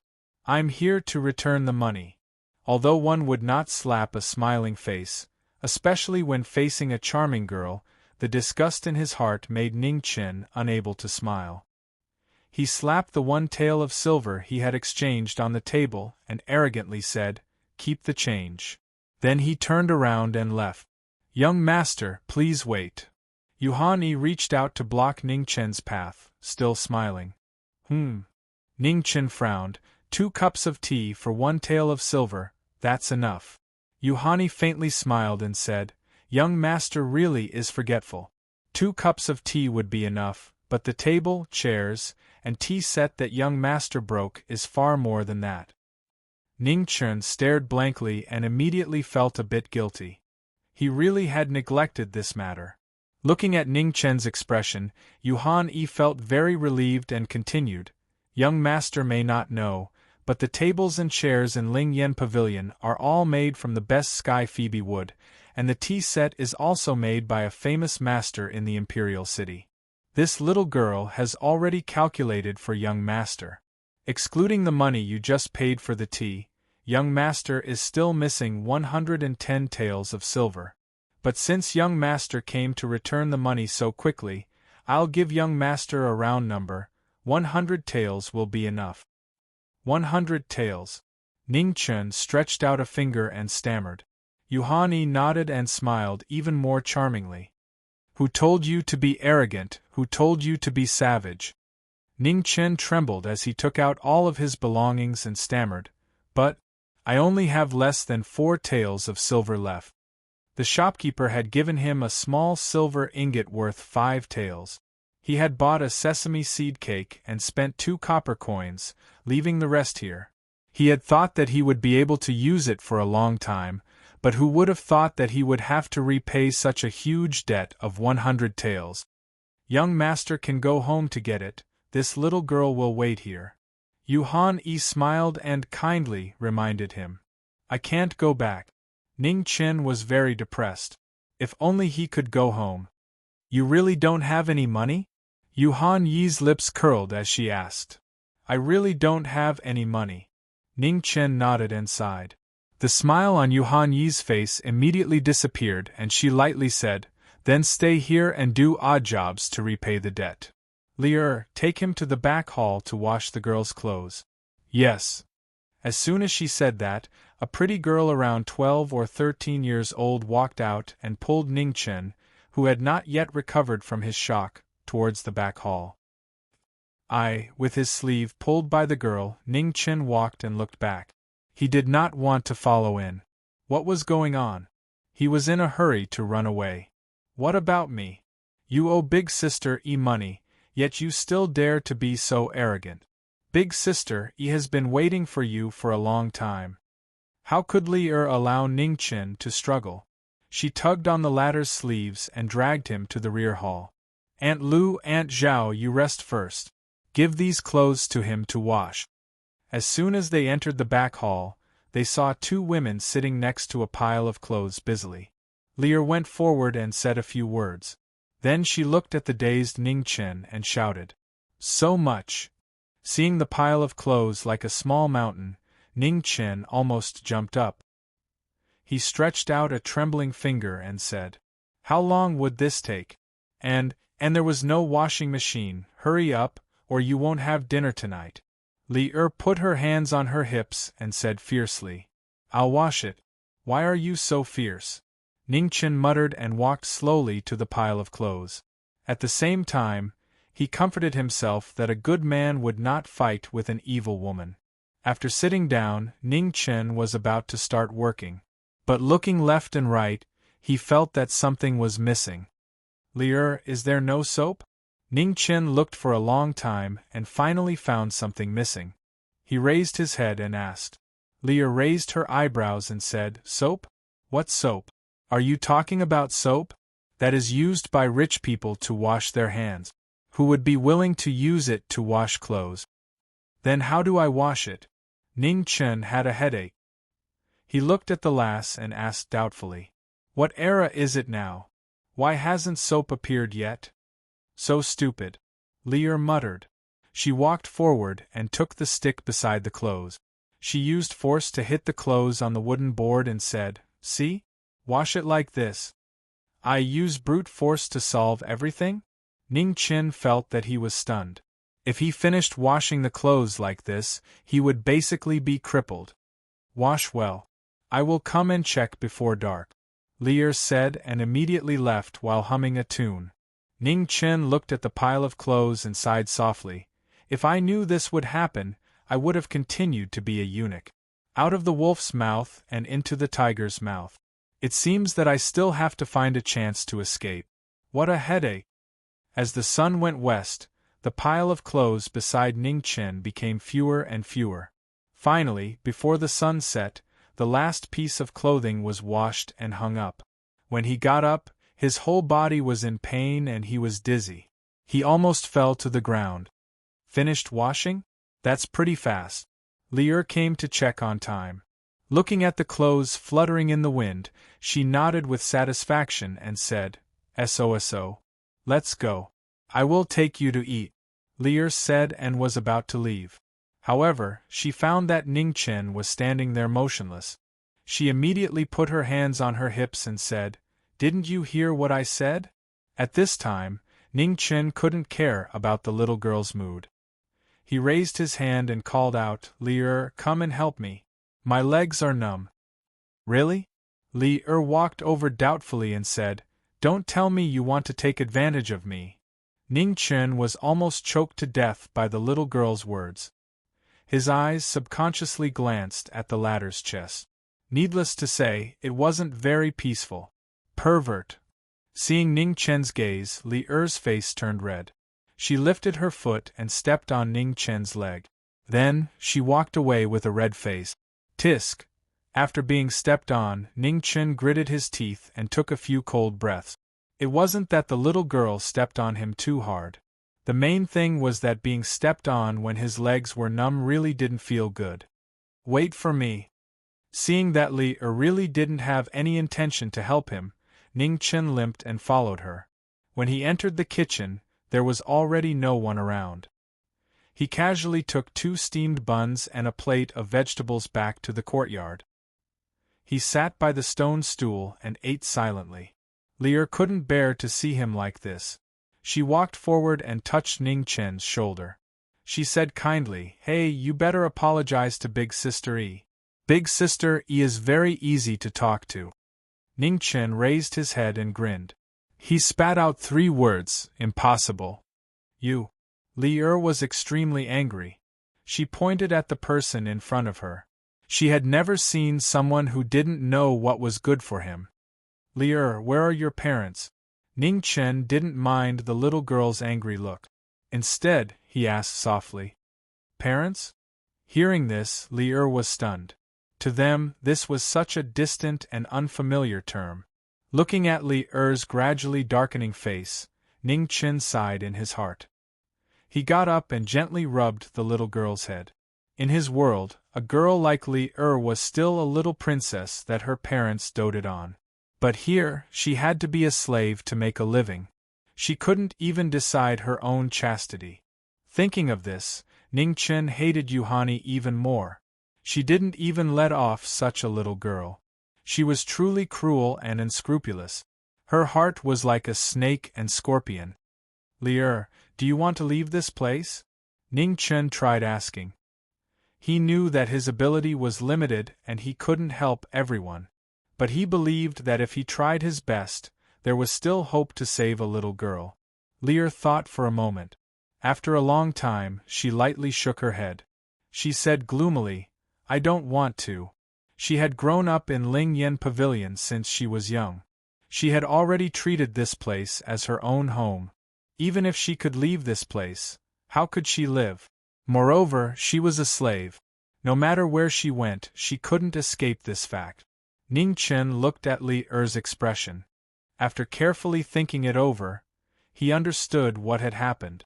He apologized. "I'm sorry, I was reckless." "Don't worry about it. Hurry up and eat. I'll take you to your residence in a moment." Lier slightly adjusted her mood and pretended to be happy. Ning Chen didn't say anything else. He continued to eat the food in his hands. He made up his mind that he must find a good home for this kind-hearted little girl. After eating, Ning Chen followed Lier to his room. Fortunately, it wasn't as bad as he had imagined. Besides being a little small, there were no other inconveniences. After Lier left, Ning Chen took out the golden paper that he had kept close to his body. He was very curious about this mental cultivation method that was said to be able to strengthen the body. Life Scroll? What a popular name! Looking at the name of the scroll, Ning Chen couldn't figure out what it was. He continued to read. Fortunately, the body he was residing in was literate, saving him a lot of trouble. After 10 breaths, Ning Chen was silent. After 15 minutes, Ning Chen was still silent. After an hour, Ning Chen was still silent. After 2 hours, there was a frantic shout in the room. "I don't understand." Chapter 16. Ning Chen had always thought that he was a heaven-sent genius. Although it wasn't a once-in-1,000 years talent, it was still a once-in-100 or 80 years talent. Now, he realized that the mental cultivation method to become a top expert was right in front of him, but he couldn't understand it. How painful was this? Looking at the material of the golden paper, it was neither gold nor wood. It was quite special. Did he have to drip blood on it before he could practice it, just like in the legends? Ning Chen thought about it and decided to forget about it. It was quite painful. It wasn't worth it. He could barely understand the first few lines, so he decided to practice them first. Anyway, it was to strengthen his body. When he met Mu Qingxue in the future, he would ask her to translate it for him. Tranquil Heart, and Dan Heart, Zhang Xian circulated his cultivation technique. The first time, he didn't feel anything at all. Ning Chen wasn't discouraged and continued. Everything had to have a warm-up process, so he had to persevere. Then, a second time, a third time, a fourth time, then 93rd time, 94th time, 95th time, 209 times, 210 times, 211 times, 1,130 times. Kaki. The rooster crowed and the sky was about to brighten. Ning Chen opened his eyes and almost burst into tears. What happened to strengthening his body? Why didn't he feel anything at all? He still had things to do today, so he didn't have the time to continue studying here. He could only get up and walk outside. Taking advantage of the fact that the sky was still bright and there was still some time before work officially started, Ning Chen sneaked into the kitchen and saw a woman who was busy in front of the stove. He patted his face and revealed what he thought was his brightest smile. "Hello, sister." The woman glanced at Ning Chen and said indifferently, "Why are you calling me that? This concubine is old enough to be your mother." "Heh." Ning Chen smiled awkwardly. "Hello, auntie." What's the matter?" The woman's attitude was still neither cold nor warm. She spoke indifferently as she busied herself. Ning Chen rubbed his nose and said embarrassedly, "I want to ask for some lard." The woman looked at the young man in front of her and thought for a moment before agreeing. She pointed at a jar beside the stove. "It's there. Take it yourself. Don't let anyone see it." Ning Chen's face lit up and he hurriedly thanked her. "Thank you, auntie." Ning Chen took a large porcelain bowl from the stove and scooped out half of the lard. He looked around and found a rag to wrap some ash from the stove. Then, he smiled at the woman and left happily. The woman was baffled by this and sighed softly before continuing with her work. Such a delicate and pretty child, it's a pity that his brain isn't good. Ning Chen never thought that he would receive such an impression. He was still happily doing his own thing. The courtyard in the back hall was very big, but the girls in the pavilion rarely came here, so it was very quiet. Ning Chen sat on the stone steps in front of his house, made a simple small fire, and then used a stone to place a bowl of lard on top of it, waiting for the lard to melt. Ning Chen didn't stay idle either. He took out a teapot and poured a handful of plant ashes into it. After adding some water, he stirred the ashes with a small wooden stick. In the past, when he had nothing to do, he had tried this thing himself. Although the ratio was not easy to grasp, it was not impossible. This was the oldest way to make soap. There was no fire alkali here, so they could only use plant ash as a substitute. The conditions were tough, so they could only endure. The smell of the heated lard was terrifying. Ning Chen held back his disgust and poured the filtered water mixed with plant ash into the lard. Then, he pushed it aside and stirred it vigorously with a long wooden stick. "I really can't endure it." Ning Chen was dizzy from the smell.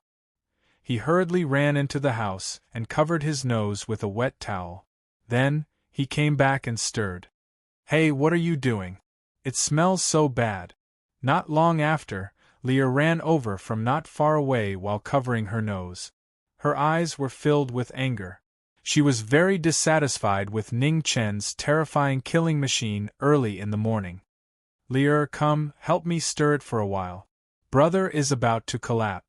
Ning Chen saw the little girl coming and didn't hold back. He hurriedly called out to her. "Not going." Leah retreated far away, afraid that she would be used as a laborer. "Little girl with small breasts but no brain. When I'm done, you will beg me."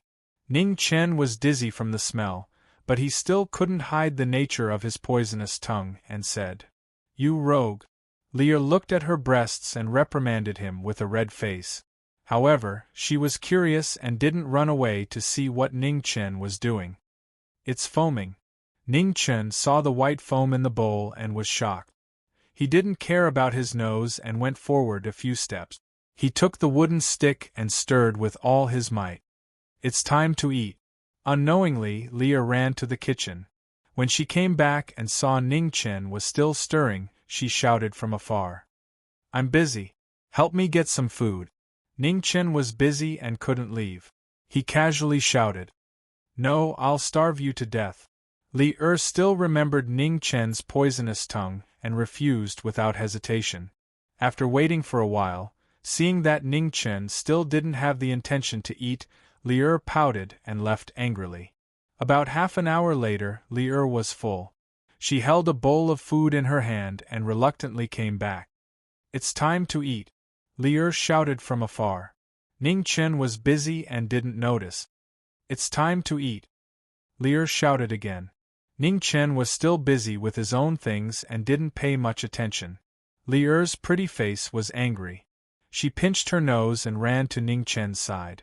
She put down the food and then shouted in his ear with all her might. It's time to eat. The little girl's voice was very loud. It scared Ning Chen so much that he trembled and almost knocked over the big bowl with the stick. Right away, Ning Chen replied and continued with his work. This was a crucial moment and he couldn't leave. The food is going to get cold soon. Li saw that Ning Chen was still not eating and pouted. She said, You eat. I'll help you stir the food first. Ning Chen looked at Li in surprise. This little girl was still in a bad mood just now. Why was she so easy to talk to now? However, he felt that his stomach was growling and didn't think much about it. He passed the wooden stick in his hand over and instructed, Then be careful. Don't stir it over. I know. You're long-winded. Li took the wooden stick, pinched her nose and stirred seriously. Ning Chen looked at the little girl. She didn't go far. She sat at the side and ate the still hot food. Gradually, his eyes became sore and his mouth salty. Why are you crying? Li took a glance and asked in surprise. No, the smell is too strong. Ning Chen rubbed his eyes and grinned. Then sit further away. It's okay. I'm used to it. Eating the rice in the bowl, Ning Chen's heart felt warm. This little girl was so kind. Even if she looked a little unruly, it was just a pretense to protect him. Okay, I'm full. It's my turn. After finishing the rice in a few mouthfuls, Ning Chen went forward and took the wooden stick. He then pushed the little girl to the side. Li help me bring the bowl back. I'll show you something when I come back. You'll order me around. Li took the bowl reluctantly and walked back to the kitchen. She really wanted to know what Ning Chen was doing now. It's almost done.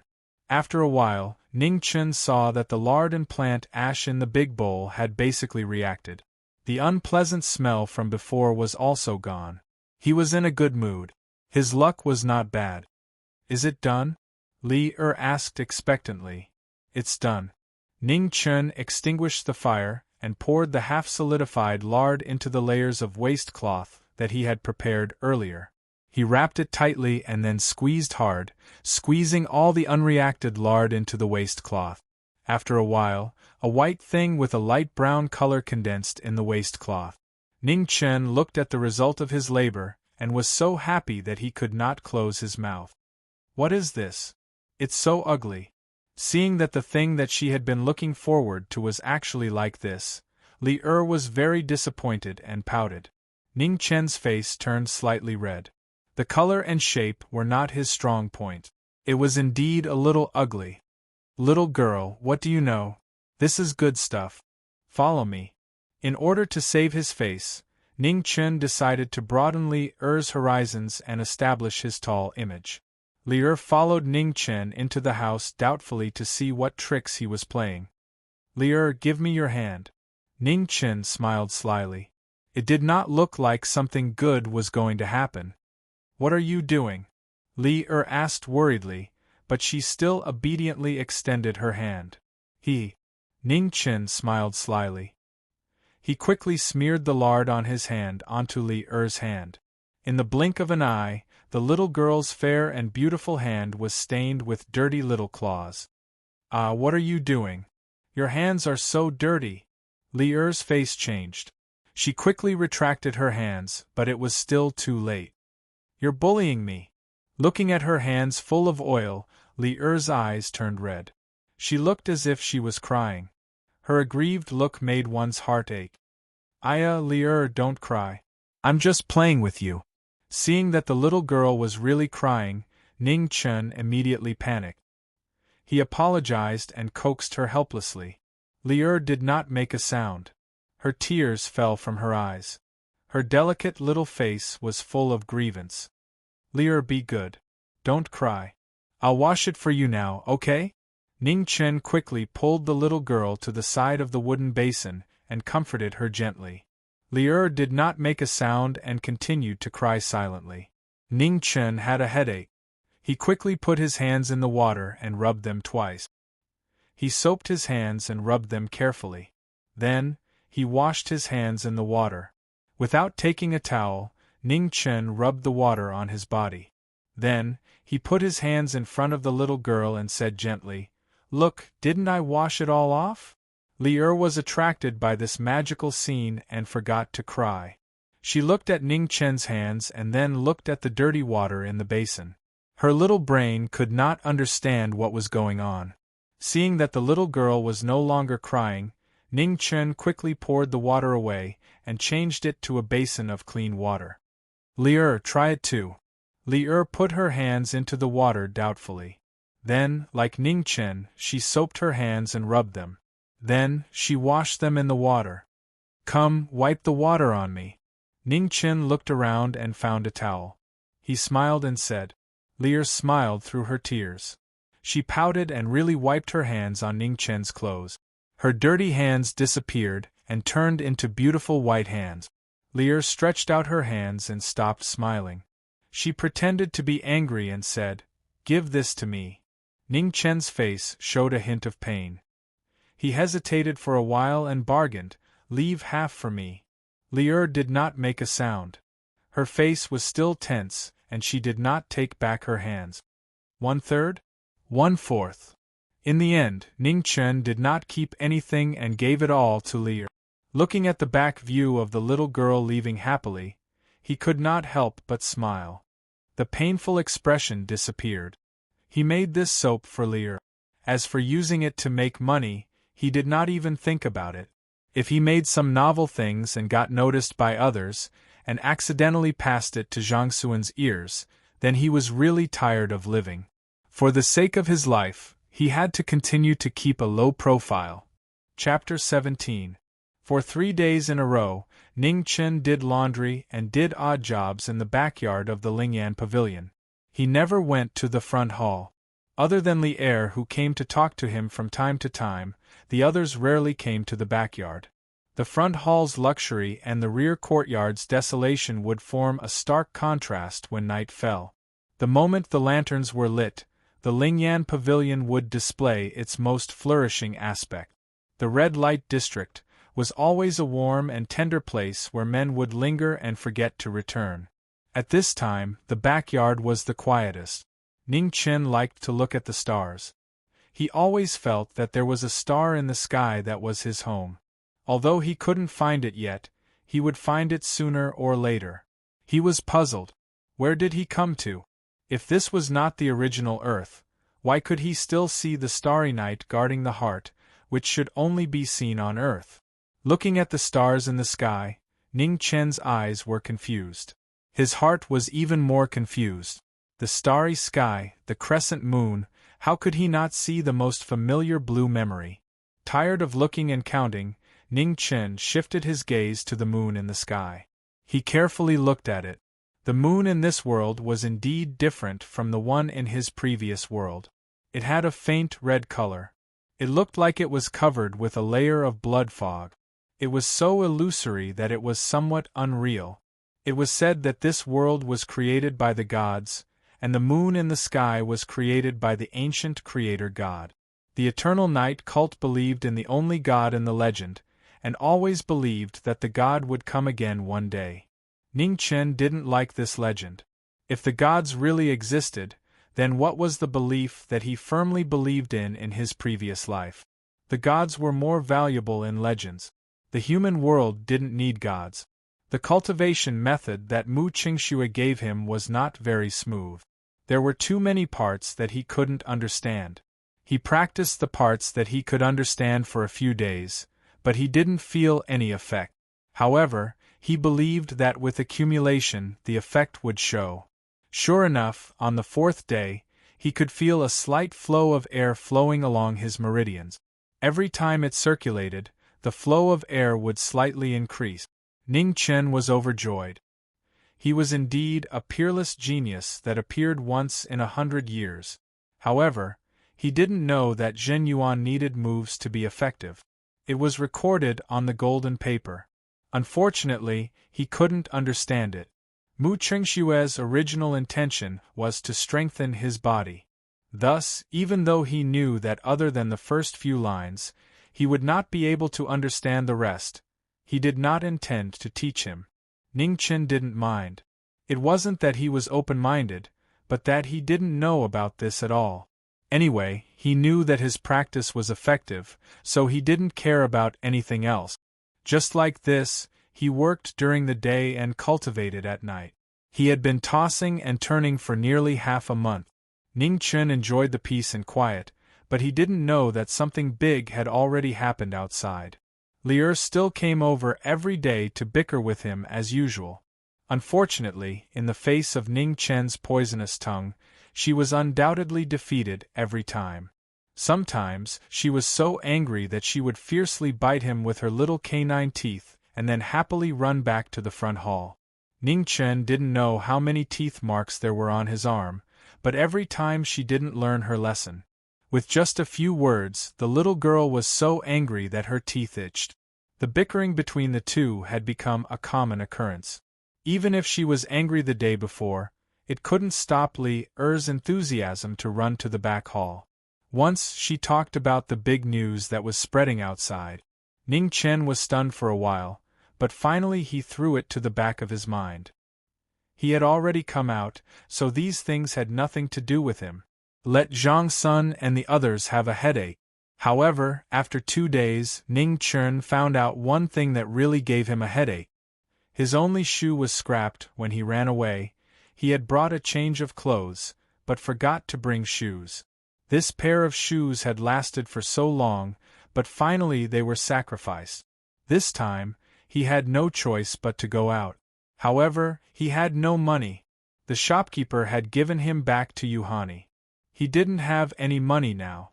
Not to mention shoes, he couldn't even afford to buy insoles. Since there was nothing to do in the morning, Ning Chen went to the front hall. He looked left and right, looking for Yuhani's figure. "Hey, what are you doing?" Li'er saw Ning Chen come early in the morning and fiercely asked him. "I want a salary," Ning Chen said confidently. He had worked for so many days, so he couldn't not be paid a single penny. Li'er looked at Ning Chen as if she had discovered a new continent. She said in disbelief, "You actually have the nerve to ask for a salary?" Hee. Ning Chen smiled guiltily. He knew that he was in the wrong, but he couldn't just not ask for a salary. He had simply sewed the shoes, but it wouldn't last for more than a few days. "Sister E is not here. You should wait for her to come back." Li'er was defeated by Ning Chen's thick skin. She didn't expect that other than his mouth, his skin was also so shocking. "Then Li'er, lend me some money first. It's urgent." Ning Chen struggled for a moment, but finally he asked embarrassedly. It was shameful that he had fallen to the point of borrowing money from a little girl. "What?" Li'er was startled at first, then looked at the former suspiciously, as if guarding against a swindler. Looking at Li'er's eyes, Ning Chen felt that his dignity was insulted. He said angrily, "What kind of eyes are you looking at me with? I'm just borrowing money to buy a pair of shoes. Do I look like the kind of person who doesn't return the money?" Li'er lowered her head and looked at Ning Chen's shoes. She thought for a moment and asked, "You want to go out and buy shoes?" "Yes." Ning Chen nodded his head vigorously. "Wait a moment." As soon as she finished speaking, Li'er ran to her room. After she took the silver, she gave some instructions to a few maidservants before she skipped back to her room. "All right, let's go." "You're going too?" Ning Chen asked curiously. Li'er looked at the former with disdain and said, "You owe 100 silver taels. If you run away, how am I going to explain to Sister E when she comes back?" Ning Chen was speechless. Was he that kind of person? Was he? The Lingyan Pavilion was located at the most prosperous place in the imperial city. Ning Chen was dazzled by the sight. Li'er followed behind him and stared at him cautiously, afraid that he would run away. "Li'er, I already said that I won't run away." Ning Chen stopped and turned back to repeat himself helplessly. He didn't know how many times he had said this, but Li Er just didn't believe him. That's hard to say. Li Er didn't believe Ning Chen's words at all. 100 silver taels was enough to buy several of her. Since the little girl didn't believe him, Ning Chen couldn't do anything and just let her follow behind him. After walking for a long time, Ning Chen's body suddenly stopped. His expression stiffened as if he had seen a ghost. Li Er didn't expect Ning Chen to suddenly stop and bumped into him carelessly. She immediately held her red forehead in pain and her face was filled with anger. What are you doing? Don't talk. Ning Chen came back to his senses and hurriedly covered the little girl's mouth.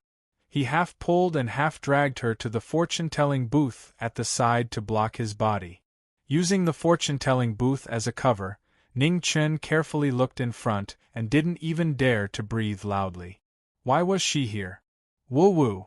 At the side, Li Er's mouth and nose were covered. She couldn't breathe properly and struggled with a red face. When Ning Chen saw this, he hurriedly let go and revealed an embarrassed expression. He had almost forgotten about the little girl. Do you want to suffocate me to death? Li Er took several deep breaths. She was extremely angry and she fiercely hammered him. Shoo, lower your voice. Ning Chen put a finger on his lips and shushed her. He guiltily looked at the beautiful figure in front of him and prayed in his heart that he wouldn't be discovered. What's wrong? Li Er was attracted by Ning Chen's gaze and looked over, but she didn't find anything strange. An enemy is chasing after me. Ning Chen casually made up a lie. If he was caught, even if he didn't die, he would still lose a layer of skin. Does young master want to have your fortune told? You can't do it without money. At this time, the middle-aged fortune-teller at the booth asked. I don't have money. Ning Chen refused without hesitation. Trying to trick him? Don't even think about it. I can help young master read your fortune for free.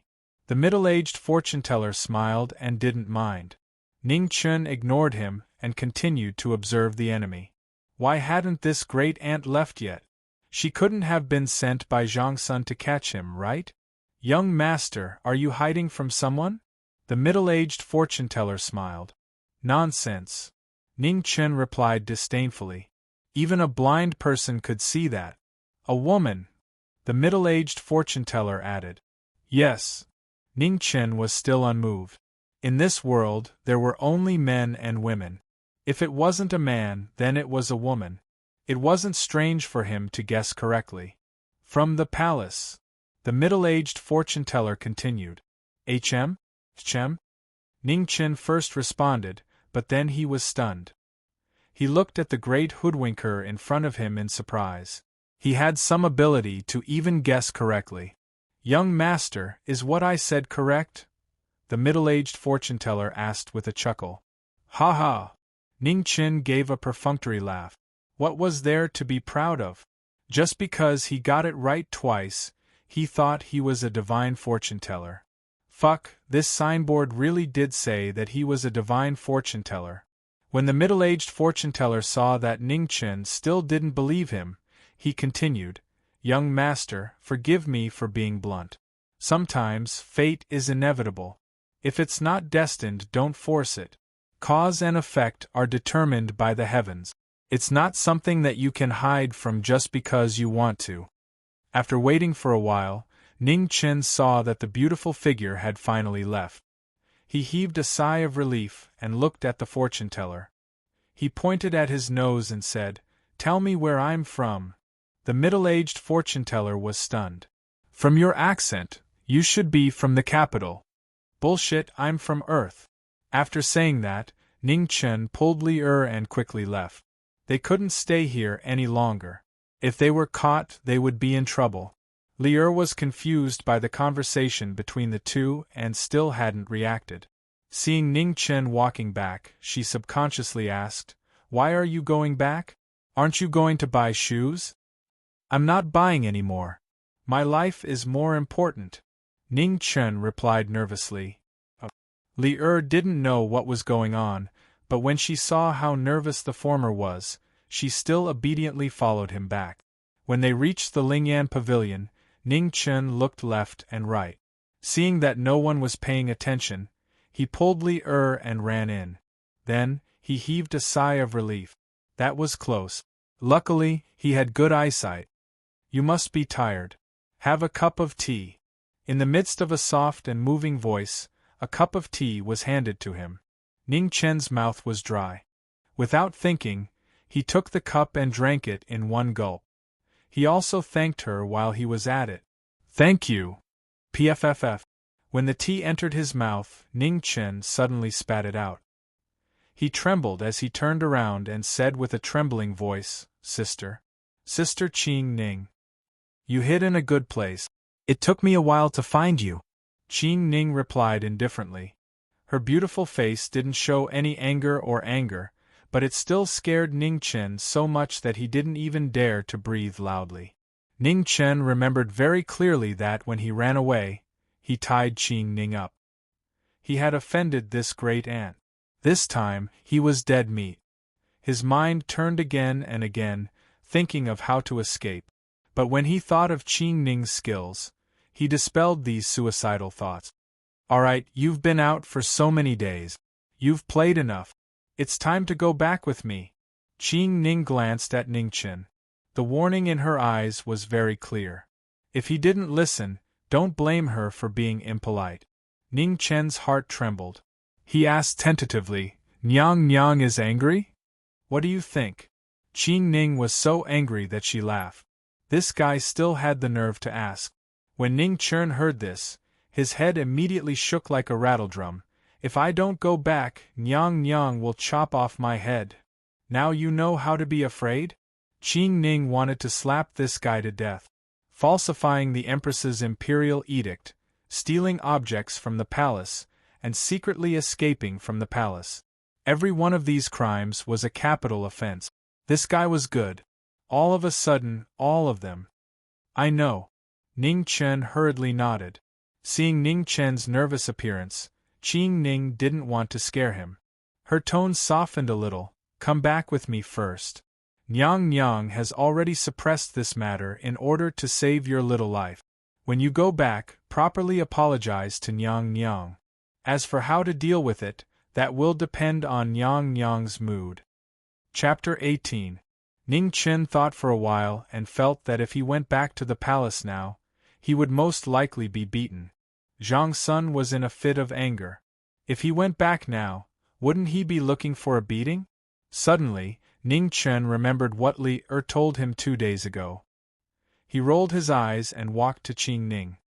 He whispered, Sister Qing Ning, I have something to tell you. Qing Ning frowned and said, Say it. Ning Chen leaned close to Qing Ning's ear and smelled the orchid-like fragrance on her body. He put away the messy thoughts in his mind and said a few words seriously. Are you serious? Qing Ning's expression became serious and said seriously. 100%. Ning Chen nodded and said with certainty. Okay, I'll go back and report first. As for your request, I can't make the decision. It depends on Her Majesty. This matter was very important. Qing Ning wanted to go back to the palace. After taking 2 steps, she stopped and looked at Ning Chen. She warned, Stay here and don't think about running away. Of course. Ning Chen quickly nodded and pretended to be obedient. In his heart, he was thinking whether he should run away quickly. It seemed too unreliable to wait for Zhang Xuan's order. After Qing Ning left, Ning Chen pulled Li, who was already stunned, to the back hall. Who are you? Li broke free from Ning Chen's hand and took 2 steps back. Her eyes were red. Lower your voice. Ning Chen looked left and right and said cautiously. Don't treat me like an idiot. That lady is obviously not an ordinary person. Furthermore, you all keep mentioning the word Empress. Don't tell me that it's just a name. As she spoke, tears fell from Li's eyes uncontrollably. Ning Chen didn't know what to do. He couldn't watch the little girl cry on the street. That would be too beastly. He had no choice but to roughly tell her what happened when he entered and left the palace. Of course, he hid the matter of the fake eunuch and Mu Qingshu. He tactfully disguised the process of entering the palace. As for running away, he couldn't say anything. He said that he was following orders to leave the palace, but he didn't dare to go back because he messed up. It wasn't that he wanted to hide it, but this matter involved not only himself. Once it was exposed, the people who knew about it would not have a good ending. Then why did she go back by herself just now? Li asked while sobbing, forgetting that she was still angry after listening to the story.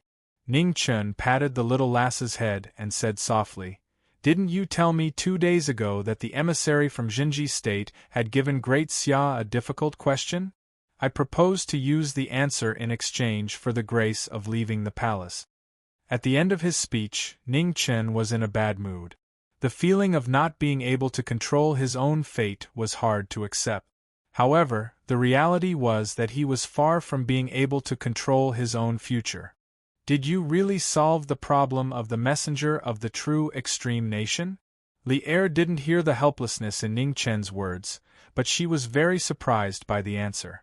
In her opinion, the problem posed by the messenger of the true extreme kingdom was simply impossible to solve. Ning Chen calmed himself down and replied with a smile, "There is no perfect person or thing in the world. Everything that is perfect is just a scam waiting to be cracked. The problem of the emissary of the Jinji kingdom seems to be unsolvable, but in fact it is full of loopholes. Everyone can do it. Even I can't do it." Li pouted and said unwillingly, "That's because you are stupid." Ning Chen smiled and teased. The emissary of the true extreme nation came to Great Xia. After nearly half a month of wrangling, he stated his purpose of coming. This trip was to ask for a princess of Great Xia for the emperor of the true extreme nation. Originally, this wasn't a big deal. There were many women of suitable age in the royal family. Normally, as long as the Xia emperor bestowed the title of princess, it would be enough. However, the emissary of the true extreme nation requested that the bride must be a princess of the Xia emperor. This was no small matter. Prince Xia had many daughters, but there was only one princess who was truly to be married. That was the 9th princess, Xia Xinyu. Back then, the imperial noble concubine had unfortunately passed away after giving birth to the 9th princess. The eldest grandson couldn't bear it and raised the two of them personally, always treating them as his own. Xia Xinyu had just turned 16 this year. She had inherited the looks of the imperial noble concubine and was born slim and graceful. She could be said to be the brightest pearl of Great Xia. The request of the emissary of the true extreme nation made the Xia emperor furious. However, he also felt somewhat helpless. Now, Great Xia was facing many external threats. The Gu Meng court in the north could send troops at any time. The Eternal Night cult in the west was always waiting for an opportunity to encroach on the central plains. Although Great Xia was strong, it couldn't afford to send troops on 3 fronts. What made the Xia emperor even more unbearable was that while the emissary of the true extreme nation was asking for a marriage, he also requested that the Xia emperor cede Bai Ruoyuan, which was at the border between the two nations, as a dowry for the princess. Everyone knew that Bai Ruoyuan was the most important source of iron ore for Great Xia. 40% of the iron ore used in the weapons and armor of the Great Xia soldiers came from there. Once Bai Ruoyuan was ceded, it would mean that Great Xia was cutting off its own lifeline. The Xia emperor naturally wouldn't agree and flatly refused. Of course, the emissary of the true extreme nation wasn't stupid enough to think that the Xia emperor would agree to such a rude request. His goal wasn't that. After a round of bargaining, both sides took a step back. The emissary of the true extreme nation proposed a wager of 20,000 warhorses. He raised 3 difficult questions about courage, wisdom, and luck. If Great Xia lost, they didn't need to cede Bai Ruoyuan. However, they had to give up the right to use Bai Ruoyuan for 3 years.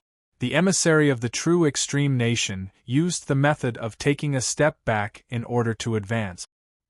He took advantage of Great Xia's unwillingness to go to war and purposely spread the news of the wager to put pressure on Great Xia. As long as it was appropriate, Great Xia would have no choice but to compromise. As expected, the Xia Emperor agreed. At the same time, he added a condition.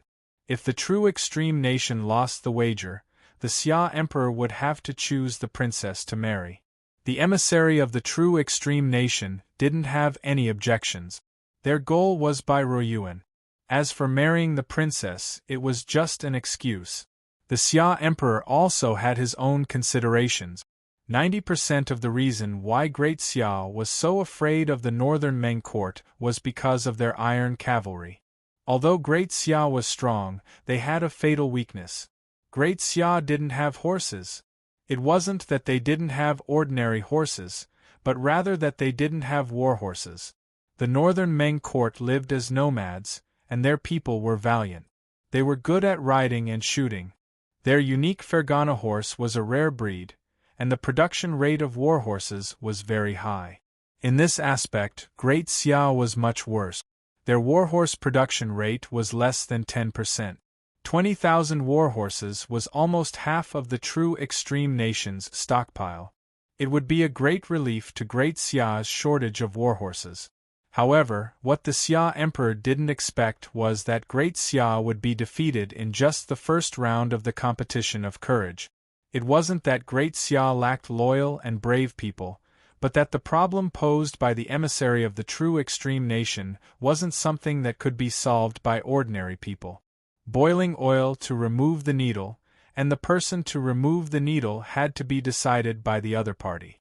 This wasn't a problem of courage, because no one could use a crippled hand to pick up an embroidery needle that was as thin as a hair. The officials of Great Xia had tried countless times, but it was simply impossible. Great Xia had no lack of smart people. They had tried adding water, wine, and even vinegar to the oil, but they all failed in the end. The emissary of the true extreme nation only gave Great Xia 3 days. Tomorrow was the final deadline, so Qing Ning hurried back to the palace after receiving Ning Chen's promise. In Weiyang Palace, Zhang Sun hadn't slept for 2 days and 2 nights because of the emissary of the true extreme nation. Seeing Qing Ning return, he wasn't in the mood to ask about Ning Chen. Qing Ning had left the palace 5 days ago, and this was the first time she saw Zhang Sun. When she saw his haggard appearance, she couldn't bear to see him like this. Knowing what Zhang Sun was worried about, she went forward and tactfully told him what Ning Chen had said. Bang! After hearing this, Zhang Sun suddenly slammed the table and furrowed his brows. He said sternly, "What time is it now? He's still talking about conditions with me. Go and bring him back. If he resists, just knock him out and bring him back." "Yes," Qing Ning replied. She didn't dare delay and immediately rushed to the Lingyan pavilion. At the same time, in the Lingyan pavilion, Yuhani came directly to the back hall after returning. She found Ning Chen and told him that she had come for the method of making soap. Ning Chen looked at Lear. He was surprised and felt complicated at the same time. It was difficult to express. "I won't say anything," Ning Chen refused without hesitation. There was no room for discussion. 10% will belong to the young master, Yuhani seriously promised. Ning Chen was unmoved and remained silent. 20%. 30%. Seeing that Ning Chen was still unmoved, Yuhani frowned and said in a low voice, 40%, no more. Ning Chen sneered and said word by word, "I'll say it again, I won't say anything." Yuhani's eyes narrowed at first, then she smiled and said softly, "Since the young master is unwilling, this little girl can't force you." On the side, Lier was secretly anxious. She couldn't figure out why Ning Chen was so stubborn. She secretly pulled on the corner of Yuhani's clothes, her eyes full of pleading. Yuhani sighed. "I know that the young master has some opinions about Hani. If this little girl hasn't guessed wrong, the young master should think that the Lingyan pavilion is restricting the freedom of these women, so your attitude towards Hani has changed. But does the young master know how many brothels there are in the imperial city, and how many women are slaves. In comparison, in the Lingyan pavilion, they can at least choose whether they want to sell their bodies or not. At this point, Yuhani glanced at Li'er, and her beautiful face flashed with tender affection. She continued, someone like Li'er, who was sold to a brothel since she was young and had no one to rely on, where could she go after leaving the Lingyan pavilion? Li'er's eyes were red as she walked in front of Ningchen and pulled on the latter's arm. She timidly apologized. I'm sorry, I just wanted you and Sister E to reconcile, so I gave the soap to Sister E. Li'er, be good, I'm not angry. Ningchen raised his hand and rubbed the little girl's hair, then looked up at Yuhani and said, I can give you the method to make soap, and it's not the kind you learned from Li'er, but the real way to make soap. But I have a request. Hearing this, Yuhani and Li'er were both shocked, especially Yuhani. She was much more knowledgeable than Li'er, so she naturally knew the value of the soap. Now that she heard it, Ningchen seemed to be holding back. Don't be surprised, I just used that soap to make Li'er happy. It's okay to make it for fun, but if you make it in large quantities, there will be many problems that can't be solved. Then, Ningchen explained the real way to make soap, including how to use stones to burn quicklime, then to make slaked lime, then to refine caustic soda, and finally to make soap with caustic soda and lard. After a while, Yuhani and Li'er were in a daze, as if they didn't understand. Seeing this situation, Ningchen asked for a pen and paper, and wrote down the process in detail. He added the necessary diagrams, and then handed it to Yuhani. After looking at it for a long time, Yuhani finally understood the mystery and couldn't help but sigh. The young master is really a strange person. False reputation. The young master is too modest. You're welcome. Although the words were modest, Ningchen's head was almost raised to the sky. What he meant was, praise me, continue to praise me. Yuhani found it funny. In the end, he was still a young man. After being awkward, he was a little silly and cute. Ningchen, let's go back to the palace. At this time, a cold and beautiful figure walked over. In just a few steps, she was in front of Ningchen, grabbed his shoulder, and left. Chapter 19. Ningchen knew what it was like to fly a kite, and this wasn't the first time. He had been caught in a daze, and by the time he had reacted, he was already back in the palace.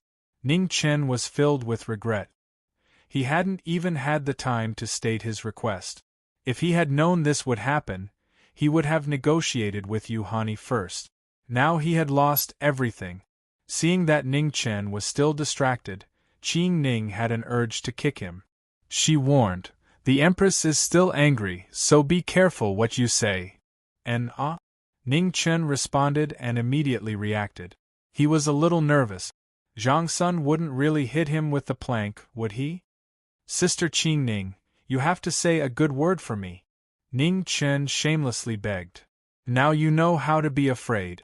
Why didn't you think of the consequences when you ran away? Ha ha! Ningchen awkwardly laughed. How could he have known he would be caught so easily? Sister Qing Ning, how did you find me? Ningchen curiously asked. Qing Ning didn't hide anything and honestly said, today on the street, I already saw you before you hid from me. The only reason I didn't immediately catch you was because I wanted to see where you had been hiding these past few days. Ningchen regretted it so much that he wanted to slap himself. He had delivered himself to her doorstep. Why had he bought shoes? Couldn't he just endure for a few days? Let's go. The Empress is still waiting. Qing Ning was still worried and she quickly walked forward. Although Ningchen was unwilling, he could only follow. This time he couldn't avoid it. No matter how Zhang Sun punished him, he could only grit his teeth and endure. Weiyang Palace was as calm as usual. Zhang Sun sat in the main seat, her beautiful face carrying a bit of exhaustion. Compared to the past few days, she looked much more haggard. She had not slept for 2 days straight, and that was slowly destroying her remaining radiance. Beside Zhang Sun stood a beautiful figure. She was around 16 or 17 years old, and she wore a light purple dress. Her skin was whiter than snow, and her eyebrows were picturesque. Her eyes were like limpid autumn waters. Ning Chen followed Qing Ning in. When he saw the girl beside Zhang Sun, he was also stunned. It was no wonder people said that the 9th princess was a beauty that could cause the downfall of a nation. She was more beautiful than a flower. Femme fatale, Ning Chen secretly muttered. He was thinking too far ahead and accidentally got distracted again. At the side, Qing Ning was so angry that she was speechless. She wanted to remind Ning Chen, but she didn't want to overstep her boundaries in front of the 9th princess. Boom! Zhang Sun suddenly slapped the table. With a crash, the tea spilled all over the floor. You still know to come back. Zhang Sun got up and shouted angrily. Ning Chen's body trembled, and he was startled. Only then did he come back to his senses, and he raised his head to look at Zhang Sun. However, when he met Zhang Sun's angry gaze, he immediately lowered his head in guilt. I know I was wrong. Ning Chen was incomparably sincere as he guiltily admitted his mistake. Beside her eldest grandson, Xia Xinyu was also shocked. This was the first time in her life that she had seen her mother so angry. Out of curiosity, she couldn't help but glance at Ning Chen. Seeing the guilt on Ning Chen's face, Zhang Sun suppressed his anger and said, Tell me, what did you do wrong? Ning Chen thought for a moment, then said in a low voice, I shouldn't have tied up Qing Ning Jie, and I shouldn't have taken an artifact from the palace without permission. Even more so, I shouldn't have faked Her Highness's decree and sneaked out of the palace. After saying this, Ning Chen carefully thought about it again, afraid that he would forget something and make Zhang Sun angry again. I shouldn't have haggled with Her Highness and refused to return to the palace. After saying this, Ning Chen looked towards Qing Ning. Afraid that he would miss out on something he didn't know about, he quietly mouthed, Anything else? Qing Ning turned her face away and pretended not to see. Good, very good. If you didn't say it, this consort really wouldn't have known that you've made so many mistakes. Hearing Ning Chen admit to his crimes, Zhang Sun was so angry that her chest heaved up and down. Her expression was as unsightly as it could be. Even Xia Xinyu was dumbstruck by Ning Chen's list of crimes. With so many crimes, any one of them was enough for him to die at least once. With so many crimes piled up, even if he didn't die of 1,000 cuts, it wouldn't be too bad. Tell me, how should this consort punish you? Zhang Sun said in a low voice. Ning Chen was put in a difficult position. He definitely couldn't tell the truth. He didn't want to be cut into pieces. He looked towards Qing Ning for help. Big sister, plead for leniency. Qing Ning's heart softened. She glared at Ning Chen, but still took a step forward and said softly, Her Highness, Ning Chen also knows that he was wrong. Right now, the matter of the envoy of true extreme nation is more important. How about we give him a chance to redeem himself? Zhang Sun pretended to hesitate as she thought about it. Soon after, she nodded slightly. She originally didn't have any intention of chopping off Ning Chen's head. It was just that this guy was too good at causing trouble. If she didn't give him a beating, she really wouldn't be able to vent her anger. She never would have thought that this brat actually dared to sneak out of the palace on his own when she didn't agree to his request to leave the palace. In the end, he actually succeeded. Zhang Sun looked towards Ning Chen. Her tone softened slightly as she said, Since even Qing Ning is pleading for leniency for you, this consort will temporarily let you off this time. However, while the death penalty can be forgiven, you can't escape punishment. Since you want to leave the palace so badly, this consort will punish you by confining you for half a year. For half a year, you're not allowed to take half a step out of Weiyang Palace. Half a year? Ning Chen smacked his lips gloomily. However, he didn't dare to have any objection. He still wanted to express his gratitude and said, Thank you, Your Highness, for your grace. The punishment was loud but light. The 9th princess was already so surprised that she didn't know how to express her feelings.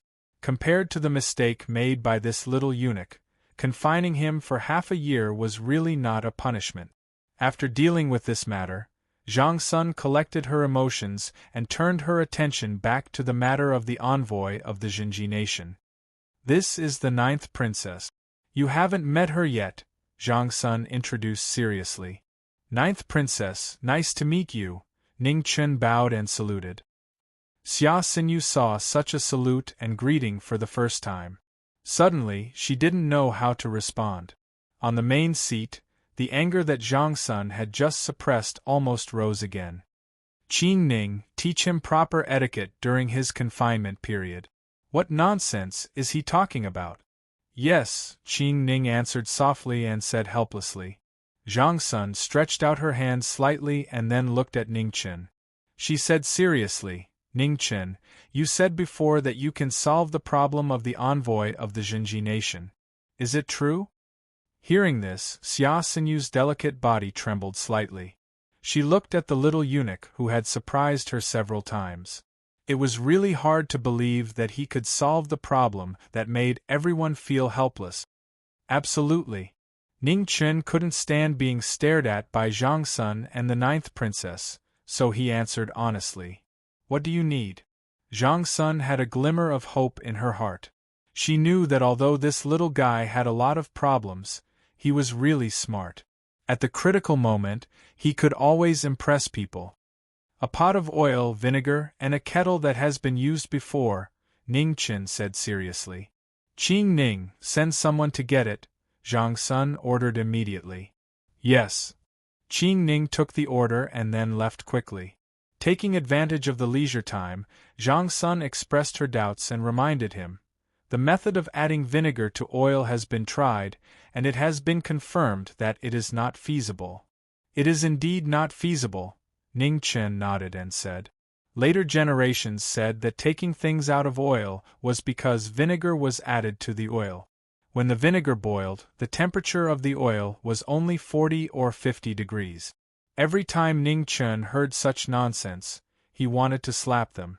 In these rumors, many people swore that vinegar would boil at 60 degrees Celsius or even 30 degrees Celsius. This could no longer be described as nonsense. In fact, one could easily figure out that it was normal for the temperature to reach 40 degrees Celsius in the summer. However, who had ever seen the vinegar in the house boil on its own? In fact, most of the vinegar was only acetic acid and water. The boiling point of acetic acid was more than 110 degrees, and the boiling point of water was 100 degrees lower. The mixture of the two would boil at least 100 degrees. If someone put his hand in the vinegar at this time, even a piece of beef would be cooked, let alone a human's hand. Fortunately, he didn't believe in this nonsense legend. Otherwise, if he angered Zhang Sun again, he would really suffer. After waiting for a while, the little eunuchs and maids in the Weiyang palace set up the pot of oil in the yard. Qing Ning came in and invited them, and then dismissed all the maids and eunuchs. Zhang Sun and Xia Xinyu walked into the yard to see what method Ning Chen had. There was still a fire under the pot of oil. Ning Chen didn't waste any time. He took the kettle and scraped the dirt off. Then, he broke it into small pieces and threw it into the pot of oil. Finally, he poured the vinegar into the pot. Ning Chen took 2 steps back and stood to the side, waiting in boredom. It's that simple? Zhang Sun asked in surprise. It's that simple. Ning Chen nodded honestly. It wasn't anything troublesome to begin with. As expected, not long after, bubbles began to appear in the pot. There were more and more of them, and they grew bigger and bigger. Your Highness, why don't you try? Ning Chen suggested. Zhang Sun walked forward, half believing and half doubting. She put her hand on top of the pot of oil. After feeling that it really wasn't hot, she put her hand in. The oil was just a bit hot. Only then did Zhang Sun truly believe him. Her emotions were extremely complicated. The problem that had troubled them for 2 days was actually solved so easily. This kind of contrast caused her to not know how to describe her feelings for a moment. All right, return to your room and confine yourself. This consort and the 9th princess still have things to discuss. After a moment, Zhang Sun came back to her senses. She picked up a handkerchief and lightly wiped the oil off her hand. As you command. Ning Chen nodded gloomily. This really was getting rid of the donkey after it had left the millstone. Burning the bridge after crossing the river, bullying others with power, the rich were heartless. Seeing Ning Chen dejectedly leave, a faint smile finally appeared on Zhang Suan's beautiful face. She glanced at Xia Xinyu and softly said, "Now you can relax. And many thanks, Imperial Mother." The stone in Xia Xinyu's heart was temporarily put down. Her mood was much better now. She smiled sweetly and said softly, "Qing Ning, look after this brat. Don't let him run away again." Even though she was gratified, Zhang Sun was still worried. This little guy was too strange. She was very sure that as long as there was a chance, this brat would definitely secretly run away again. They were already lucky to be able to find him this time. If they let him run away again, with this brat's personality, he would definitely hide somewhere they wouldn't be able to find him again. Qing Ning softly replied. After instructing Qing Ning, Zhang Sun looked at her daughter beside her and carefully instructed, "Xinyu, what happened today, you must not tell anyone else, understand?" "Xinyu understands." Xia Xinyu lightly nodded and said seriously, "All right, I'm also tired. You can go back first. Qing Ning, send the princess off." After instructing everything, Zhang Sun could no longer hide the tiredness in her eyes. She waved her hand and said, "Then daughter will take her leave." Xia Xinyu bowed and immediately left. Qing Ning solemnly followed Zhang Suan's order and left with the 9th princess. Outside Wei Yang Palace, Xia Xinyu looked at Qing Ning and finally couldn't help but ask curiously, "Elder sister Qing Ning, what is Ning Chen's background? Why did Imperial Mother let him off so easily?" Qing Ning was silent for a moment and said, "This servant can only say that last time when Imperial Mother was attacked outside the palace, if it wasn't for Ning Chen, Imperial Mother might not have been able to return. As for the other reasons, Princess can only personally ask Imperial Mother." Speaking up to here, Qing Ning hesitated for a moment before continuing, "Princess, Ning Chen just entered the palace not long ago and is not clear about the rules of the palace. In the future, if he unintentionally offends Princess, I hope that Princess can be magnanimous and not hold it against him." Xia Xinyu nodded. In her heart, she was even more curious. She was very clear about Qing Ning's personality. Although she was kind, she was actually very hard to get close to. Other than Imperial Mother, this was the first time she saw Qing Ning care so much about someone. It seemed that she needed to tell Imperial Brother about this person who had given her so many surprises. Chapter 20. The moon was bright and the stars were sparse. The night breeze was cool. In Weiyang Palace, Ning Chen was sitting on his bed, practicing the cultivation method on the golden paper. Where's my true qi? Feeling his meridians were empty, Ning Chen was puzzled. He immediately ran out of bed and rushed to Qing Ning's room. "Sister Qing Ning, are you asleep?" When he reached Qing Ning's room, Ning Chen saw that the lights were still on. He knocked on the door and shouted loudly. In the room, Qing Ning had just taken off her clothes and was about to go to bed when she heard the knocking. She had no choice but to open the door. "What's the matter?" Qing Ning opened the door halfway and stood in front of the door, grumbling. "Are you going to sleep?" Seeing Qing Ning in white pajamas, Ning Chen was a little embarrassed. Should he go in? It was so cold outside. "I'm a eunuch. Who am I afraid of?" As it turned out, Ning Chen's skin was still very thick. He very consciously pushed open the doors of some rooms and walked in openly. Qing Ning was speechless. She didn't understand what Ning Chen's skin was made of. "Sister Qing Ning, my true qi is gone. Do you know what happened?" Ning Chen sat around the table and asked his question. He still had it yesterday. How could it be lost? Qing Ning's body trembled as she looked at Ning Chen in astonishment. She thought about it for a moment and roughly understood what was going on. This brat's mental cultivation method must have been taught to him by the woman from that night. However, what surprised her was that with this fellow's aptitude, it was a miracle that he could cultivate true qi so quickly. Cultivation method requires perseverance, especially in the early stages. When anyone cultivates, they don't dare to be distracted for the first 3 months. They cultivate day and night. The purpose is to stabilize the true qi in their body. Speaking of this, Qing Ning's tone changed. As for you, you didn't expect to achieve anything. Just cultivate as you wish. Ning Chen felt his heart break into pieces. This was a slap in the face. This was too much of a bully. I'm going back to sleep. Goodbye. Ning Chen was in a bad mood. He got up and was about to leave. I won't see you out. Qing Ning sat down at the table and said casually. Ning Chen's footsteps paused. After struggling internally, he sat back down dejectedly. He poured a cup of tea and handed it to Qing Ning. With eager eyes, he said, Sister Qing Ning, please tell me about cultivation. Qing Ning took the tea and took a sip. What do you want to hear? The levels of cultivation, for example, are they divided into gold core, nascent soul, tribulation transcendence, and so on? Also, are peerless experts able to destroy the heavens and earth with a wave of their hands? Also, are you able to live forever after reaching a certain level of cultivation? And Ning Chen's eyes were blurred as his imagination ran wild. In his previous life, he had envied the characters in these books. Now that he had finally heard that mental cultivation methods existed, and that true qi was not a lie, could his great dream come true?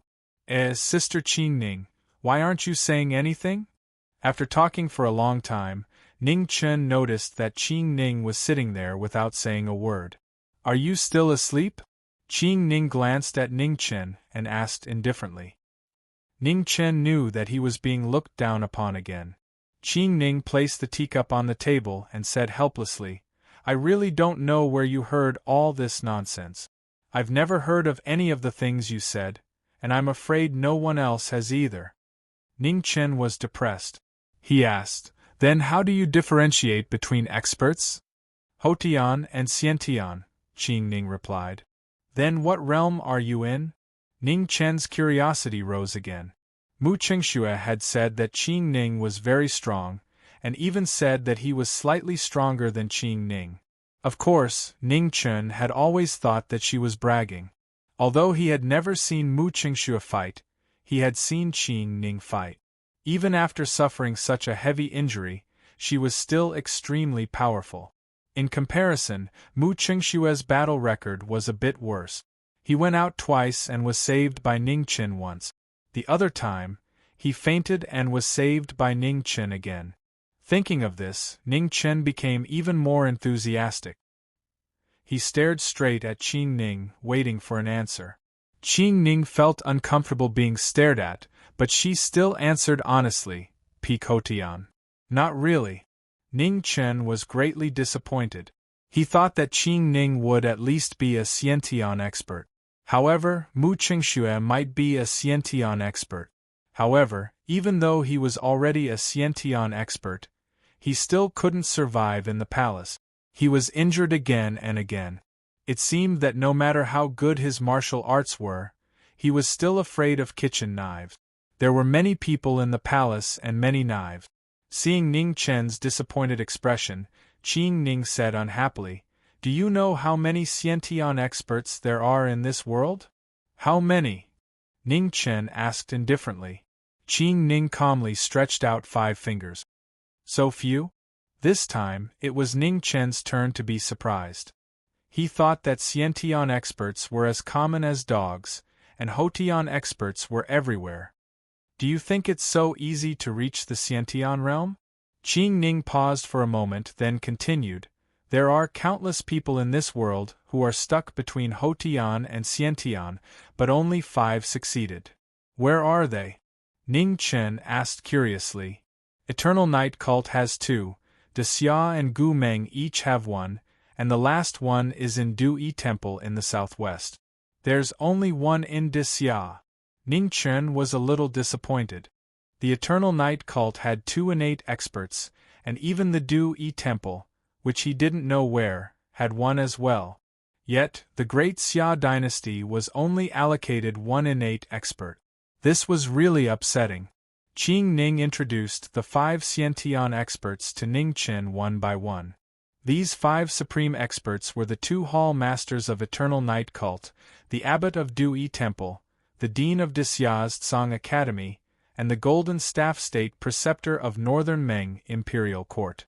Ning Chen was extremely envious as he listened, and his eyes shone. What a resounding title! The supreme experts of the martial world, just hearing it sounded so cool. According to Qing Ning's inference, Mu Qingshue's cultivation had yet to reach the Xiantian realm, but he shouldn't be far from it. You haven't been cultivating for long, so don't be lazy. If there's anything you don't understand, you can ask me anytime. Qing Ning softly exhorted. After weighing the pros and cons in her heart, she actually came to the same conclusion as Mu Qingxue. She would only guide Ning Chen's cultivation, and not teach him any moves. Of course, Ning Chen didn't know what Qing Ning was thinking. He was happy that he had found a good teacher. His little face was smiling like a flower. Thank you, Sister Qing Ning. After getting a satisfactory answer, Ning Chen went back with satisfaction. He made up his mind to cultivate the cultivation method on the golden paper. Even if he couldn't become invincible, he could at least strengthen his body. Then, he had to find a chance to run away. It had to be said that Ning Chen's ambition wasn't big. Of course, the main reason was that the enemy was too strong. Just 1 Zhongsun was enough to defeat him. He had no choice but to temporarily put down his great ambition and focus on finding a chance to run away. Grandpa Mao once said that all reactionaries were paper tigers. Unfortunately, Zhongsun wasn't a paper tiger, but a female tiger. Seeing Ning Chen leave, a trace of worry appeared on Qing Ning's gentle face. In fact, it wasn't hard to deduce that the woman Ning Chen took away that night was the assassin who broke into the imperial palace twice. To say something disrespectful, she didn't care about the life or death of Emperor Xia. The only person she cared about was Zhongsun. Perhaps she could barely count that brat. However, how long could this matter be hidden? Why would that woman teach Ning Chen a cultivation method? No one knew Ning Chen's situation better than her. In terms of aptitude, he was definitely one of the worst. It would be embarrassing to say that his aptitude was ordinary. However, it was this boy, who had been pestering her to learn martial arts more than 10 days ago, who knew nothing about martial arts, who had actually managed to cultivate true qi without anyone's guidance. It was really too inconceivable. In this world, martial artists weren't cabbages that could be found easily. It was like reading books.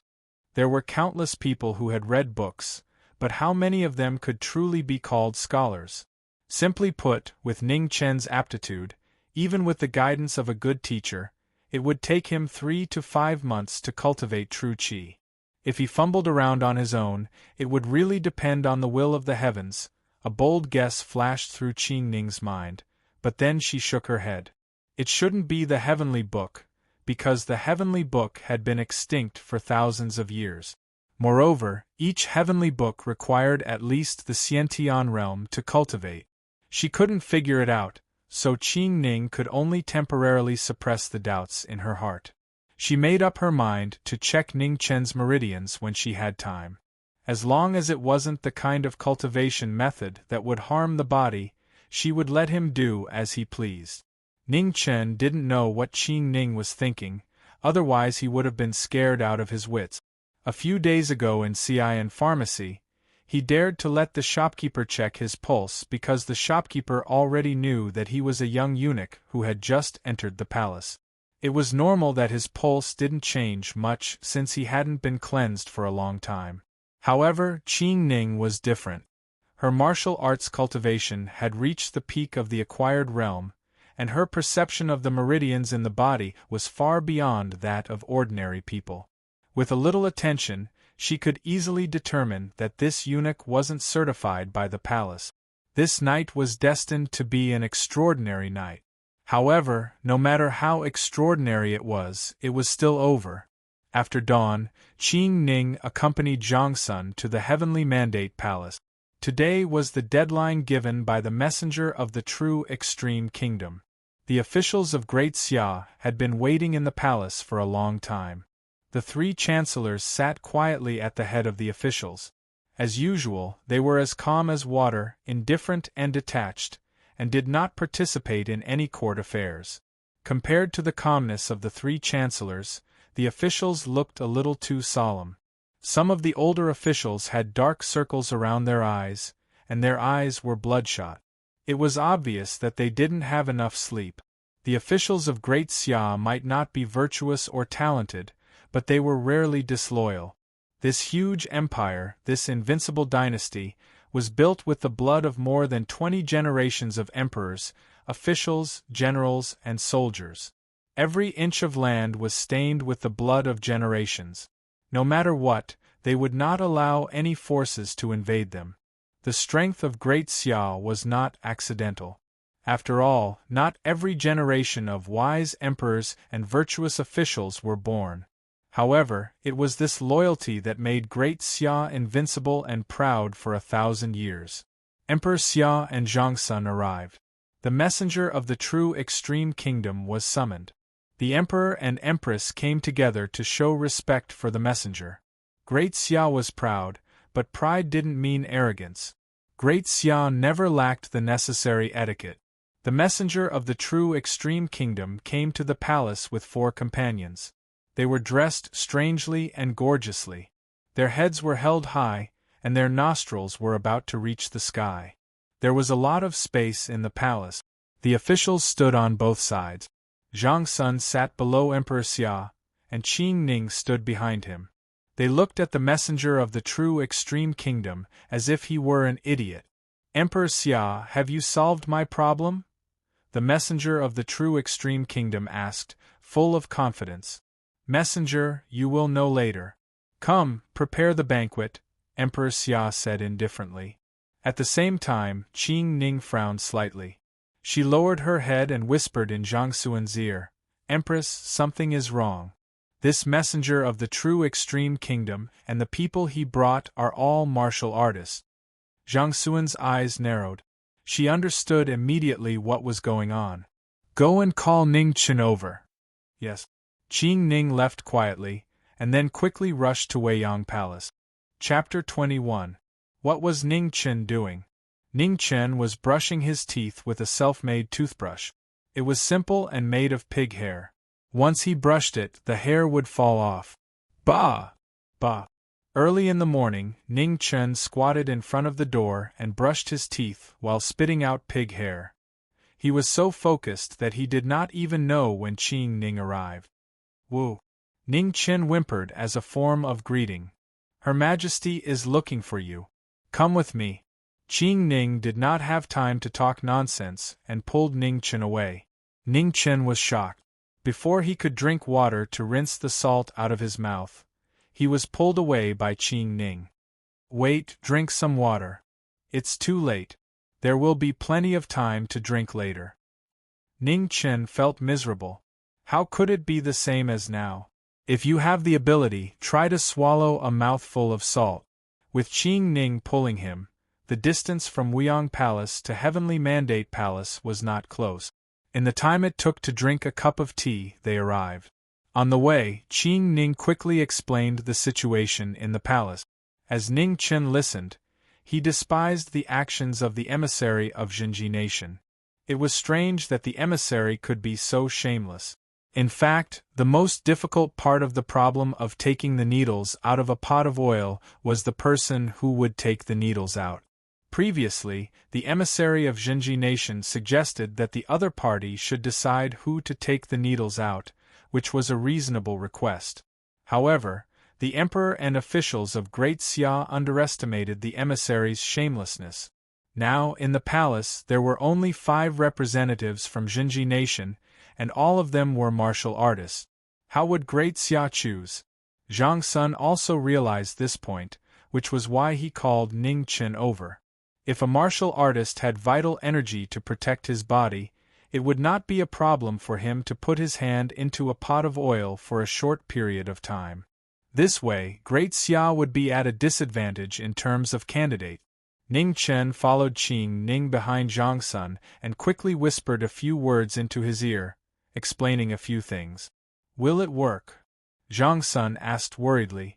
Her Majesty will know when you see it. Ning Chen nodded and said softly. Qing Ning, go and arrange it. Zhang Sun nodded slightly. This was the only way. It would be best if they could win the first round. At the very least, it would be a draw. Qing Ning heard Ning's words. She had some doubts, but she still listened to the order and went to arrange it. Below the great hall, the ministers and the emissary of the true extreme nation were already seated on both sides. They were enjoying the delicious food and the singing and dancing at the same time.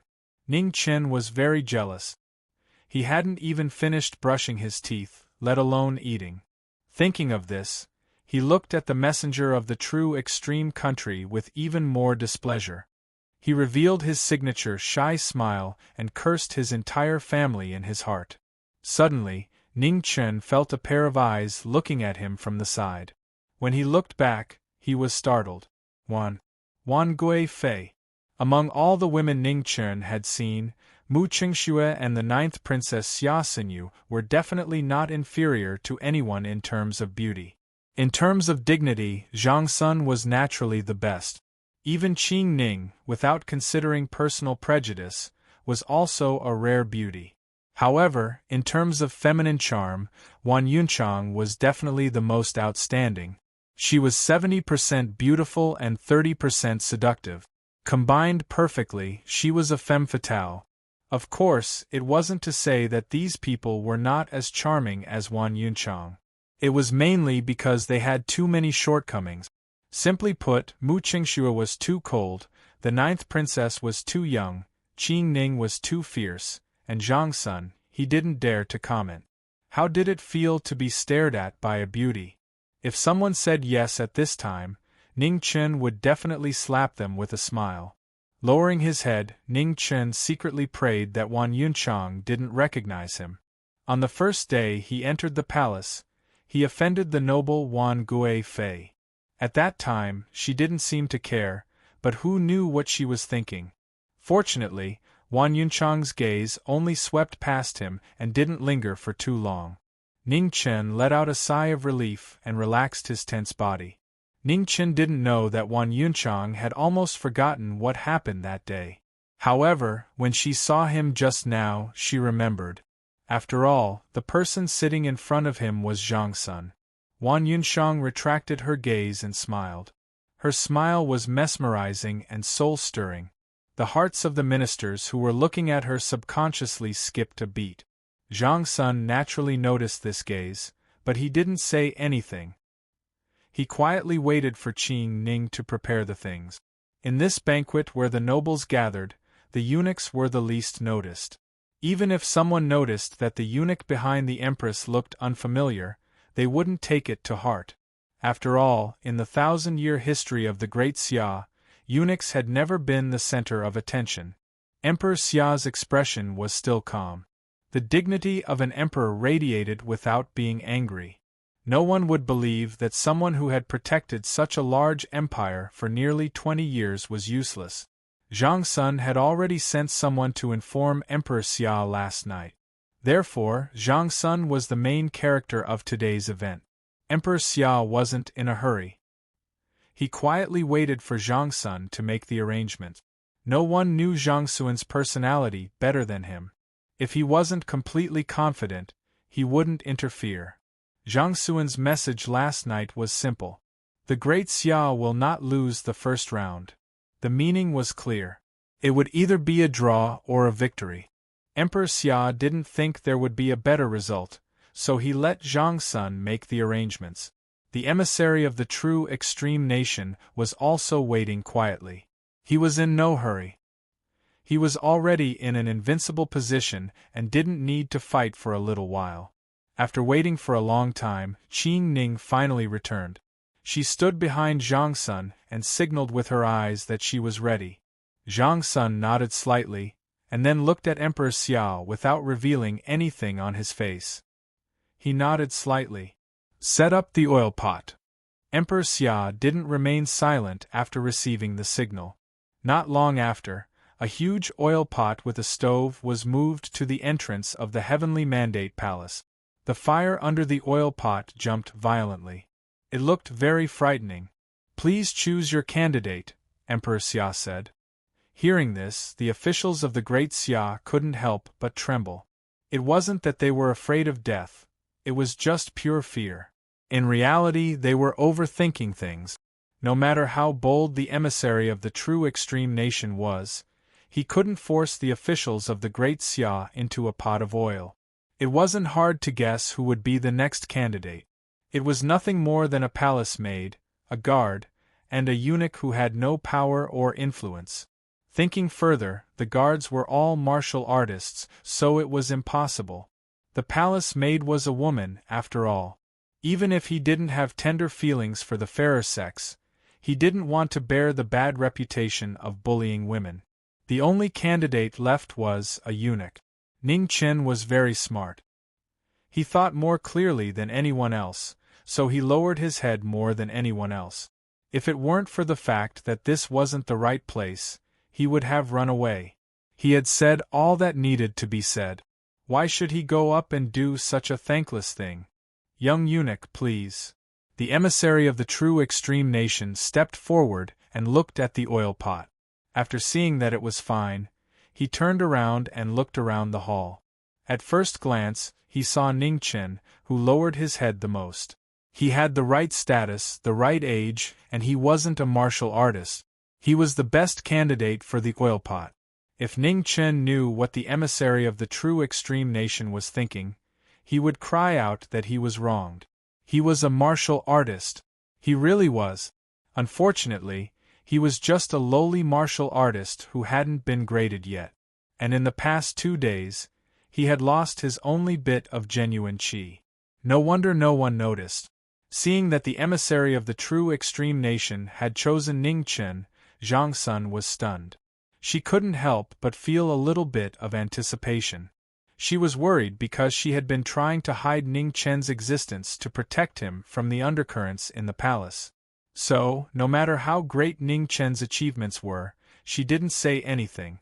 She even deliberately hid Ning Chen's name in front of Emperor Xia. However, after a short time together, Zhang Sun knew that she couldn't hide Ning Chen's brilliance forever. So, she was always looking forward to it. She also wanted to see how far this brilliance could shine after getting rid of her restraint. However, compared to Zhang Suan's complicated feelings, Qing Ning's thoughts were much simpler. She was only worried that this guy would mess up today's court. Was Ning Chen happy? No. Did he want to make a contribution? No. Because he was a eunuch. How could he be promoted? Head eunuch? Chief eunuch? It was a matter of principle. He would have to run away sooner or later. He couldn't stay in the palace forever. He helped Zhang Sun for 2 reasons. First, he wanted to appease Zhang Suan's anger. Second, Zhang Sun treated him quite well. Today's situation was the last thing he wanted to encounter. He knew that from now on, the Empress would have countless eyes on him. Neither Concubine Wan nor Emperor Xia would allow someone they didn't know to appear beside Zhang Sun. Emperor Xia was heartless. Concubine Wan was heartless. Even Zhang Sun was heartless. Seeing Ning Chen's hesitation, Zhang Sun shouted in a low voice, "Don't panic. Do it boldly. If anything happens, I'll take responsibility." Ning Chen's mind was a little clearer after being reprimanded. He knew he couldn't avoid it this time. Ning Chen stepped out of the line and looked back at Zhang Sun worriedly. He meant to say, "You have to keep your word." Zhang Sun ignored him. She was the Empress. If she couldn't even protect a little eunuch, then she didn't deserve to be the Empress. The oil pot in the hall gradually began to bubble, and the flames in the stove burned people's faces. Ning Chen waited for a while, and when the bubbles in the oil pot reached the most intense, he put his hand above the oil pot, and then smiled brightly at the messenger of the Jinji kingdom sitting in the hall. He mouthed, "Damn you!" The emissary's face darkened. Although he didn't know what the eunuch said, he knew it wasn't anything good. However, when he thought about how the kid's arm would become a fried loach in the next moment, his mood became inexplicably better. Ning Chen put his left hand in, and his expression became very interesting. He put his hand in. In the hall, all the officials' eyelids twitched. The timid ones subconsciously looked away, not daring to watch. With a hiss, Ning Chen's eyes turned red and his entire body trembled. His arms, in particular, were shaking violently, causing the oil in the wok to continuously splash out and fall into the stove, causing the flames to rise with a bang. Seeing this, the emissary of the Zhenji state smiled even brighter. It was as if it wasn't a little eunuch's arm in the oil, but the entire Xia dynasty waiting to be slaughtered. However, in the next moment, the emissary's smile froze. In front of the oil pot, the pair of trembling hands, which were mostly covered by the oil-stained sleeves, clearly took out a needle as thin as a hair. Ding! There might have been a sound, but there might not have been a sound. The needle fell to the ground. The little eunuch, whose face was full of pain, squatted on the ground, holding his arm and grinding his teeth. In the hall, Zhang Sun shouted, "Summon the imperial physician." Zhang Sun woke everyone up. "Good job!" Some official forgot the etiquette in front of the hall. He slammed the table and shouted excitedly. Following that, the crowd cheered loudly for this brave, unfamiliar, and fearless little eunuch. The Xia Emperor's tense face flashed with a touch of satisfaction. It was very light and disappeared in an instant. The imperial physician came quickly. A guard came forward to help Ning Chen up. Then, the imperial physician took the hero away. Zhang Sun glanced at the emissary of the Zhenji state seriously and said, "Qing Ning." "Yes." Qing Ning understood. She walked to the front of the hall and put the needle back into the oil pot. After this simple action, Qing Ning turned to look at the 5 emissaries in the hall. She said calmly, "I heard that the Zhenji state worships martial arts, but I don't know how true this is." As soon as she finished speaking, Qing Ning took a step forward and said coldly, "May I ask who is coming?" Chapter 22. Her casual words shocked everyone in the hall. The officials glanced at Qing Ning and then looked at the Empress. Everyone knew that this woman was the Empress's most trusted person. What did it mean for her to challenge the Empress at this moment? It was obvious that the Empress was angry. At this moment, even Emperor Xia's pupils shrank.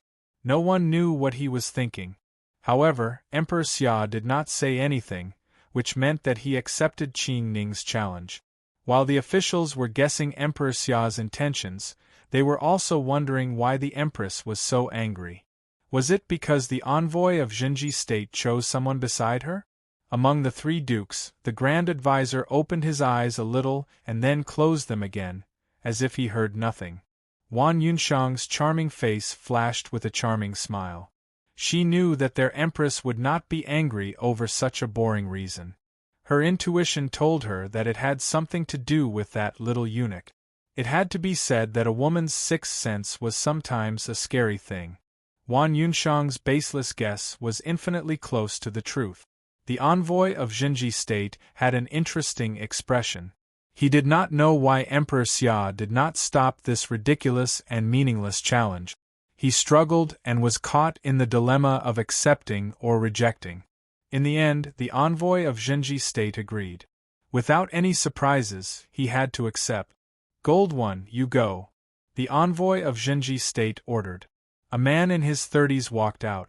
He was wearing a loose red and black robe. His face was pale and he looked different from ordinary people. Qing Ning could tell at a glance that this man named Gold One was at the 8th level of martial arts. He was the strongest of the 5. There were only 9 levels of martial arts in the world. Qing Ning stood at the top of the 9 levels. She was the strongest of the strong. There were only 5 people in the world. Qing Ning was one of the strongest of the 5. However, Qing Ning was injured. Although she had recuperated for more than 10 days, her injuries were serious. It was impossible for her to recover so quickly. Injuries had a serious impact on any strong person. Sometimes, it was not impossible for someone like Ningchen, who had not been graded, to kill a 9th-level master by accident and luck. Qing Ning had never been one to underestimate her opponent, so she took her opponent seriously. In the Heavenly Mandate Palace, the battle began instantly. Qing Ning stepped forward at a speed that was not considered fast. Her slender hand reached straight for Jin Yi's chest. It was a simple move, but it brought out a hissing sound that cut through the air. Gold One's expression changed slightly. He retreated 3 steps in a row and 2 steps to the side. However, that white jade-like hand followed him like a shadow, making it difficult for him to avoid it. Qing Ning didn't give in at all. Her fierce and overbearing offensive wanted to destroy all of Gold One's fighting spirit. Gold One's expression changed again. He could tell that the woman in front of him was at a higher level than him. However, when she attacked, there was a sense of disharmony. Gold One understood what this feeling of disharmony was. It was an injury that harmed his foundation. Everyone who practiced martial arts knew that an injured body would not be able to fight, not to mention a serious injury to the foundation. Therefore, even though it was clear that he couldn't dodge, Gold One still tried his best to dodge.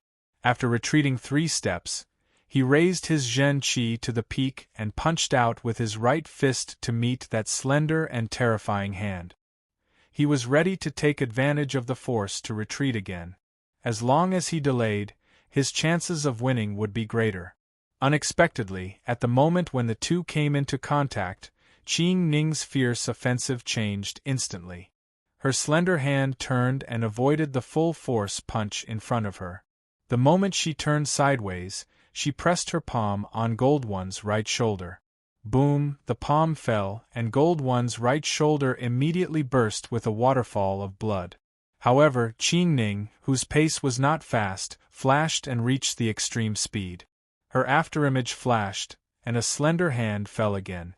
It was still the shoulder, but this time it was the left shoulder. Qing Ning's slender hand shook, and Zhen Qi burst out. Gold One's body flew out in an instant. The moment he landed, he vomited a mouthful of blood, and his face was whiter than snow. Qing Ning laughed coldly. She was injured, but no matter how injured she was still a 9th-level warrior. Even if she was not at the peak, she would not be defeated by a mere 8th-level warrior. There were geniuses in the world who could challenge those of higher levels, but it was obvious that Gold One was far from being qualified. Gold One was defeated without any suspense. It was not because he underestimated his opponent, nor was it because he was arrogant. It was because of the gap in his reaction to the battle, and even more so, the gap in absolute strength. The face of the envoy of the true extreme state was very ugly.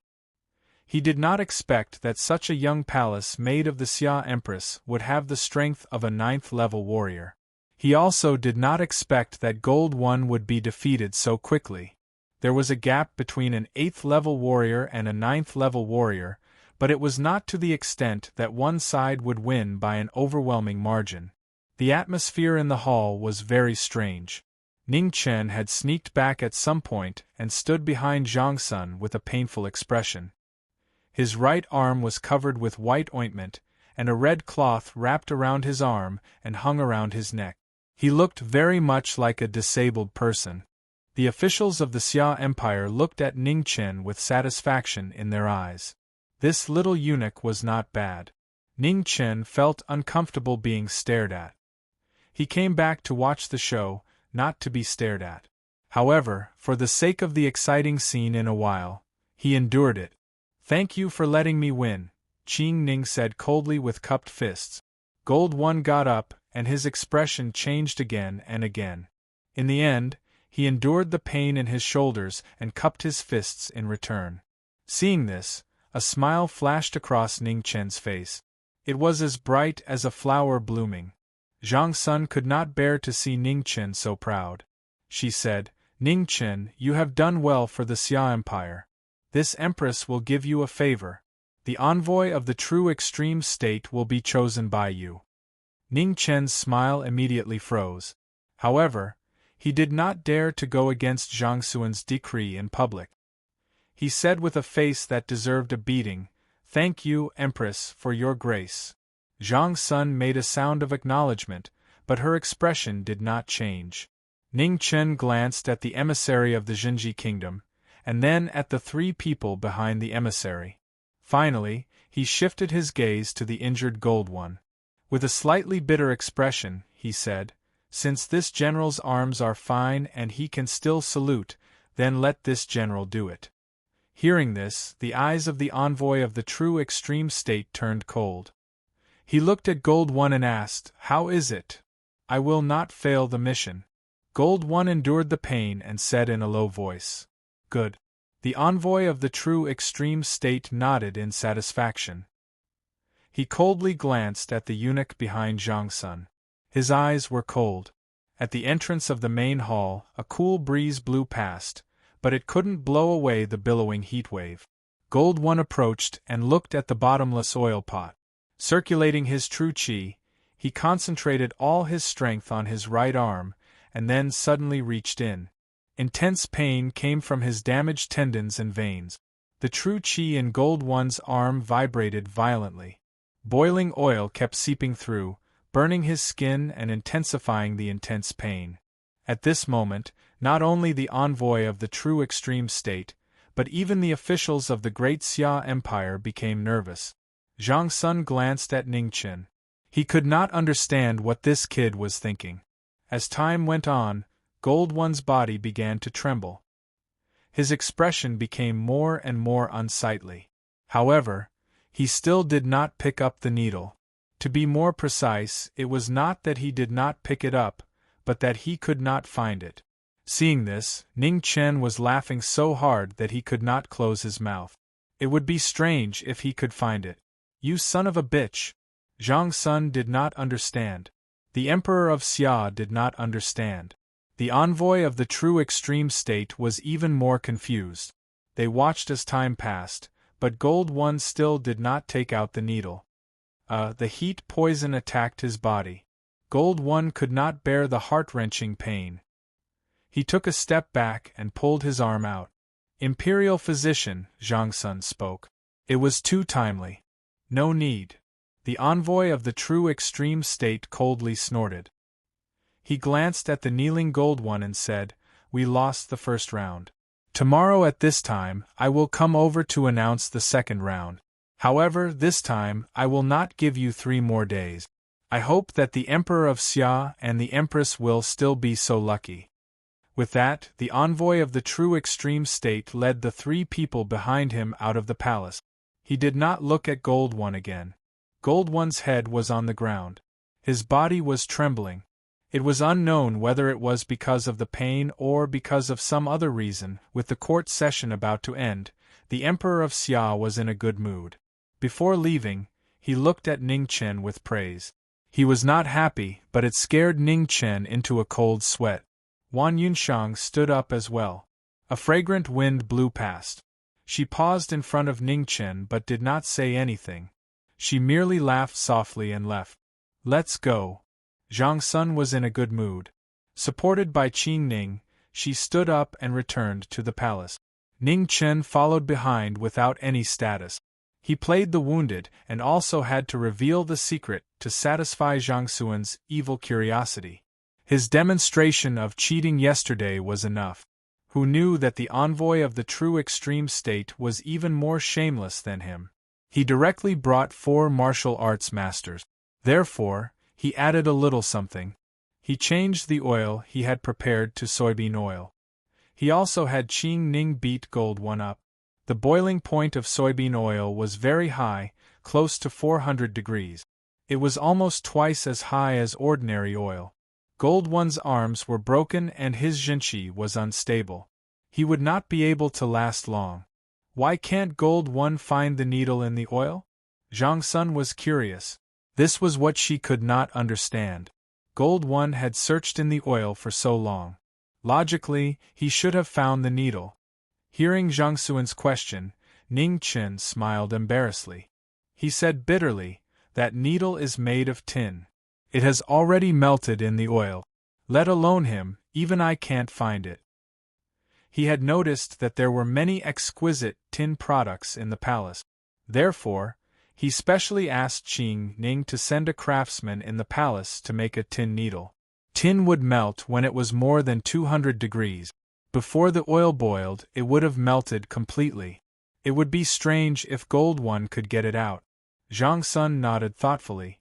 Then she looked at Ning Chen strangely. The flickering light in her eyes made one's hair stand on end. Ning Chen smiled embarrassedly.